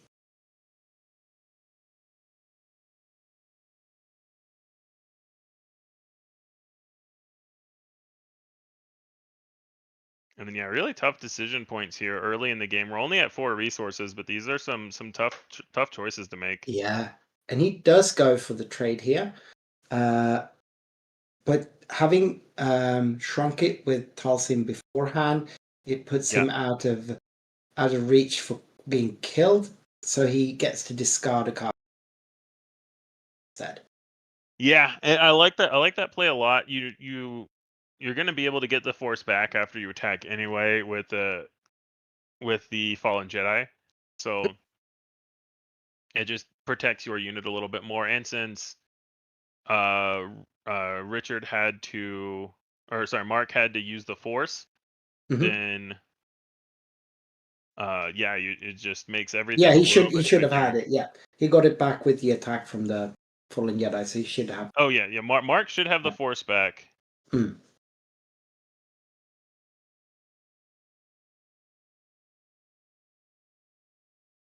I'm just double checking that I got their names right. Because it is a mirror match, so we can't just say, "Oh, the Yeah. Talton player is X." No, but Richard is the one on the top. Yeah, Mark Richard's is the on the one top, Mark is on the bottom. Yeah. Yeah. So, Mark having that sandcrawler, sand trooper, and Jedi, fallen Jedi, has the wider board, strong. But this is flip turn. So Yeah, we got another things are double flip gonna, turn. things are gonna change here. Yeah, we see Yeah. Drain Essence get the force back, so that really helps even out this flip turn a bit. Yeah, Jedi and Now both players fallen have Jedi is gone. force. Yeah. Yeah. And even though the Sand Trooper can get big eventually, now it's health unit. 2 power. Yeah. Well, so right now it's a 1-5 after, or sorry, it's a 2-6 right now. It could become a 1-5. Yeah. Then it could become a 0-4, but you'd still need to get 1 more damage in. So he flips to sort of get ahead of things. Yeah. After that, bomber attacking for 2 to base. Yes. The camera blinked out for a bit. I don't see the force token. He might have used the force to shrink the hyena bomber, because then the attack would kill it. I'm not 100% sure if that happened or not, because the camera That could blinked be out a it. bit on my end. Yeah, that's got to be what it did. And then he attacks with the. Yeah, he attacks for 2. I like this. You keep your Talzin attack up, because if they flip, you want to shrink the Talzin before it flips. Maybe they get or if you can choose to do that or kill the hyena bomber. You may want to attack into whatever unit they're about to play. So it's just a lot more threatening before Keeping your options Richard up. makes his move. Yep, keeping your options. It's always better to act when you have more information. When you have 4-2 hidden coming back again, and hidden coming in clutch. And yeah, so we do see the hyena bomber die. So yeah, the action that we missed when the camera blinked was Talzin shrink the hyena bomber, which makes a lot of sense. Now the other Tolkien flips. Old Daka. Old Daka here is good. That's very good. Yeah, very threatening here, because the old Daka attack, if Richard attacks in, or sorry, if Richard attacks in and doesn't just claim here, then Mark is going to be able to first action attack with Daka into Talzin, and then the Talzin Yeah. the attack This would is finish off Richard's Yeah. Talzin. Yep. So Mark is really threatening here. Richard did, and then he just Yeah. he didn't. Richard attacked Ah. into the Talzin, so he Oh, double he shanked the Talzin and took one back, but now the old Daka attack is just going to take out his Talzin. yeah, he did point to the initiative token, so apparently he didn't. Interesting. We'll see what kind of follow-up he has here, because he'll still have 3 health left on this. Maybe he just wants to trade his board into this old Daka. But He now does have with the Craving Power in hand, but I believe they're on 6, so that shouldn't be until next turn. nope. So he'll need to play a unit this turn that lives. And Mark is on the button now, so button, so he can just trade the Daka straight into that Talzin, and then the Tukat can finish off old Daka, I guess. And he's already he could also got finish off the Talzin leader. He could choose. He could kill whichever one he wants. He does go for the Talzin leader. I might have been tempted to go for the. It all depends on what your follow-up is, I think. Sure. Taking off the leader now prevents your damage this turn, and maybe he could have something like a Sorcerer's Blast to finish off the Daka. Yep. We'll he have to does see have what the follow-up force. is. Yeah, he does have the force here, so that could be there's a something. Talzin's Assassin in hand. Yeah, that will the assassin will do it. The cleanly assassin finish off the old Daka. Very nice. 3 health is a pretty big break point in this set in general, where there's a lot of things that either deal 3 damage or give -3/-3. So it makes sense in general to send your 4 attack at a 4 health unit and then save the 3 health for something else. Yep. And that trooper there just kills off the assassin, and now he's got a really big sand trooper that could hit for 6. Yeah, the Sand Trooper is very scary. Talzin doesn't have the force to kill it on Richard's side. Nope. So he needs something else to deal the 2 damage to it to finish this off. Could be another Drain Essence. It can't be a Protect the Pod, because he doesn't have any units at all, much less a non vehicle unit. Nope. So here, this is also very interesting. Do you trade the Sand Trooper into that thing now? Well, I think you do. He does. Because you still have the force. You don't have a force unit out, so you won't get the force back. But I think that plus your force token, I think you're okay with that trade. Yeah, because the Sand Trooper was very fragile anyway. Yep. And since Richard doesn't have, it's kind of you got a board he doesn't. Yeah, you've also seen both Protect the Pod and Craving Power, and they were both off that turn due to resource restriction. So I think it makes a lot of sense to just say, I'm still going to have a board, so I'm going to take the trade, and I'm going to turn off most of your removal. Yep. Yeah, I agree with that. Is that that is a Ponkrell, I believe. Ponkrell, yeah. It's a double blue, isn't it? No, it's blue-black. It's blue villain. Yeah, so it's a 2/9 with grit, and whenever it completes an attack, you may defeat a unit with less remaining HP than this unit's power.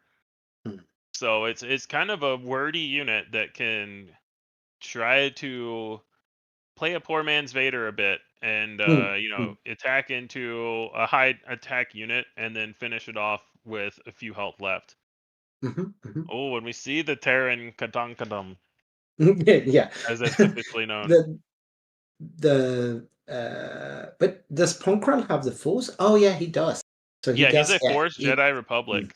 But the other thing is, whenever he completes an attack, he still just gets to defeat a unit. So you can attack into base and then kill the Terran techs for free. Yep. So Ponkrell really big here, especially with a saber on him. That's a good move. It's going to be hard to build up board now, and also Yeah, Richard's got that's to find 18 something. damage. That's 18 damage, Yeah, and there yeah, is they nothing. just take That's it. Punkrell That's with it then. Punkrell with an upgrade is a huge beating here. It's yeah, that's That was a good. tough one. You got to have some. It's worse, or he Yeah. didn't have the force either, so he couldn't have even had a shatter point or something. Nope. Nope. So, Had yeah, to be. Yeah, it's worse would have worked, but that's pretty much it. yeah. So Yeah. well played by both players, and yeah, the Mark taking it down with the Punkrell finisher. A very interesting back and forth here. Even though this line ended up quite long, series was. Yeah.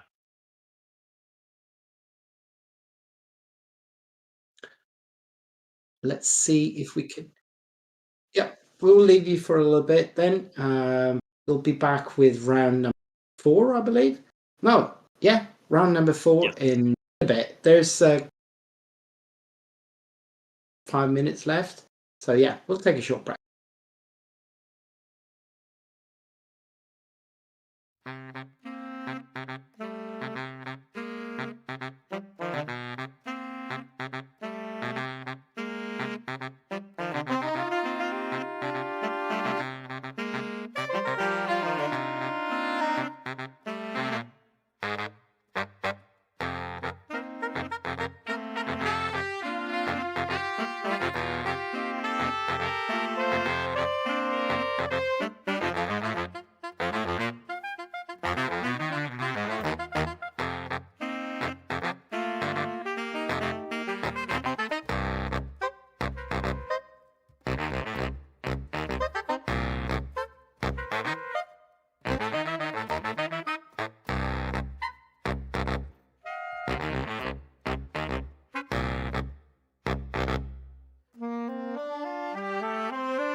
And we're back. My name is Viktor from the Nordic Takedown, and with me today I've got Jeff. How are you doing? I'm doing great. Excited to see some more competitive limited action. So we've got the. Is this the first limited PQ, or maybe there's been No, it's one the first last one that's week? been streamed. There Yeah. have been a couple of limited PQs already, at least one for sure. There was one early one in the New York area, I think it was. Mhm. But yeah, there's definitely been one limited PQ already, but this is the first one, as far as I know, that's been streamed. Yeah. So this is from Pastime Games and Comics in Nile, I think, outside of Chile, right? Yeah. And we are going to watch round number 4. As has been the case the last few rounds, we don't actually know what game we're watching here, but a Mother Talsin against Snook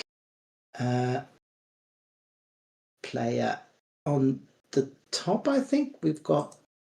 Do we know the names of any of these? We know there is Scott, whose melee name is Scotty Pippin33. So Scott is the owner of Griffinus Games in Woodstock, and he's playing against Emmanuel Apodaca. Oh, so this is Emmanuel against Scott.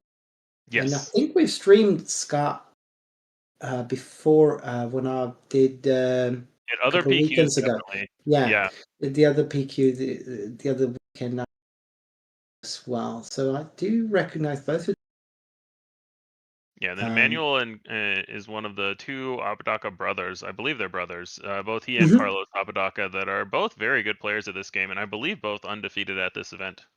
No, Carlos took 1 loss. Oh, but Carlos is Emmanuel 2-1. I see him on table 9. Yeah. But yeah, so Carlos is 2-1, and then Emmanuel is Undefeated. 3-0. Yeah.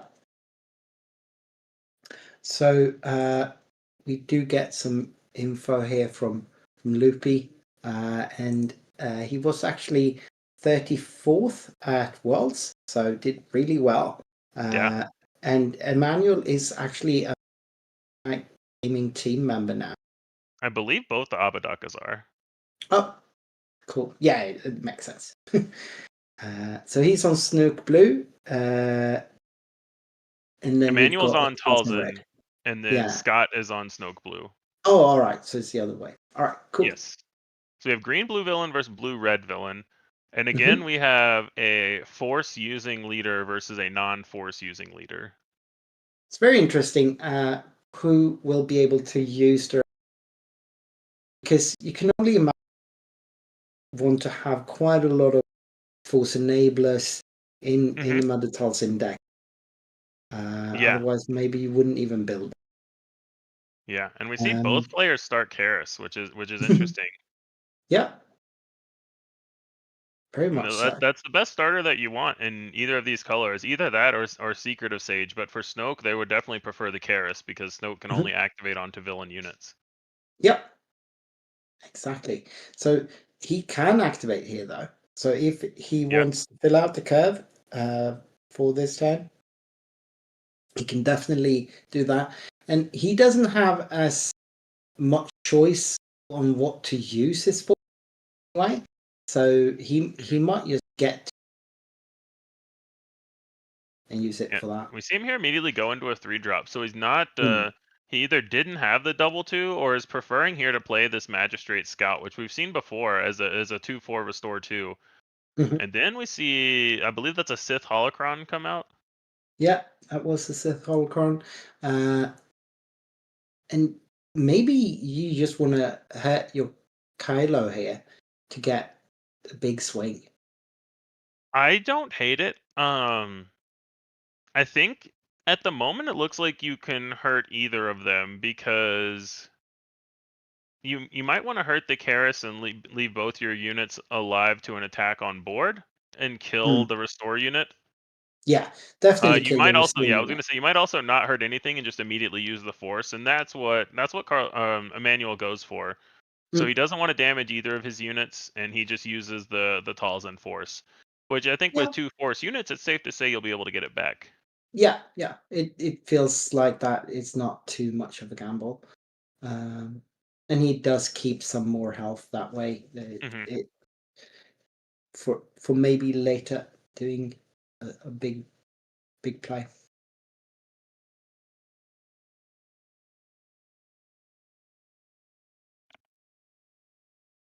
So here we have Scott already on the back foot a bit. That was a really good turn from Emmanuel. Like it would be nice to maybe get a card draw out of your Kylo, or Yeah. save your force. But I think that the way that Emmanuel played that is kind of the way you have to. You just kind of have to give up that advantage to get such a good board presence there. And there's This is immediate really punish. good.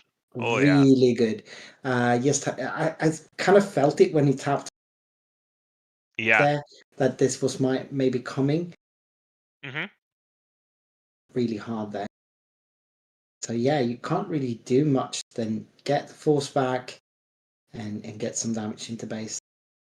Yeah, you've kept Scott off of using Snoke at least, but Yeah. that's because he's been curving out with the best units for him to play at those Possible, costs. yeah. So Best possible unit. So not that big a win, maybe.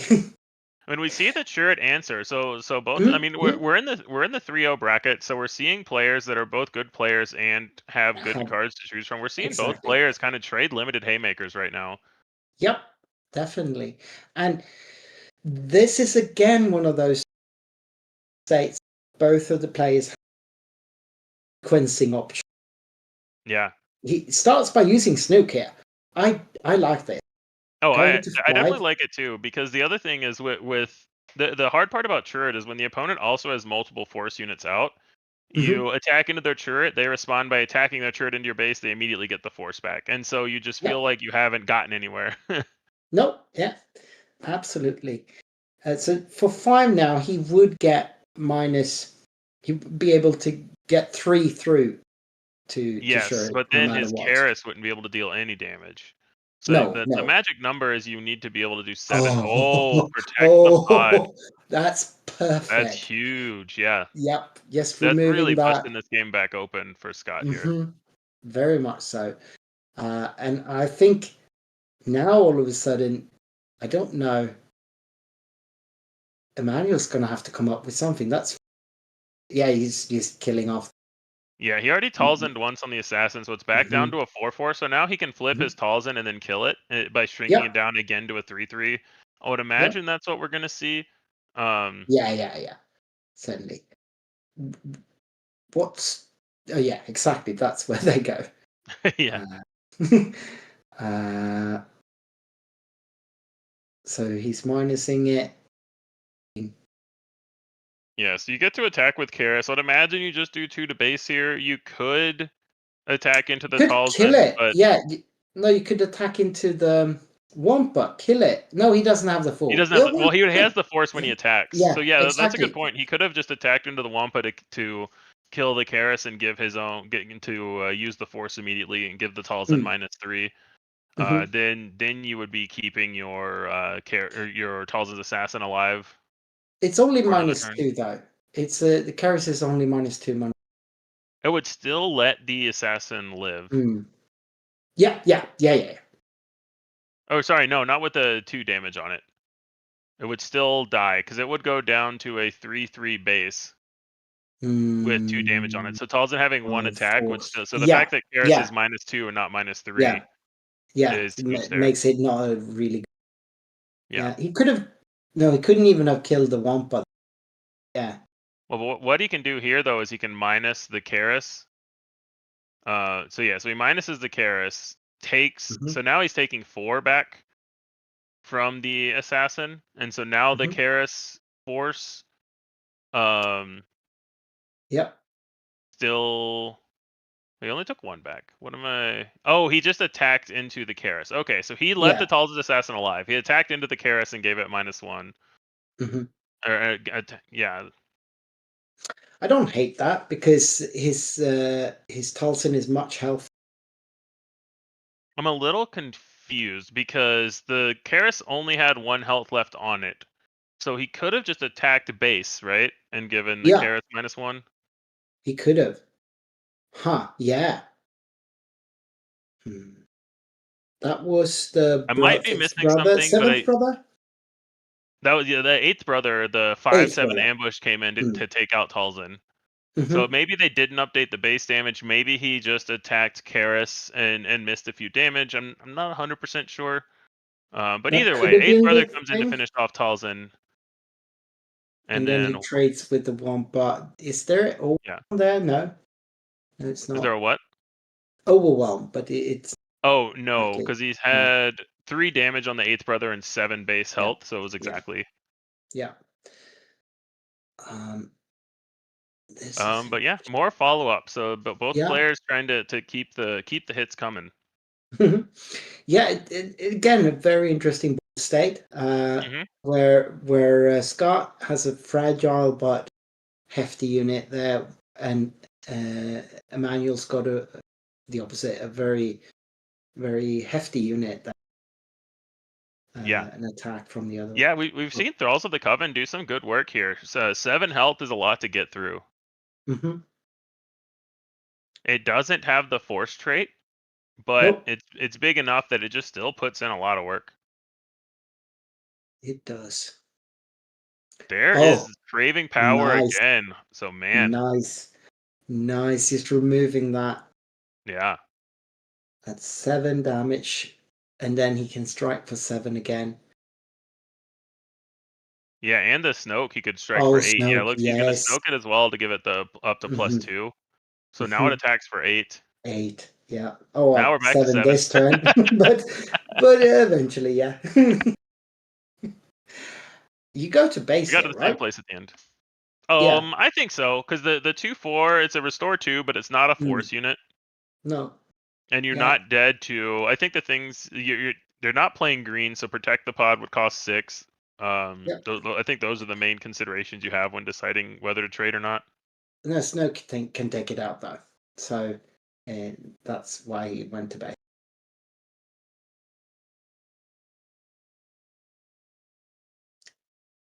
And just keeps piling on top of that assassin there. It's a big one now. 9 damage in a swing. No, 8 damage. Yeah. Right? Yeah. Yeah, it was 8 because the Talzin minused it for 1. Oh, so now it's 9. Yeah, now Yeah, it would be 9. that's It was 3, 8 before yeah. because of the Talzin -1. And now it's 3 plus 3, 2, 4, 5. Yeah. Or 9. sorry, now it's the Talzin Assassin. So Yes, it's naturally 8. It was 7 last turn. So if you activate Snoke, it would be 9. yeah, but there's a 7th, 8th. Ooh, but the Snoke taking immediately that. dies to the. Yeah, we've Yeah. seen a lot of 8th brother ambushes doing well, doing a lot of work here. But still 9 damage. Backbreaking. Yeah. Oh no. He got the Snoke plus already. So it's messing me up that they're using +2 token, +2 tokens. So yeah, it would be 9 now if it attacks. Yeah. Now it's 11. 11. No. Yeah. This So is it is a 27. force unit. So yeah. So there goes Yeah. 11 up to 27. Mm-hmm. Now you've got to kill both units or Yeah. play a Sentinel out. Exactly. So Emmanuel has to claim and find an answer. We've seen one turret. We'll have to see if he has something like a second turret. Yeah. I don't know that makes much of a difference, but why not? Yeah. Yeah, No, it looks like he we're going to didn't- game 2 here. Yeah, he didn't draw anything. That was interesting, and we've really got to see the difference between activity. Yeah. Because Yeah, the fact that Snoke's pluses were permanent, it made Emmanuel's a little bit more disruptible potentially. And then I think the big swing point we saw there was the Talzin attack. It could have gone to base. It could have actually taken out the Talzin's assassin.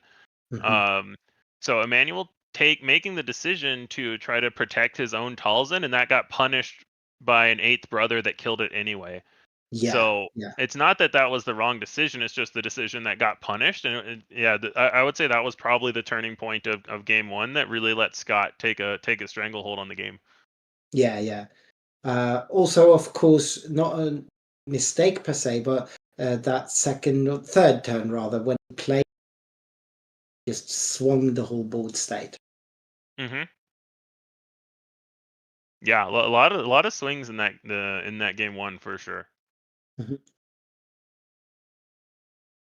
it looks like Scott's got a well-built Snoke deck with at least what we saw in game 1 was a wide array of villain cards at every point in the cost curve, which is Yep. really what you want because it gives you the flexibility of either playing a large unit, playing a unit one below curve, and activating Snoke, whatever is best for the scenario that you're in. Having Yep. that flexibility. I think the first Snoke deck that we saw didn't have, at least we didn't see that amount of flexibility. The biggest Right. problem can be in your turn one plays where you just don't have that many option to villain turn one plays. Right. Right. Yeah. And with Karis here, he gets everything he wants. He gets Oh a yeah, unit that sticks around, gets him the force.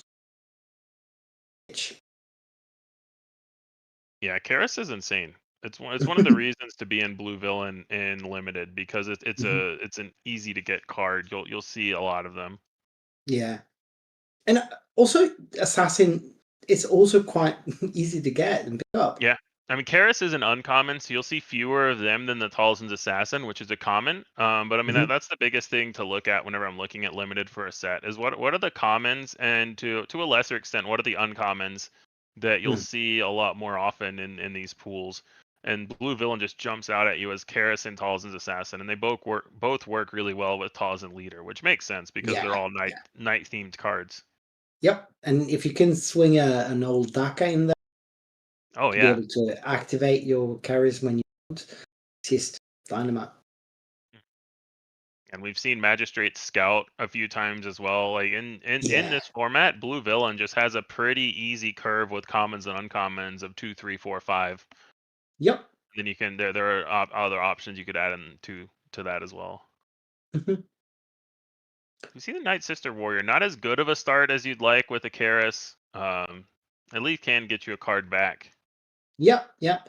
And with Talsin, was just getting the forces the main Yeah. priority. And this Vane here is really interesting. I have no idea if I'm Mm. pronouncing his name correctly or not, but he's kind of made to work with this Snoke leader. Snoke Yeah. doesn't let you choose where to put the XP, and his ability lets you choose. He says, "Oh, actually, I'm going to take it and move it over here, and do this Yeah. and do that, and go where I want." And also you can do some interesting trickery. So you get to same experience token twice. Mhm. Just attacking with the unit, then Yeah, moving it and attacking. So this we had this the other game, finding or at least yeah, getting a card advantage.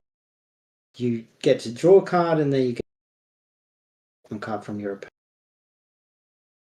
yeah, and it lines up really well into both of these 2/4s. Yeah. Yeah.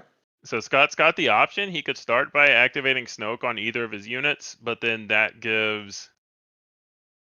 Oh, we see that. So Emmanuel had initiative, and Yeah. we just see him go straight into the turret, which is another. He has the force right now, and it's another Yeah. really good spot for it here. Yeah.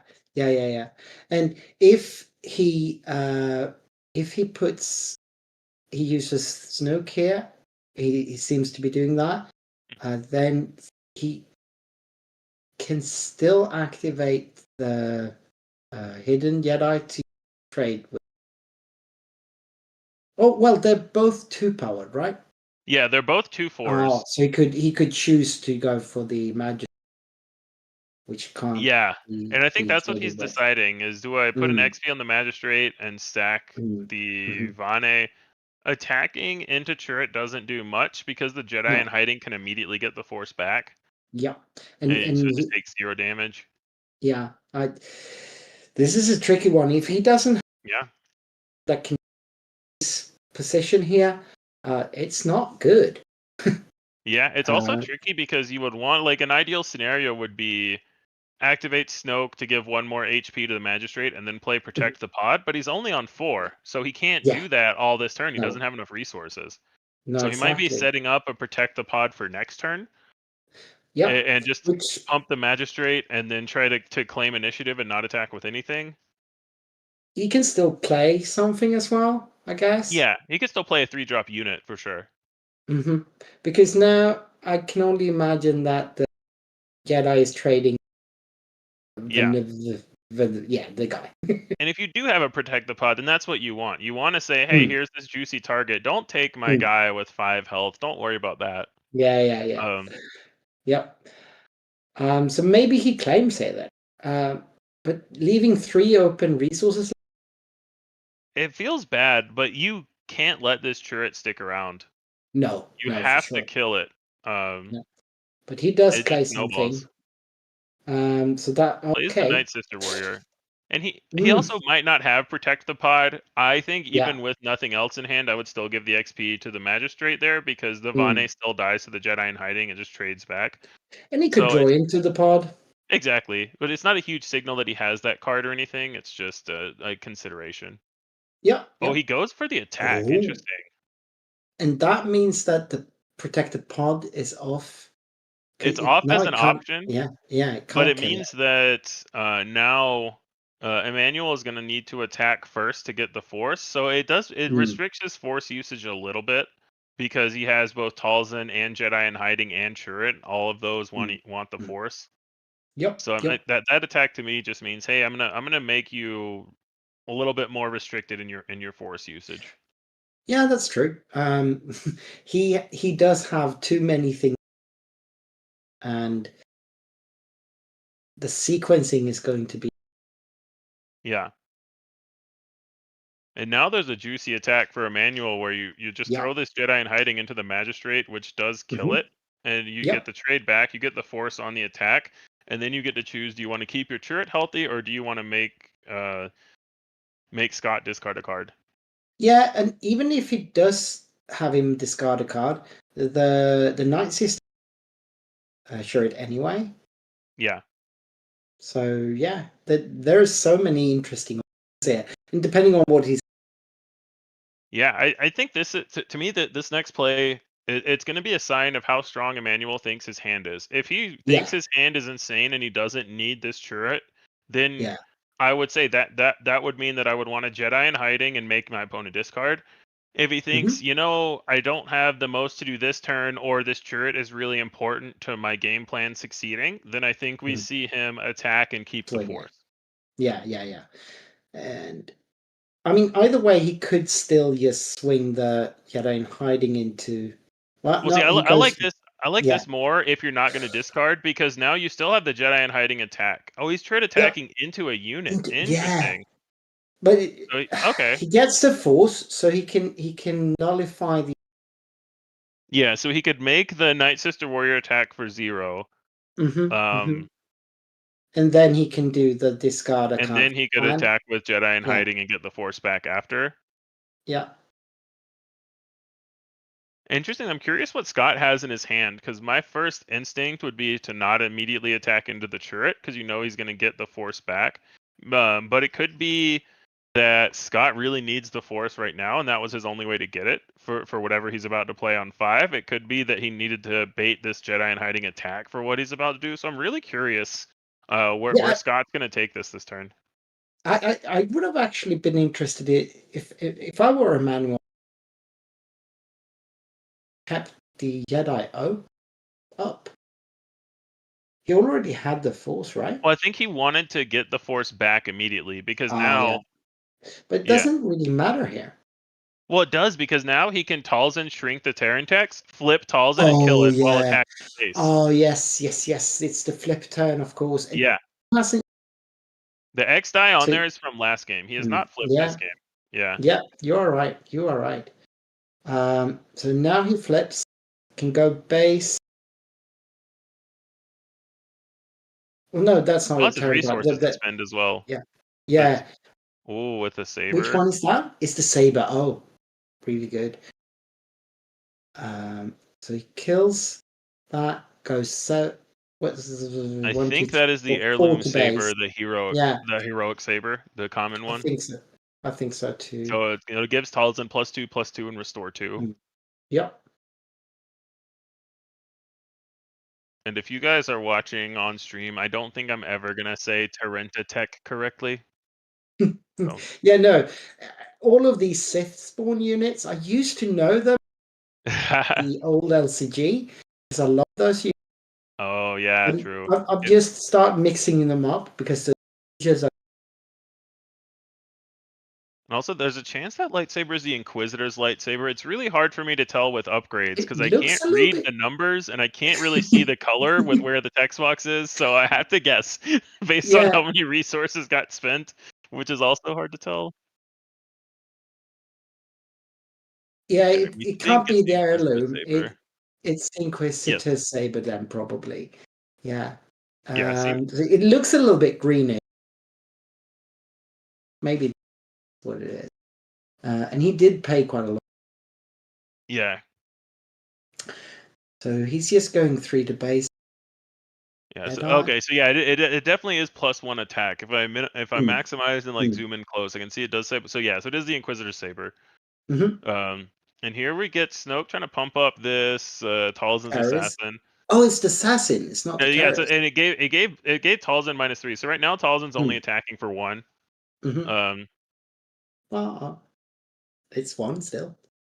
Yes, because it's -3, but +1 Mm. still from the Inquisitor's saber. Mm-hmm. Mm-hmm. It could have attacked into the Talzin's assassin for 3, but that's Yeah. you're still not No. going to kill it with after the No. -3. And then we Oh, see it protect the pod. So man, we have not seen yeah. Snoke's last for long. But No. this it should still deal 7 because Inquisitor Saber gives +1/+3. So even with the Yeah. -3, it's still 7. Yep. It is. I don't think we've seen a Snoke attack yet. I think Oh every yeah. No. single one Last we've game. seen die. No. Oh, it Last did. I game think he it did did. attack once last game, and Yeah. then Yeah. it attacked once and then got killed by the 8th brother. So Mhm. we've seen Snoke flipped 3 or 4 times and seen it attack once Yep. over the day on stream. Mm-hmm.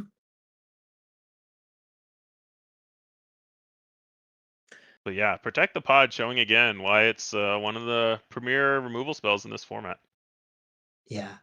No. Yeah. It took me a while to understand the power level of that card. I think I was Oh on yeah. 2nd or 3rd.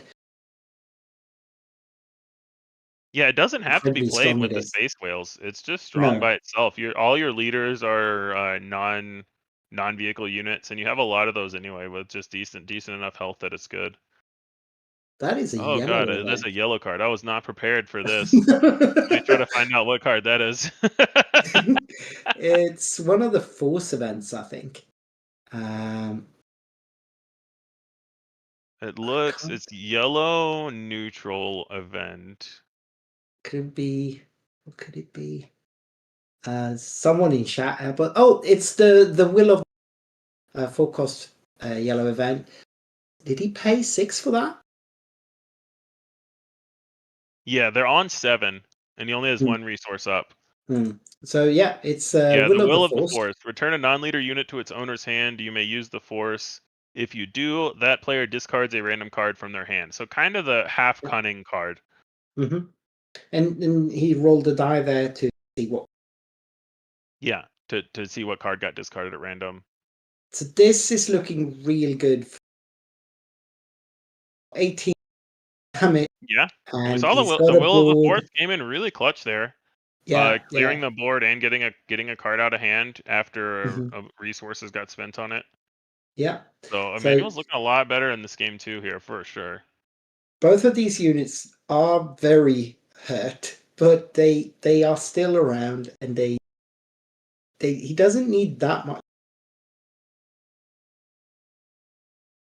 Yeah, he only needs 10 more damage. Mm-hmm. And he And he's should got have. 7 on board right now. I can't really tell, but Emmanuel should have more, having played a couple of. Yeah. I don't think he's double spelled much either. So I think Emmanuel should have sort of a card advantage. Yeah. He's got Now we a can see. full grip. It looks like he's got Yeah, 6 cards in hand. Yeah.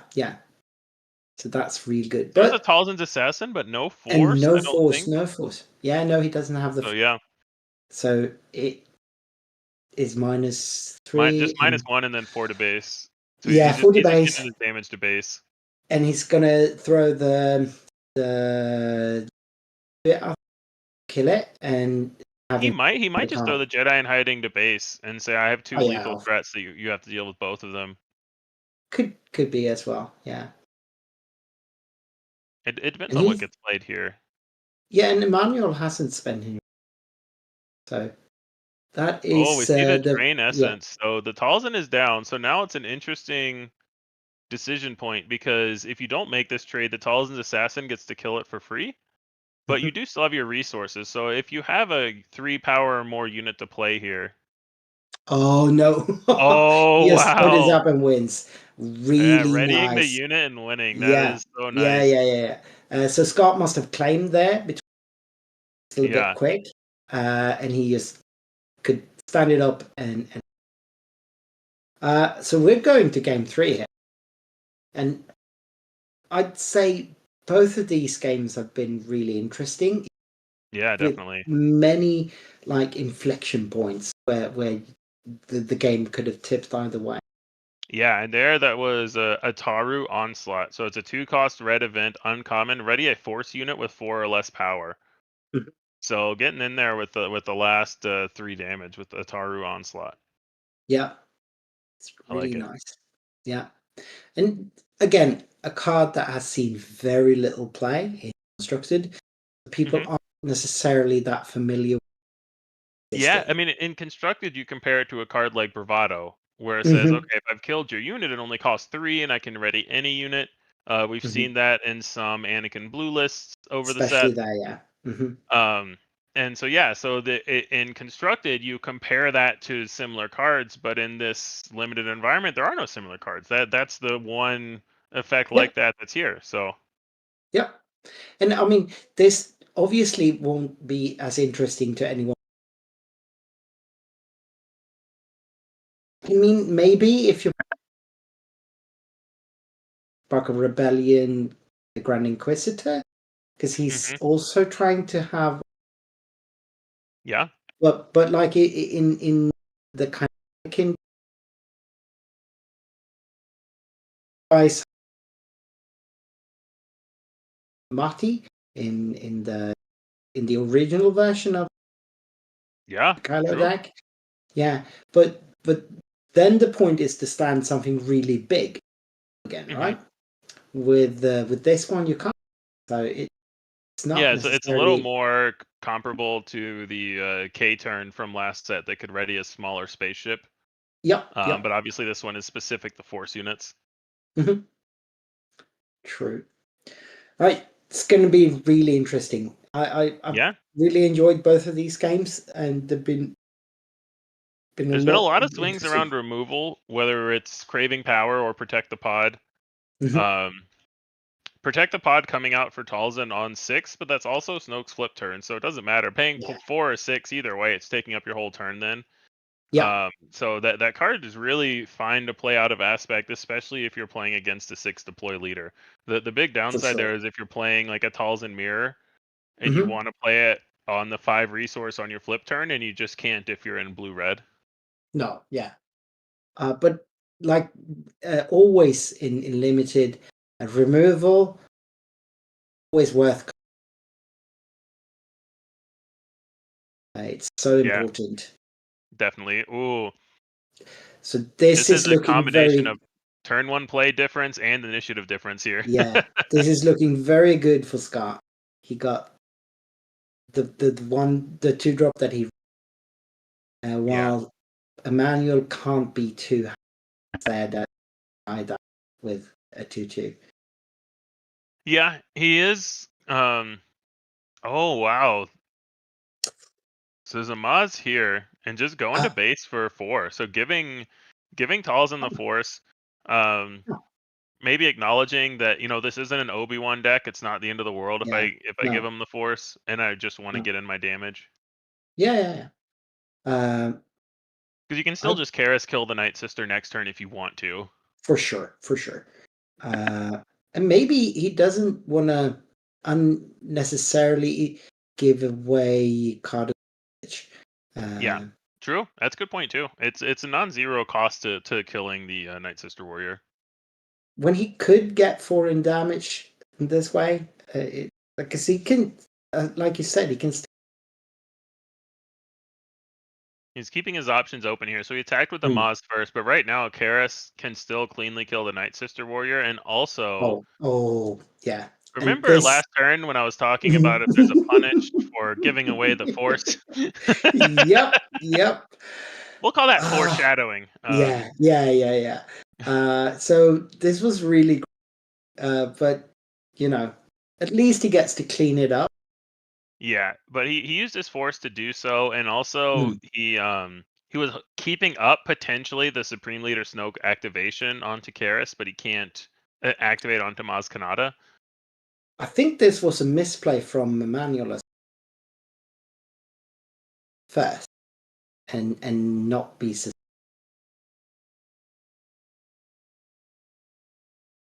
And then we see the trade in space. Mhm. So yeah, nothing else here from Scott. So Scott, it's really interesting the sequencing there for what you want to play around, because if Scott had activated his Snoke first, then Mhm. the Tyrannus doesn't kill his Karis. But Yep. then that means that the Tyrannus doesn't die back and just gets 4 damage in. So it kind of changed the whole layout of the turn. Yep. The fact that he didn't activate Snoke and attacked with Maz first. Yeah. But also, Emmanuel could have just put the shield on first and have his Tyrannus. Yeah, his Tyrannus would have survived then. Because the Karis only gives -2/-2. Mm-hmm. So interesting there to take the 2 damage and put the shield on. Yep. And put the shield on after. Yeah. I think that's just like he didn't think about it. He just played too fast because that. It is a habit. It's a habit for players to Yeah. say, "Oh, I can do the shielded after and have Yeah. a shield there for sure." Yeah. He just forgot about it. He might have also just wanted to get rid of the force. Yeah, that's also definitely an But option. it's more likely that he might have just forgotten about it, but who knows? Mm. Either way, we see a Kylo Ren coming down, and this is one where it would be nice to have the force if you have upgrades to play. So. Still got 2 open resources there for Scott. Yeah, and Talzin did flip here. So Talzin can kill the Kylo by giving it -1 and attacking it for 3. You can also, you could have done a second minus on the Maz Kanata, and then the Night Sister Warrior could have killed it. So I think that was the initial plan until Kylo got that XP. Yeah. So we need to just get that out of here now. Yeah, I agree. And it seems like Scott claims there. Yeah, not the most 2. efficient turns for Scott resource-wise. He spent 2 resources on 4, and then 2 resources plus a leader activation on 5. So he's really been missing his mid-game cards. He has not found his 4 and 5 drops yet this game. No. He went 2 into 3, into 2 into 2. Looked so good in me initially, and now he's just fallen off. And he just never had the follow-up. No, exactly. And instead, Emmanuel.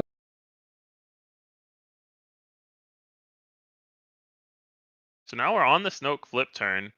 Notably, there is still a 7 health unit that could protect the pod out Snoke in one action. So we'll see if Scott is worried about that at all. He ambushes with the 8th brother there to take the mother Talzin. Yes, it kills Talzin. Somehow was there it is. But that means that the Thrall gets to swing in for another to base. Yeah, the Thrall gets to swing in for 6, and also has 7 health. So he's got to be thinking about that protect the pod from last game. And now, speaking of protection, the Thralls of the Coven are protected by this turret now. I don't think that is lore accurate. Star Wars nerd buffs can check me on that. No, I agree. I don't think that turrets spend a lot of time with the Dathomir, right? Dathomir, yeah. But that means also that Snoke possibly could get some leverage of his So we see, the Thralls respecting Snoke and just getting it into it for 6 damage. Because Snoke is going to get the 1 trigger here to put an XP on 8th brother. But yeah, it's important to get Snoke off the board before it snowballs too much. For sure. for sure. But Snoke does not go into. I think both of them tried to. I do that all the time, especially when I'm in the middle rounds and I'm not thinking about I'm just focused on each game aspect. Like each Yeah. game action as it comes.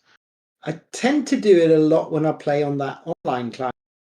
I don't know if we can mention on the channel. We just call But it unnamed online platforms. yeah. But when I play.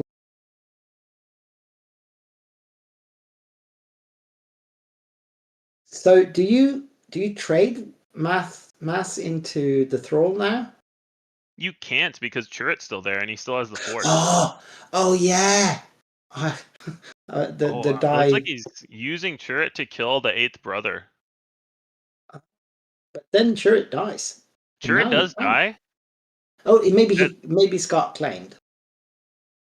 I bet Scott. I think claimed Scott that, did claim, yeah, but that yeah. he can still Maz into this thralls now. So it's interesting Yeah. to. I think the Emmanuel is just worried about the 8th brother trigger of pumping something and everything not lining up as well for him anymore.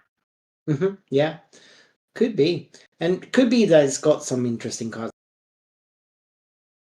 Yeah, 8th brother is very scary out there for sure.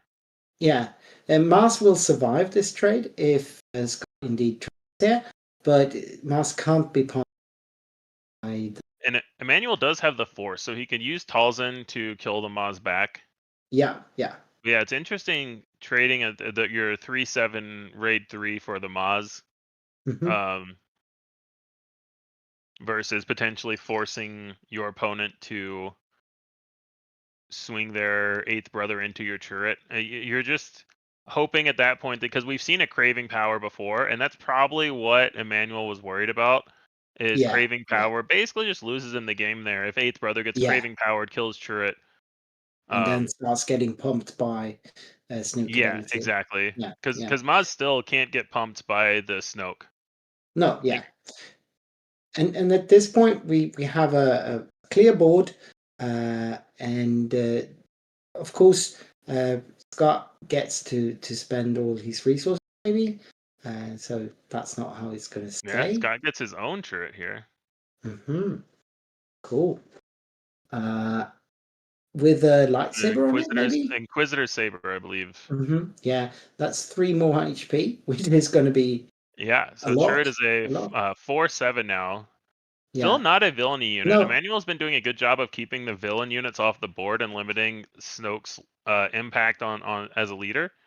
Yep, it's actually 4/8 because it's 3 health. Yeah, 4/8. Yes. Yeah, and that's without the.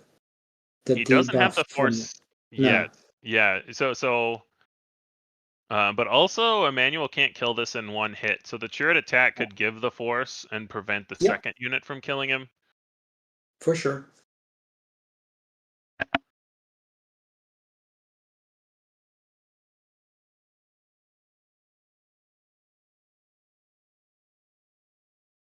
And also, we know that he's got Terran Tartax in his deck, so he might just be able to take the force out. We also might be at time here, so we may be seeing a draw. Oh. I'm not sure if time has officially been called in the round or not. If they're on their extra turn now, we know it's 6/4. Oh yeah. That's what the screen the timer has gone off saying it's time, but I'm not sure where we are in the event officially. We might not have started the timer this round. Yeah, I don't think we're at time yet. There's a lot of games. A lot of games still going in. Okay, so we think that the timer wasn't started this round. So our bad on that one. Sorry about that. I was just looking to see how much time is left and saw that. Is that the holocron, right? That is, I believe it is a +3/+1. Yeah, it does look like +3/+1. So I think it's something else. Okay, we got about 12 minutes left in the round, we've been said. So we should at least come to close to a conclusion of this game. I'm trying to figure out what upgrade that was on the. It could be a I can't really. It looks like it is a red-black. Yeah, it upgrade. definitely looks red-black. It could be... I think that is a holocron. I think that's a +1/+1. Okay, it's probably either a holocron or a battle fury, depending on if Yeah, it's yeah, yeah. +1/+1 or +3/3. It's kind of hard to tell for me. And that's it. Oh, there's the Tech. Parentatech. But that won't kill the thrall by any measure. Oh, he doesn't even ambush it. He just It plays doesn't out. have ambush. That's not a force No. unit. It is a battle fury, Oh! so it's +3/3. Because also holocron can only be played on force units, and that is not a force Oh, unit. So it is a he is battle fury. not. So he attacked and had to discard a card from his hand. But he attacked for a lot. Yep, yep, So he did. Yeah, he has to discard cards then for. yeah, so we Which saw him could- discard the yellow event again. Yeah. Instead of playing it this time, he discarded that to the battle fury. Mhm. And he played it on the Thralls of the Coven. So it's a 3/7 raid 3 that is now a 6/10 raid 3. Yeah. So That he's is a attacking for massive 9. thing. Yeah. It's massive now. And the Tarantata can't really. Oh, now he can. That's 7 damage, and then he Craving can power kill. helps. You can still get Yeah. in your 9 damage Mhm. here. But To then take him up to 21. Tarantata will survive the trade after. Yes, by well, you don't have the force, so you can't activate Talzin to kill the Tarn to tech. So he's No, just taking the no. trade now with the raid. Yeah. Yeah. So that feels kind of bad. You went through a lot of cards to do that because you discarded 2 with the on attacks. Yeah, he did. So that could be Scott's avenue back into this. I believe that was Emmanuel's last cards in hand. So now he's just top decking. Yep. I don't know that I agree with that move. I probably would have swung into base with, because the Tarantata can't just race with him. Well, it depends on it. Yeah, it depends on what else you have to follow up with. Because you have this Kylo here, because as soon as you get the force, you could kill the Tarn to tech. Exactly. And yeah, Scott's coming out with some haymakers. Relatively speaking, so he's got restore out. He's got the 2/6 grit. He's flooding the board, which Emmanuel can't do because he has he's running. He only has 1 card in hand now. Yep. I mean, he probably can play that card, but he does not. He claims. I saw one of the raiding ships, the 0 but raid 3, in his hand there. Other than that, I yeah, couldn't the really strike make it ship. out. Yeah, the strike ship. Yeah, the Nihil card, and that's Sorcerer's Blast as well, or possibly a green event. So restoring 2. Yeah, so both players have restore 2. This might actually go to time anyway. Yeah. We've definitely grinded out a bit, and after that turn to tech craving power play from Scott, we kind of got blasted back to the Stone Age a bit, and we're back to the lower units. Yep.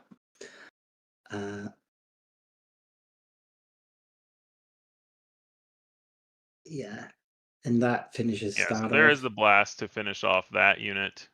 The Fallen Jedi. Seems to be some kind of disagreement here. I'm not sure what. Oh, he They just might be trying to see if he had the force, or maybe seeing what all got discarded. I'm not 100% sure. Does it? Yeah, because he pumped it, so it does matter.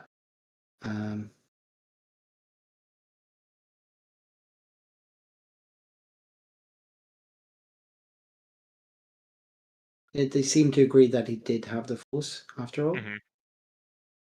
Oh yeah, because of the Kylo unit. Yeah, if he attacked with Kylo, which I think he did, then he would have it. He did.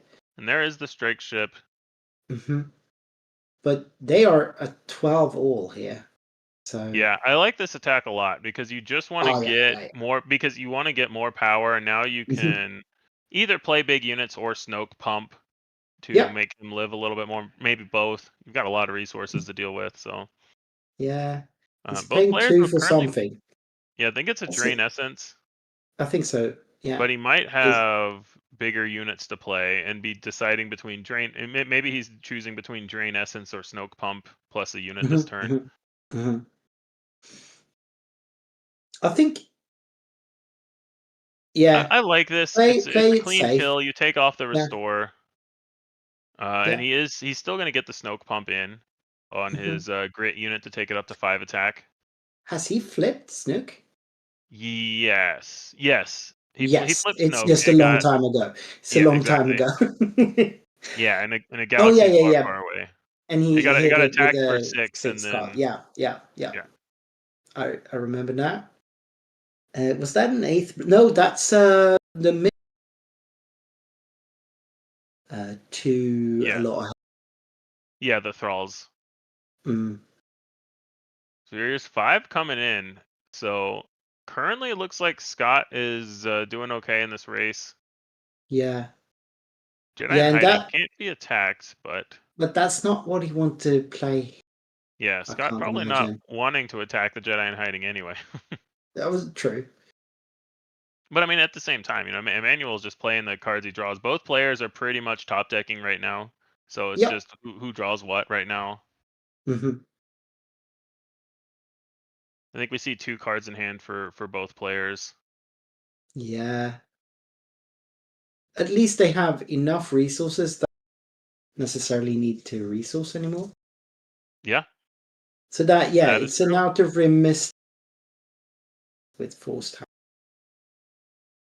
Oh, we see a Sorceress Blast on Scott's side now, taking out the strike ship. And then getting the force and hitting for 2. Yeah. This might be a long road.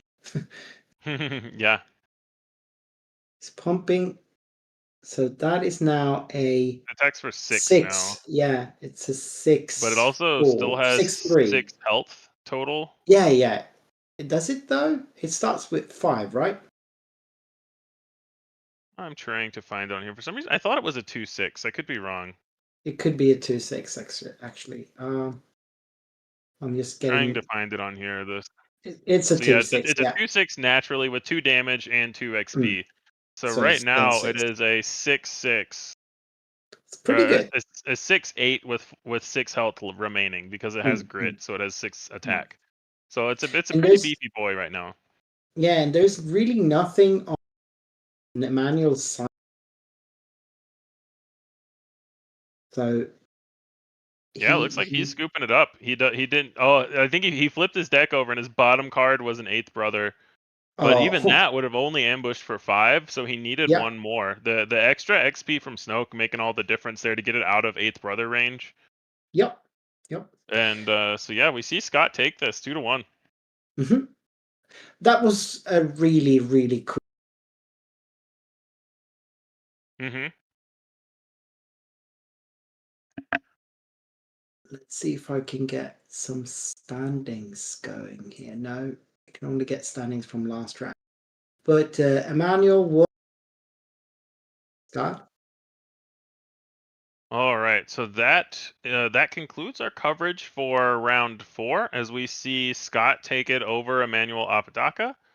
I am Jeff Creasy from the Bothan Network here with Viktor from the Nordic Takedown podcast. And we're going to go to a quick break before we come back for round 5 in a few minutes. Thanks for hanging out, guys.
Welcome back. Welcome back. My name is Viktor, and I'm here with Jeff Creasy. We are watching PQ, the Illinois, just outside of Chicago. How are you doing, Jeff? I'm doing great. Been excited to see some top tier limited, Yeah. and excited for this round. Yeah. So we are getting into round 5 here. So people are actually, we can have a landings. So we are going to watch top table as far as we know, which is I only got screen names against Millers. Not sure which. We will have some information on that soon enough.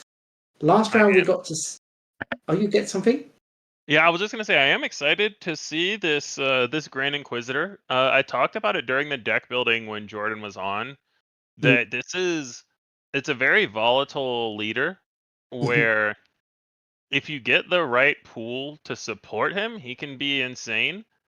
Yeah. But a lot of the yellow villain force units are uncommon, so you don't get as many of them in your pool. Like when you look at the Shin Hadis and the Balin Skulls. But if you get a pool that both has Grand Inquisitor and has the right combination of these early force units that you can play, then you can really put in a lot of work in controlling the board. So I'm really excited to see how this Grand Inquisitor plays out. Yeah, because potentially he can be kind of what you had in set 1 with Unerso and Yeah, this exactly. ability to trade up, but he needs the force. And you know, like I said, the yellow force units are not. So you want to play him with, I think, in order to get the maximum amount of playable early units. He's playing it with red. Mm. So if we look at here, they're in yellow. There are 4 common and 3 uncommon yellow villain force units. Red has only 2 common and 6 uncommon. So there are some there's the neutral 2-cost villain force neutral force unit, the 1/4. He could be playing. He could have just gotten a hefty uncommon pool. So I'm really curious to see how this goes. He might just have only gotten good yellow cards and not be planning to activate Grand Inquisitor. I'm just really curious to see how this deck plays out. I mean, these players are both 4-0, so he's been able to win 4 rounds with this. For sure. We are still on table 1 here. Yep. For sure. I mean, there are some interesting units that he could possibly have back. Like you could have the which is a common, which will get force from turn 1, you'd be able to. That's probably one way to do it, I guess. And then you have the deceptive shade, which doesn't have the force tag, but do have without giving. Yes. So Yeah, there's and we some see immediately fun there things. the acolyte of the force. So not a force unit itself, but it does give you the force both on attack and when defeated. So I So mean you're that's the pretty kind of short unit at it, this GI really wants. Yeah. for sure. That's perfect opening unit for him here. And if he can get that, he can get some really interesting. hmm Did he just claim there? Yeah, I believe we saw no plays from Talzin, but into the Jedi in hiding, so it can get a clean kill on this acolyte Next turn, yeah. next turn. hmm Hidden Starfighter, so he might also be going for a more aggressive approach here, Looks because we see like the droid Starfighter and the probe droid coming in. double spelling here makes a wide board here against just that lonely. Yeah, and I would imagine when you start to see him go wide, we're gonna see the Jedi just take out this acolyte of the Beyond. You don't get the Yeah, extra force from it. for That's what sure. makes sense to me, but we also don't know what's in the player's hands, so maybe he thinks he can either win the race or come back from this board state either way. Mm. Oh, he goes for the Takes out droid. the droid. That's Huh. interesting for me because the droid doesn't. They're both 2/3s, and the droid doesn't have any on attack or when defeated. Nothing. Yeah. And now the acolyte can trade up Jedi in hiding if he wants to. And that's what he's doing. Yeah, and so now Gets the the force acolyte doesn't back. die back, and he gets the force back on attack. Exactly. I don't. Yeah. He should get the force back because the use. Yeah, okay, there it Yeah. is. Good. The Good. way the order of operations works is you pay Mm. you pay for Grand Inquisitor, use the Mhm. force, then after you paid the cost, then you attack with the acolyte, which gives you the force back. Yeah. And now this bomber does nothing. It's just a 2/2 in Oh space. yeah, And that's not what you want to see. yeah, really awkward there a bit because obviously if there had been the Jedi in hiding had still been there, then Bomber would be able to finish off this acolyte. Yep. Or if the acolyte had been attacked instead of the droid, then the Grand Inquisitor player wouldn't still have the force. So everything Exactly. kind of act like just awkwardly working out for the Talzin player here, and this GI is Yeah. really far ahead on board. Yep. And this life win sage can be really interesting. It's strikes for 5. It's really strong. Got the force tag, and also it's from the games. It's Flavor also worth wise, really nice. yeah. It's also worth noting that the Grand Inquisitor works on space units as well, so he can activate Grand Inquisitor to have his 1-cost ship kill this Hyena Bomber and not die back. Yep. And he does have the force ready to go here. So instead, he trades immediately with the Hyena Bomb, which is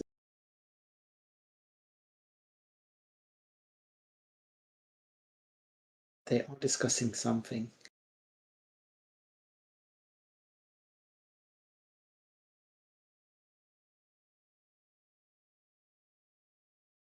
Yeah, and I think you had to make that trade because otherwise the Grand Inquisitor just lets you lets your Hyena Bomber get eaten for free, so you don't really have much choice there. No. He had to do that. We see the turret, but no force. No force.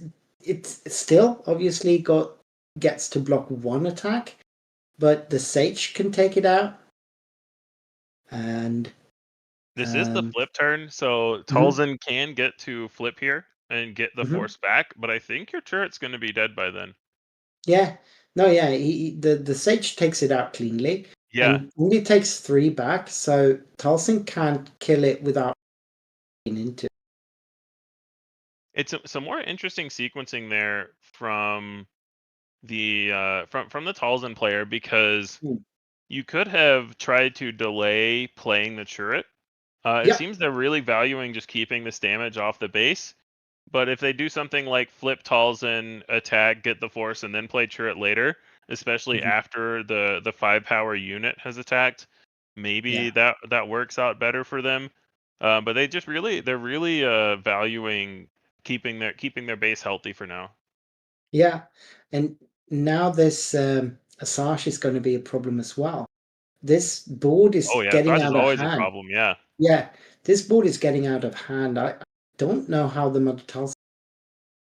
I think that Talzin was basically hoping that they could kind of stall and the GI would run out of gas or or like balk just a little bit, and GI they've kept their foot on the pedal this whole game. They've not let Talzin Yeah, breathe for a second. not at all. This is going to be a pretty big attack from the GI unit, Hmm. and also the Acolyte. So this is looking pretty good for the GI. I think so. Yeah, I don't even know that you have to care about this Talzin leader. No, you They're can in just red. We've seen protect the pod be insane before, but when you're going wide, you don't care as much. That at a 6 cost 1-for-1 removal spell. exactly, yeah.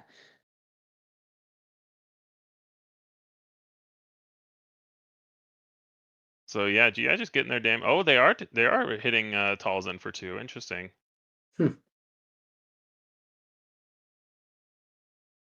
Yeah, I So don't know that why does you would do threaten. that. Well, it threatens the Sage killing it. So now the Talzin has to be like at least a little bit wary. Now, obviously, Talzin can shrink the Sage when it attacks. Mhm. But I think it's just another thing that Talzin has to think about.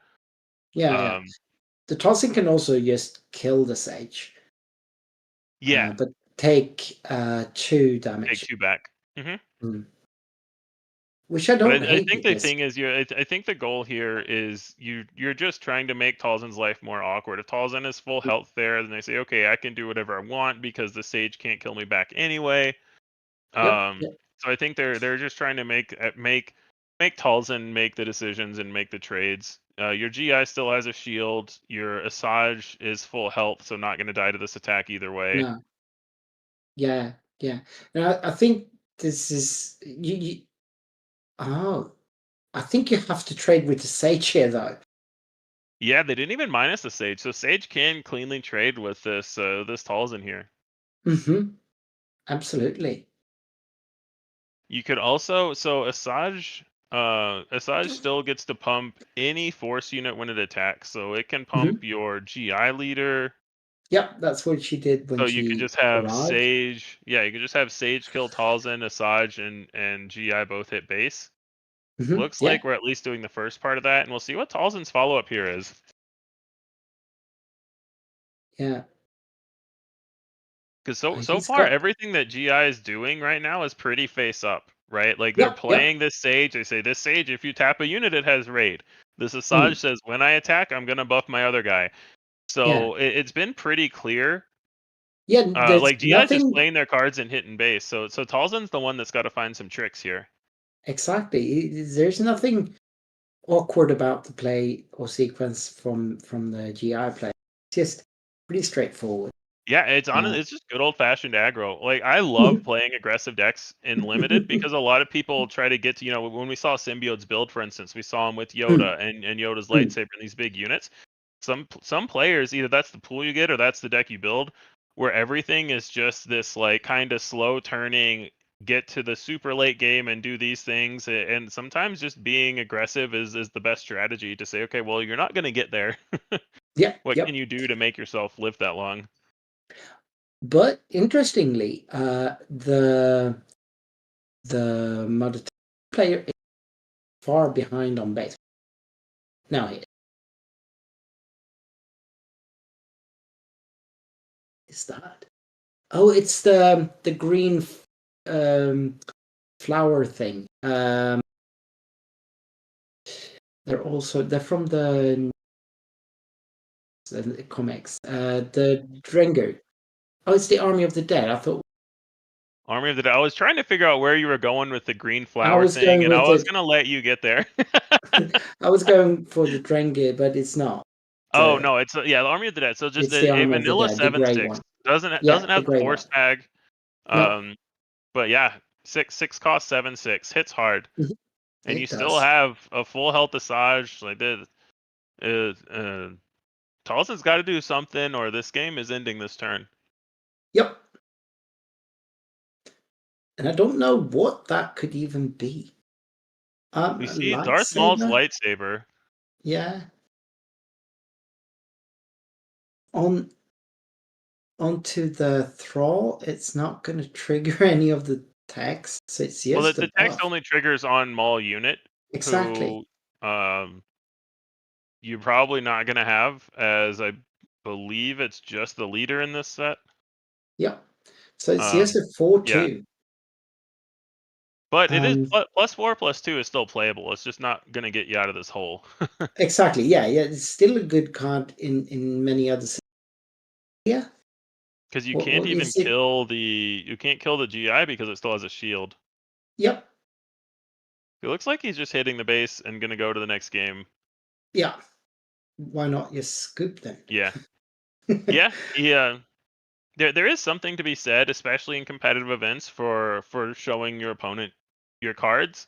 Like, if you're dead on board, then in general, there's no reason to show your opponent, hey, by the way, I have this Maul's lightsaber that you can know about. It's just kind of concealing information a little bit. It's a minor thing. And maybe he's gonna side out that Maul's lightsaber, but it could definitely be important. Your opponent knows that you have a turret already, and so now he could be thinking, oh man, I have to do this before he plays Maul's lightsaber on the turret, which I know he has. Things like that. Yep. No, yeah, I don't understand that. That's a situation where you. Yeah, but either way, I think it was really well played by the Grand Inquisitor player. I really like the concept of this leader. I think it's a little bit more balanced version of Jyn Erso. Like we were talking about comparing them before, but this one you have to actually work to turn it on. And the way they built the set in Limited, it's kind of hard to keep it turned on. We saw the Acolyte of the Dead and some of the kind of early Force units there helping this strategy along. But it's really cool to see it work. Yep.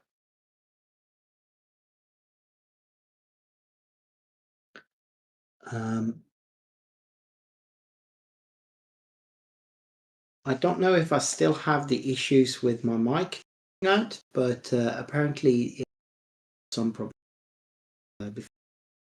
I hope it's better now. I have moved the mic a little bit closer in, and I hope it's not cutting out as.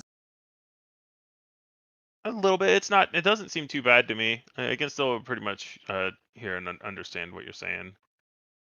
Yeah. Ooh, I think I see an Ascension cable in the Grand Inquisitor's hands. It's one of my favorite items in this set. Yeah. You just have to be playing yellow. and it really play it on your Grand Inquisitor.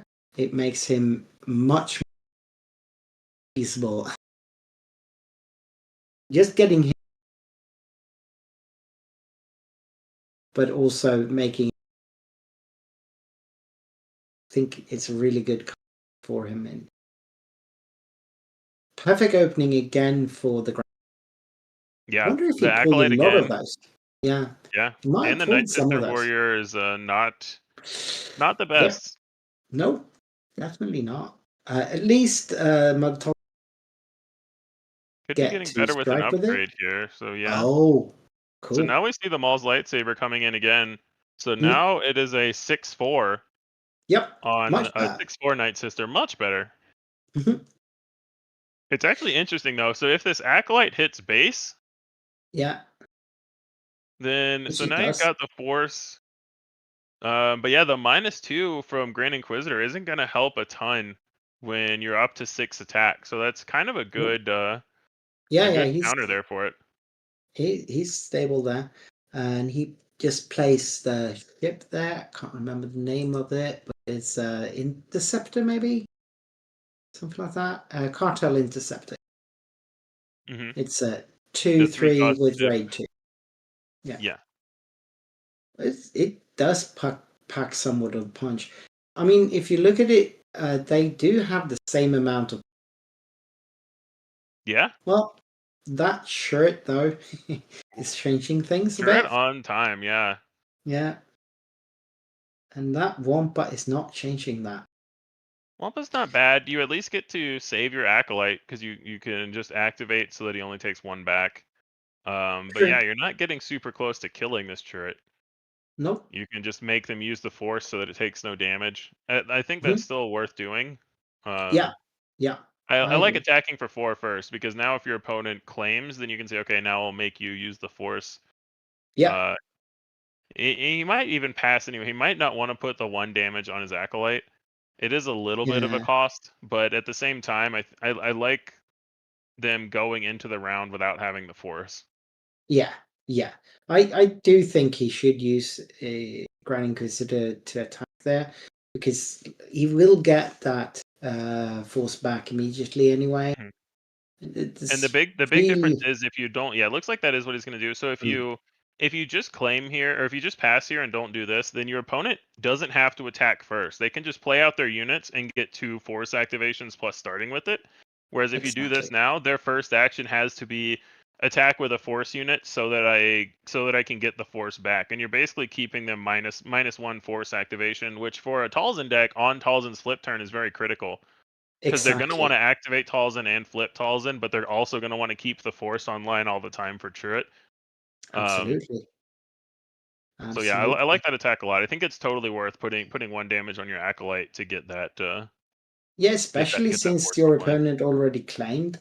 hmm So yeah, Yeah, no, you're not choosing between keeping initiative and no. getting them off the Force. You're just taking 1 damage to get them off the Force. Yep. But yeah, He's Talzin's being going on the to 18 here. aggressive here. Yeah. Yeah. This is fast. It's interesting to not attack with your turret first. It Mm. basically I don't mind it, because turret is also hard to deal with. hmm And if there is a bounce spell, like we've seen we saw the yellow spell last round that Yeah, but that's bounces a full unit and cost. then makes them discard. Yeah, I I, think it's just it's getting a in full your cost damage one. here is yeah, 4 cost. Exactly. So that would take up most of the turn, and he has, unless of course it gets discarded. Yeah. Yeah. So you're basically saying what are the odds that they're going to bounce my Oh, he's stealing the turret. Oh, Oh, okay. that is This nice. this makes the Talzin flip a little bit more awkward for sure. Because now Much Talzin's more going to have so. to tack into their own turret. Yep, yep. And he will get the force. Yeah, he'll get the force back from the turret attack. hmm or the acolyte attack. hmm I'm thinking maybe he wants to push that shirt into the Oh, Night Talzin Sister. Assassin is nice. Oh, nice, nice. Because I think maybe you want to that. Yeah, I like that. I like that a lot. You just you attack with your other units to force Talzin to attack into the turret, and then you can turret into the Night Sister. Like Yep.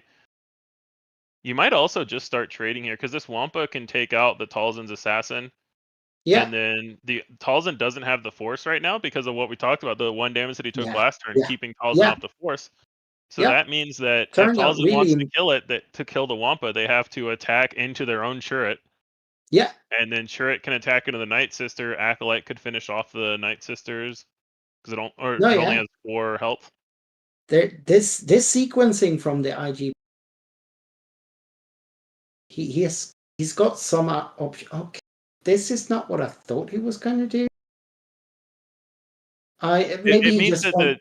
it's just action passing, I think, because Yeah. that means that the turret into the Night Sister kills both the turret and the Night Sister. Yep. And Yep. you want to do that first because if you hmm kill turret, then Talzin can flip and attack your base. But now if Talzin flips, Talzin has to attack into the turret. So Yeah. I don't Yeah. mind that attack at all. No. Um, Yeah. I think the only question is that attack, or do you go Wampa into the assassin? I And think both are fine. either way, you could also just go Wampa into base. You could. My only thought is you're at 18, and that's a big number. You're losing this Mm, Sentinel. mm.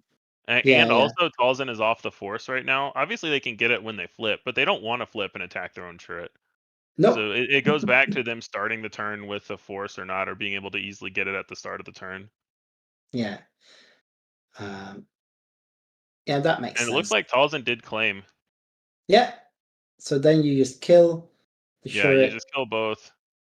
And Yeah. then you have your now they still have to flip Talzin and kill your Wampa because they don't have the Mhm. force.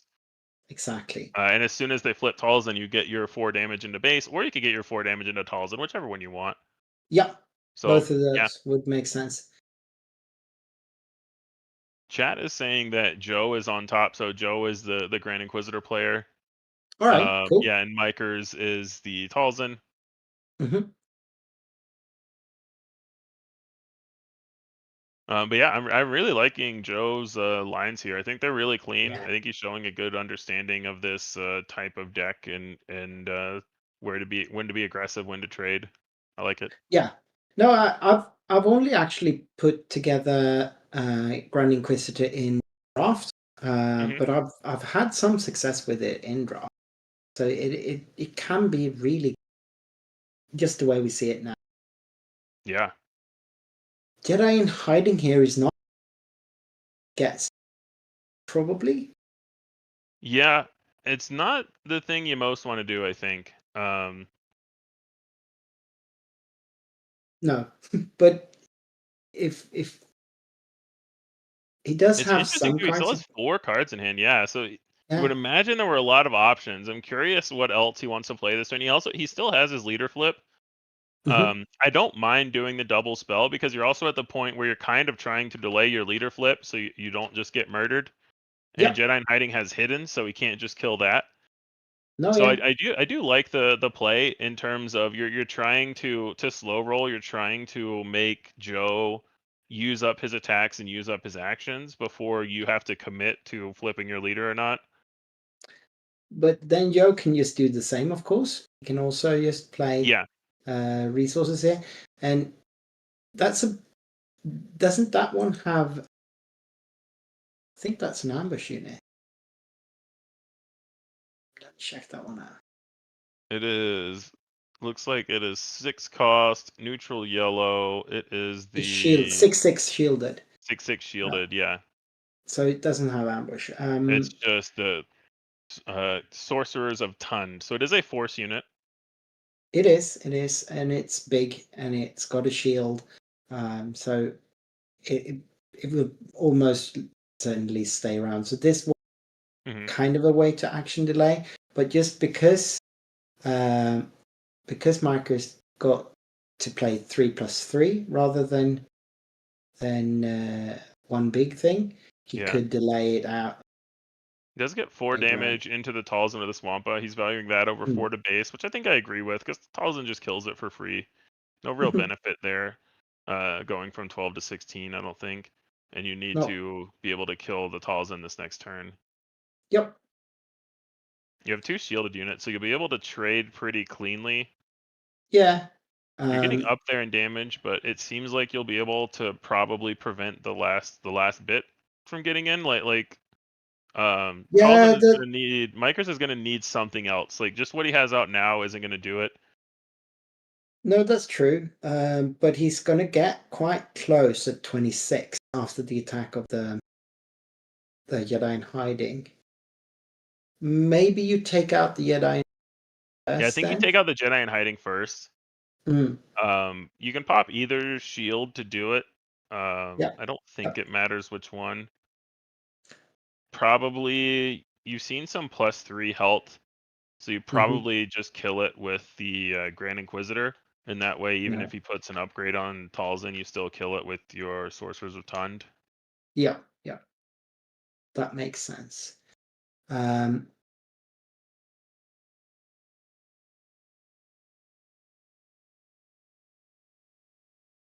I can't really make out the hand there. There's blue card, I Is that a think. legacy? No, it's not a legacy run. It's a ship of some No, kind in yeah, Joe's hand. yeah. Can't really make it out.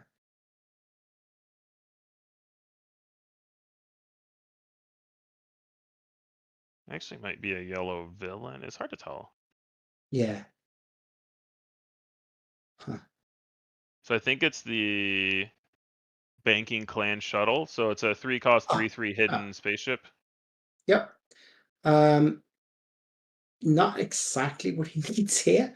Yeah. But So interesting. it's He not took out bad. the Talzin first before the Jedi in Hmm. hiding. So that means that he did get up to 26, which Mhm. is not ideal. That's a falling Yeah. Jedi. So Well, now there's he, not much restore here because now you're at the point where you have to decide if you can't kill that this turn, you just he just has to claim. yeah, without spending any And then there's the resources. Tauntaun, so he needs a Mhm. Sentinel or a way to kill 2 units. I don't know that is very prevalent in yellow-red. I don't think I've seen anything in his deck that can do that. Yeah, it looks like we're going to game 3.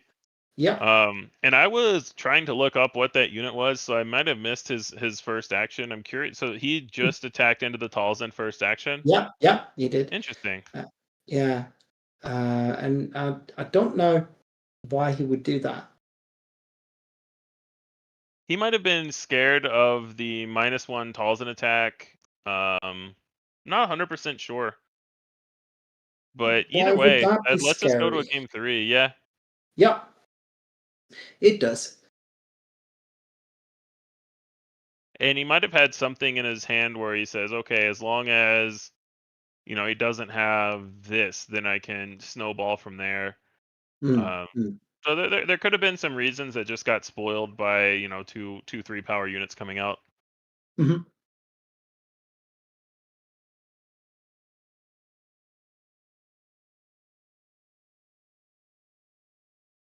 Looks like he's actually doing Might be something. sideboarding.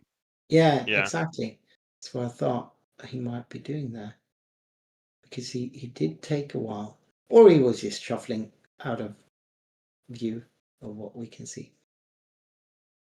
There are some times in some instances, depending where I'll sideboard differently if I have initiative versus when I don't. Mhm. It really there are a lot of factors that go into when that is kind of worthwhile to do.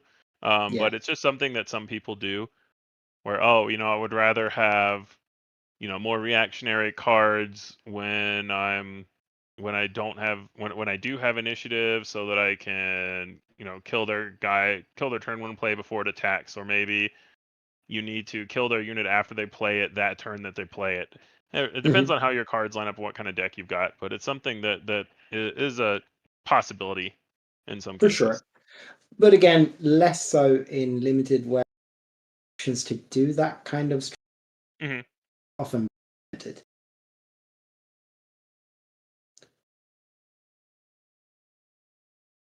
So Acolyte, all Yeah, 3 Acolyte games. again. Oh, yeah. Yeah. Oh, and another no turn. So this is the same. Micros had the same thing last game, I believe, where he didn't have a turn 1 play and was able to No, the first game. claw it back. Oh, that was the first game. Yeah, that Gotcha. was the Yeah, he first did not game. win that one. No, he did not. This format, in my opinion, is especially unforgiving of not having a turn 1 play or early plays. Everything can snowball so hard. Which unit is that? That's not something I recognize. It's a shielded I'm thing. Oh, trying to figure that out myself. it's the axe. Axe's Woes. It's the Axe wolf. blue. Yeah, the blue 2/2 shielded that gets +1/+1 for each upgrade on it, and then immediately answered by the droid to Nice. defeat the shield on it. Yeah. Which that's so brutal. Turns it down into a 2/2 and then lets it get killed by the acolyte. So Yep. that's just brutal. Very, very harsh. And I don't know. Like, obviously, those units are gonna snowball into win game, but having 2 units on Yeah. the force, being able to use the Grand Inquisitor ability to trade with things now. Yeah, and the acolyte's still out as well. Yeah, like this Night Sister Warrior is just gonna die for free to the acolyte. You can just Grand Inquisitor, use it, get the force back, take 0 damage back. Exactly. Which is exactly what he's doing here. And Madatolsin not getting force ever here. Yeah. It also makes it so that Yeah. Oh, if there. it's just Yeah. got So 1 health. So man, this is rough for Micros. He had no turn 1 Mm. play, and then played a 3-drop on turn 2 that was immediately killed, and then for 4 resources, he just played a 2-drop that immediately got killed. And So he's only nothing. spent 5 resources this whole game so far, Yeah, yeah. and not gotten the force. It just goes And back to snowballing from the start. Like not having exactly. the turn 1 play is so unforgiving in this format. He plays the turret, but again, he doesn't have the force. Nope. So it will actually die to There's only 4 two attack right attacks. now, so it'll be to the. But this is the Grand Inquisitor flip turn as well, No, so it'll yeah. die Right, to the droid. You could actually use the force, so the to droid only takes 1 back, and Mhm. then flip Grand Inquisitor and hit it for 3 more, Yep. and you don't lose any of your units. You get the force back. He's just flipping though. Interesting. Yeah. I think he doesn't want to give Talzin the time to flip an attack, maybe. hmm Um. Because the Talzin attack will give the force, so now he's in kind of an interesting spot where he's going to get 1 free attack into this turret, but once Talzin can attack and kill the Acolyte for free, and Yep. also Talzin attack gives the force for turret. So I think you just throw the Acolyte into turret here, but it depends on what's Yeah. in your hand, obviously. I do think he should have used the Grand Inquisitor ability first. Yeah. Yeah, you To, could to have get. Grand Inquisitor ability to attack with the droid, and then Talzin flips, and then you attack with the Acolyte after that. And then turret would be at 4 damage. Yep. Exactly. So. Yeah, he's debuffing Grand Inquisitor, and now Grand.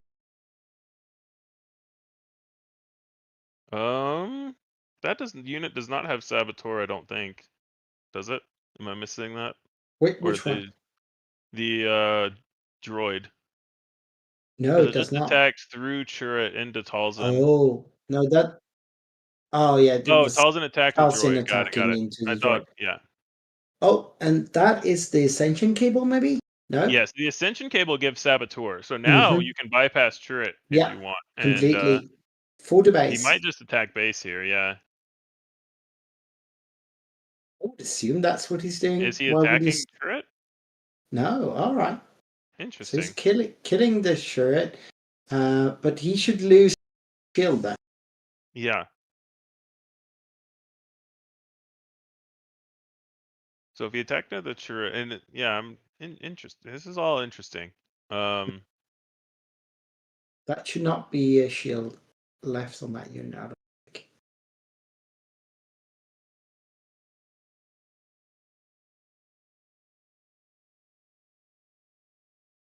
Because Grand Inquisitor when it attacks gives a unit -2 attack, but turret should have still had 3 attack unless there's something else I'm missing. So it would have still dealt 1 back. Yeah, that's how I read this, but I'm thinking maybe that's not the Ascension cable then. What could it be if it's not? It could Because the be a Ascension cable corrupted gives lightsaber. +1/+3. It's a corrupted lightsaber Oh, okay, so that makes on a lot of sense. attack. Yeah, so corrupted Yeah. lightsaber, so on attack he gets another -2, and that also explains Mhm. why I didn't use the force, because the turret would have died anyway. So yeah, Yep. that has to be the corrupted lightsaber, not the Ascension cable. That's what makes all those plays make sense. Yeah. So yeah, we got there. Yeah. Oh, So the beast to tap down the force unit is very mhm, nice here. very good. Very good. But he Does get gets to to kill clean up Talzin, Talcin. but I think that's okay with it. This Yeah. Grand Inquisitor, you've got to do something about this. It's Yeah. No, that's it's still the 5 correct attack, play, I think. gives -4, has a Yeah. shield, has a million health. You've got to get Yeah. rid of this thing somehow. Yeah. Tapping it works though for now. It's what you can do. For now. No, yeah, but and let's again build back up. Oh well, is this really what I want to do now? I guess. I mean, I think it's fine because you're still think you're gonna get initiative to get this I've attack off, and attacking yeah, into you Grand will. Inquisitor doesn't do anything anyway. No, yeah, true. But A bit if more Grand curious Inquisitor about- swings Grand Inquisitor still loses shield now. Yes. So yeah, it kind of makes sense, I guess.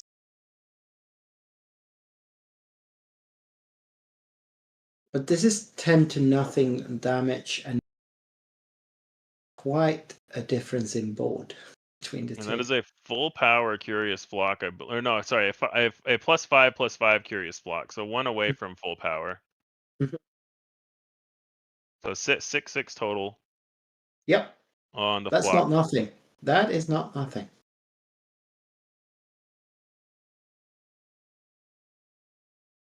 And at this point, you're just racing with the Grand Inquisitor. I would think so. Yeah, you're at 10-0, and you've got 2 large ground units, and you've got a nice space unit. Mhm. You can still Yeah. utilize potentially the fact that your Grand Inquisitor can trade everything, and it's worse taking out the Curious Flock. It can only defeat non-leader units, so it Yeah. couldn't kill the Grand Inquisitor anyway. But 1/6/6 off the board. Yep. But that's all of his resources for this round. Yeah. Oh, craving oh. power. Oh my goodness. This is a big Grand Inquisitor right here. Yep. He is inquisiting hard. And I don't know that there's anything that can take him off at any reasonable Yeah, cost. all of the removal in this set, the hard removal being Shatterpoint and its worse, say non-leader. Yep. There's damage-based removal, but he both has a He's got a shield and a shield. million health. Yeah. So I it's looking think pretty this tough is to get over. rid of this. Yeah. I think this game is over here. I think you got it. I really like this. Yeah. Super cool. I don't know that you will not be able to build in a.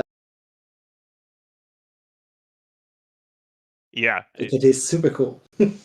Yeah, this is the kind of thing where you're low chance to get a very functional Grand Inquisitor sealed pool, but when you get one, it's so nice. Mm-hmm. As we can And see here. yeah, we saw there the acolytes. The acolytes putting in work. He had turn one acolyte all 3 games. He had a nice combination of upgrades, including the corrupted saber. We never saw the ascension cable come out, but I know I saw one in his hand at one point, and that's a really good upgrade to have. The off aspect craving power. And that droid doing a lot of work, removing shields. Oh yeah, absolutely. So there was, and I did just see that he had a giant. So this Grand Inquisitor probably quite cool. Yeah. And since he keep winning here, we will probably see more of that. Yeah, so going into this round, there were 8 undefeated players, so all the top 4 tables. So next round, assuming no draws, we'll have 4 undefeated players at just the top 2 tables. Exactly. And then once we get into later, so round 6. So next round, we'll probably not. The undefeated players probably won't play next round. No, Because they 6, will 0, and draw 2 it will get you through. into the top 8. So next round is where we'll probably go to an X and 1 player. And then we'll have to see how clean of a cut we have. If all of the X and 1 players can draw in, usually they can, but it depends on how many draws there were, exact size of the tournament, how many rounds, all that stuff. So we'll have to wait and see the standings to see how all that works out. Yep, for sure. From what I can tell of the one of the recorded undefeated games, tables drew last round. So we it don't looks like have a clean 8 4-0s. We have 7 4-0. Coming into this round, we had 7 4-0s and 2 3-0-1s. So that might mess up a lot of the math with who can intentionally draws. draw in and if we have a clean cut after 6 rounds or not. And well, maybe not, because exactly he did. Scott beat him. So we do have 4 undefeated players. But yeah, it's still going to be some interesting math So, Yes. I bet we so that if we are the initiative, is that in effect here? Yes. So the higher seeded player gets to determine initiative in the top cut. That is in effect. That is In not nothing. It's not nothing. Um, in general, I think it's widely considered, even if you would be the lower seed, like if you have the worst breakers, it's generally considered better to draw into top 8 and not have initiative, as opposed to playing a win and in where if you lose you're just not in the top 8 at all. But obviously that's subjective. Maybe you have a deck that you think is way worse without initiative. Maybe you already know something about who you're playing against. You think you have a good matchup against them. There are a lot of factors that could change that, but the general rule of thumb is it's just better to be in top 8 than to have to play a win and end to get in. Yeah, Even if you know that you're not going to have initiative and be the lower seed. yeah, I guess. I mean, if you're looking at it from a grinding out PQ stance, you do get points for being in the top. Yeah. Yeah, exactly. And once you're in the top 8, anything could happen. You could have a Mm. certain matchup where, oh, I have a really good matchup here even if I don't have initiative. I have a deck that I feel comfortable coming back without initiative. If you're playing a Talzin deck and you have, a Karis in your and a lot of some of the 2/4s, maybe some units that are a little stickier, harder to kill, maybe a Secretive Sage, then you don't Mhm. really care if you have initiative or not, because you're still going to be able to get the force and get your plan moving. For sure. Yeah, exactly. So yeah, you are absolutely right. We can And yeah, probably expect everyone to just draw and from. chat's right that since the top 8 is draft, you're not using so for this event, you're not using your same deck Oh, that's anyway. true. Yeah, you don't actually know what deck you're. But I'm just even for constructed events, I think that unless you're on a deck that just has to have initiative to win, like maybe you think the whole top 8 is going to be Anakin. Hantu blue and that's what you're on. Oh, right. You're playing Anakin. Yeah, exactly. If you know if everyone in top 8 is going to be blue red hero, then maybe you play it out to try to get the 1 seed or get initiative. But Yeah, outside of that, I think in general it's better to just be in top 8. yeah. But it's all situational.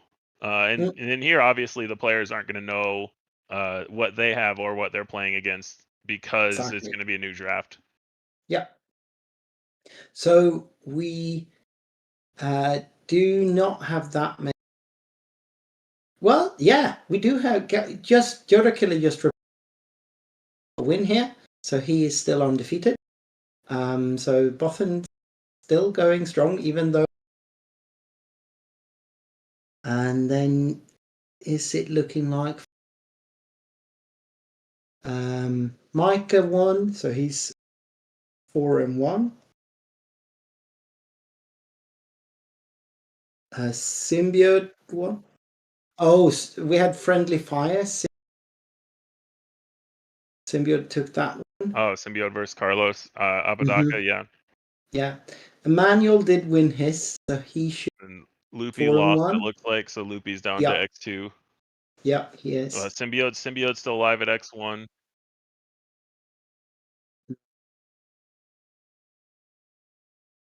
Then Yeah, those are the ones I can see here. Yep. Well, I think maybe we break and be with you for round 6 in a bit. yeah, thanks for hanging out.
Welcome back to the Niles, Illinois. My name is, and with me today I've Jeff Creasy Network. Welcome. Thanks for having me. Great to be here. Yeah, we've had a great night here so far, right? Oh yeah. And we are looking at round number 6. Break we had here, the ID implications. I think the bottom of your screen with his it's a Obi-Wan deck, right? Built. Yeah, so this is Symbiote from Late Night Gaming, who we watched during the deck building phase, so we know some of the cards that are in his deck, some of the big hitters that he's got. Mm-hmm. And that looked to be a really nice deck. Oh yeah. Yeah. And he is facing Lincoln, maybe? If I read that right? Yes, Lincoln C. Mm-hmm. On Melee. On a Snook yellow deck. So I'm thinking, what could he have found in yellow to make him go yellow? But apparently this, and he's been doing well. These guys are both X. I think they are both X and 1. Yes. So they, if they win this game, they might be able to draw in. I don't think they'll be able to. I think all of the X1s are going to have to play next round as well, because this is a maxed out tournament. You need a slightly smaller number to get into the point where after 6 rounds you have a clean 8. I think we're going to end up with, well, it depends, because some of the XOs are playing. Basically all the math is getting messed up because one person is 401 and 4 people are 40. Yeah. So the top 4 people can't just double draw in, because one of them next round will get paired down and have to play. So it's risky for the 400 with the lowest breakers to try to double draw into top 8. Yeah. So it's all wonky things. Yeah. So we got some interesting starting place here. We gifted good. Yeah, and we see the Aura Sing, I believe that is really good. That is such a good card in the Snoke deck to have. Yeah. With, and then so he is ambushing in his Force unit. Something, to get the Force. Mystic Hermit called. So 1/4 without ambushing in with that, keeping 1 open resource. Yeah, so this means that even if Obi-Wan uses the Force to buff his current unit out, you can still Snoke buff the Aura Sing and have it kill the other unit. Ooh, Watto's a good one. Very good. Watto I like this year just limited. killing the. Yeah. Yeah, still you need to get rid of that at this point, because Watto does not have Force Trap, so he will not be able to get.